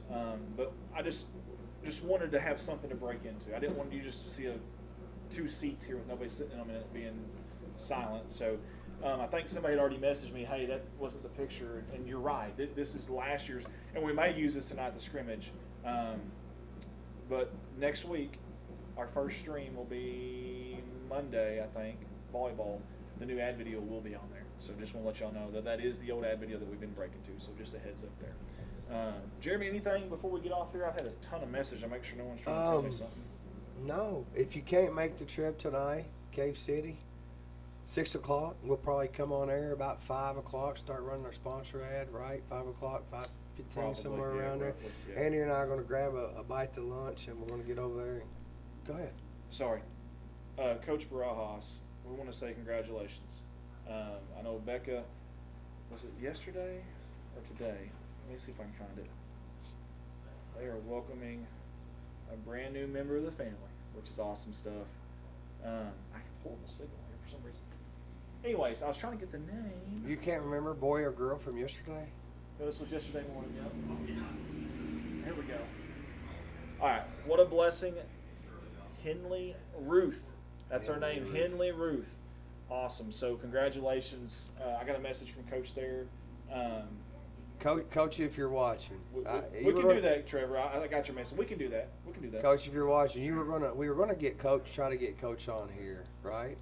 Yes. For this, yeah, but obviously he chose right. But I told Andy we could have set a high standard here. We could have, we travel with this. We could have came to the hospital and set up remotely and done an interview with Coach. Yeah. Right there at the hospital. I mean, how cool that would be. Get the raw emotion of it all, yeah. I don't know if the hospital would allow that. Who are these guys? They've got big suitcases. Congratulations to you and your family, Coach. That's awesome, man. That is awesome hope stuff. Everything's going well and she's healthy. I think he loves basketball. He's, we talked about Jason, how some people just have a passion for something. And, of course, he's been coaching a little bit of this, a little bit of that, a little bit of everything. But I think him being a head, I think that's awesome. I think he's in the right spot. He's also golf. He is. Well, that was the reason we were bringing him on initially, because it's a fall sport. But I was meaning more basketball. But yes, And he was esports too, wasn't He was, but he? I don't know if he's this year. He's a pretty good golf player too. Is he really? Yeah. I didn't know that. Didn't know that. Yeah, Okay. we played in the football tournament, and Yeah. I'm terrible, by the way. So I'm but the worst. I played. We had a 4-man, and our team was pretty. He's a good golfer too. So. It's the only sport that I don't feel like I could be at least somewhat competitive, and it's so frustrating. The short game is not bad. Like, I'm not embarrassing there. But I'm not good. But I'm probably average. But dude, my drives and my irons, dude, I slice everything. And Ricky Calhoun tried to help me, and it kind of helped a little bit. Maybe I'm starting to figure it out, but I don't think so. So my son, he hears this. He wants to play. So we go out there, and of course he kicks my butt. And I haven't heard the end of it. We had a wheelbarrow race at the 4th. And so the first year we did it, we were on teams. And this year his buddies from Buffalo came down. saw that. So he ditched me. He ditched me. Didn't even He ask probably me. smoked you too. Didn't even ask me. Ditched me. So I told Dad. Y'all were reigning champs, right? Yeah, so I told Dad, I said, here's what's going to happen. Because you got to go halfway, switch out. And I said, if you can get us to the very beginning of that change station and keep us close, I'll win this thing. I said, if they start getting past us, well, I'm riding in it the first time for that first half a lap. I'll reach out. No, we'll slow them down. We'll do it. It's my race. I'll do whatever it takes. I ain't no rules. I'll do whatever it takes. We get going, dude. We get right ready for that first corner. And we're right there with them. But, dude, here they come. Here they come. I reach out. I grab that barrel, dude. I about grabbed his friend's hair, but I grabbed that barrel, and I'm like doing this and doing. I'm slowing them down, but dude, I didn't realize what it would do to us. Dad's like struggling, and dude, he ends up dumping me into a tree, and dude, we're so far behind. I get back in. We were catching them though, dude. I wish I'd have played it straight up because it would have been close. Because his friend is no offense to Gavin, he was super slow. I was catching him. But the worst part, and I was the worst sore loser ever, but worst part, as soon as Ty crosses that finish line, I can already hear him chirping. I haven't crossed yet. I can already hear him chirping. And I pushed Dad and I turned and walked away. I didn't want to hear it. And now I got to listen to that. You know you made that, right? I know. And the trash talk and I know. that. And we talked it. I promise you we instilled talked that in it. him. Yeah, I heard about it, and it was bad enough. We wanted to honor America's 250, so we dressed up like colonial, and I wanted to be the bad guy. And so he dressed up in the blue, I dressed up in the red. But anyways, I looked like an idiot already. I think you should have wore the Colonel. He makes his appearance. Colonel Sanders. Colonel Sanders. No, when you make your appearances with the. Yeah, Captain. Yeah, Captain Andrew. Andrew. That's what I should have done. Captain Andrew. Yeah. Who? I just Captain Andrew. The poems that come with it, man. I mean, every year when that comes out, no matter where I'm at when I start, I mean, I'm just laughing out loud. It's something fun. We try to save it for, like, we're trying to water it down too much. We save it for big games. Big games. I mean, it's good stuff. Oh, man. dude. The longest neck I've ever seen. That was courtesy of Bart White. That was Bart White. Bart White did the Photoshop in there, but yeah. So the worst thing that can happen is your kids start getting halfway decent in athletics and they talk crap. Because he beat me in racquetball the other day too, and he's never done that. Yeah, he's never done that. And yeah, but he's a freshman now. He's, right? He's a sophomore now. He should Sophomore. be. He should be a freshman, but yeah, he's a year younger than everybody. But your days of are over with. Used to, I could pitch to him when he's hitting, and he couldn't even. I followed on Game Changer. James sent me y'all's. Yeah. Missouri Hawks, yeah. So yeah. Every time I follow that, the kid is a stud baseball player. He's he's a good catcher, right? Yeah. He. I think that's cool that him and Reed are both. Reed's pitching too. Yeah, that's cool. Awesome. That's pretty cool. Now, if we could convince him, I've tried. He wants to. NIL money to come to He wants to. His mom, I've tried.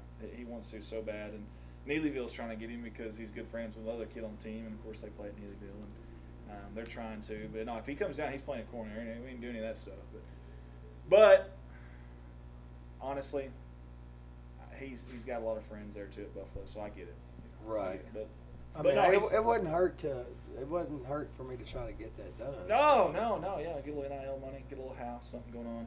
There was Coach once told me, I ain't gonna say who it is, but I mean, I could do room and board at my place. well, I was gonna say there's a coach. I ain't gonna say who it was, but he told me one time. He said everybody always talked about this illegal recruiting stuff. He said, dude, I was just giving them rental houses. He's like, I had rental houses, and he said if I can help a kid and help his life out, his situation, maybe mom and dad are fighting, maybe things aren't good there, maybe they need 6 months of free rent or whatever. He said we bring them over here, and he said then I get the benefit because he's a heck of an athlete, and I said we well, know exactly who you're talking well, about. I said now hang on a second. I said now did you ever have any average kids over there? Average athletic kids over there? No, no. So it's funny how that worked, but no, I love the kid to death, and but he does. We get so competitive and talk crap, and last year was the first time I could ever throw as hard as I could, and he could hit it. So I said, okay, now my turn to hit off you. First pitch, fastball in the back, and I was so mad, dude. I threw that bat down, and I was yelling stuff. I said, you hit me again, you better be able to outrun me. He did that for all the years of you. Probably so. But, and since we're talking about time, a shout out. And he also decided, hey, I'm going to take on a new sport in wrestling, correct? Yeah, so, okay, how that all started out last year, or was it year before? I think it was last year. It might have been year before, I don't know. He asked me one day, he said, Dad, how many sports you play in school? And I said, well, I played 4. Wanted to play, we had 5 at the time I could play. Tennis was the other one, but Miss Lou Smith wouldn't let me play. She said, hey, you've got too much, you need to pump the brakes, and of course, Coach Mark was coaching football, and those kind of, so I'm sure that had something to do with it too. But anyways, he asked me about that, and I said, well, I played forward in high school. And he said, okay. It was really weird, just a random, like 2 weeks later, his football coach is messaging me, and he said, do you know your son's in wrestling now? I'm like, what? You don't know anything about wrestling. What are you talking about? So they let him run track, which now over there they don't let you run track and play baseball. I guess some new, but anyways, that's a different story for a different day. But he played 6 sports that year. And I think he only did it because Dad played 4. Because this year he's not doing wrestling this year. Just to show you that. Hey, I think so. I really do. I truly do. I love the competitor in him. That's great, but I hate the trash talk because I got to hear that wheelbarrow race now for another year. And well, you know how to fix that. Get better and beat him. We're gonna have to. Me and Dad's already talked about it. We got a plan. I'm not gonna do that again, and our wheelbarrow's too big, so there are some things there we can work on. We're gonna fix that. I think we've yapped too much, Jim. I think it's time to get to It's time to get. We've been loud enough in here all day for Legacy. So yeah, these fine folks here are like, God, I wish these guys would get out of here by now. Chris is like, yeah. Well, we want to thank Legacy Equipment, and we want to tell you guys that if you're wanting anything, just about, they've got it in this daggum showroom here. I'm not kidding. They've got steel weed eaters and power washers and leaf blowers, and they've got belts and hoses, and they got all kinds of stuff in here. They even got some apparel, some old antique stuff that the kiddos would love. Get here. Take care of your local businesses if you can. This has always been a sponsor of ours at CSR Legacy Equipment, so we appreciate them. Jeremy, anything before we get off? One last thing, anything? No. It's 6 o'clock tonight. Tune in. Junior high will get us started tonight, and don't forget tomorrow night Mike will be live for volleyball. So we're going to get this season started off with a bang. Yeah. And we normally don't do scrimmage games. We normally don't do that stuff, but for some reason we decided to do that this year, and I like it. I think it's kind of nice. So I couldn't wait another week. Yeah, it was going to be tough. I am excited for all these. I'll say this before we go. I don't know of a sport, which I don't know enough about tennis, so actually I shouldn't say that. Almost every sport this year I'm looking at and like, dude, I can't wait for that. Dude, I can't. Volleyball, after the year we came off of, the people we have coming back. Football, we feel like we're going to be just as good, if not better. Basketball, for girls and boys, we feel like we're going to be better. Baseball, softball, we feel like we're going to be. I don't know of a sport that I'm not excited about this year. That's maybe the first year I could ever say that. That's awesome. I'm ready. Yeah. All right, guys. For Jeremy Woods, for Andy Earls, this has been Good Morning Courting, season number 5, episode number 14. We always end it with living, he loved me, dying, he saved me, buried, he carried my sins far away. Rising, he justified freely forever, and one day he is coming. Oh, glorious day. Good afternoon, God bless, and we'll see you tonight. Wonderful, wonderful human beings. Gigi's is the hidden gem of Corning. The restaurant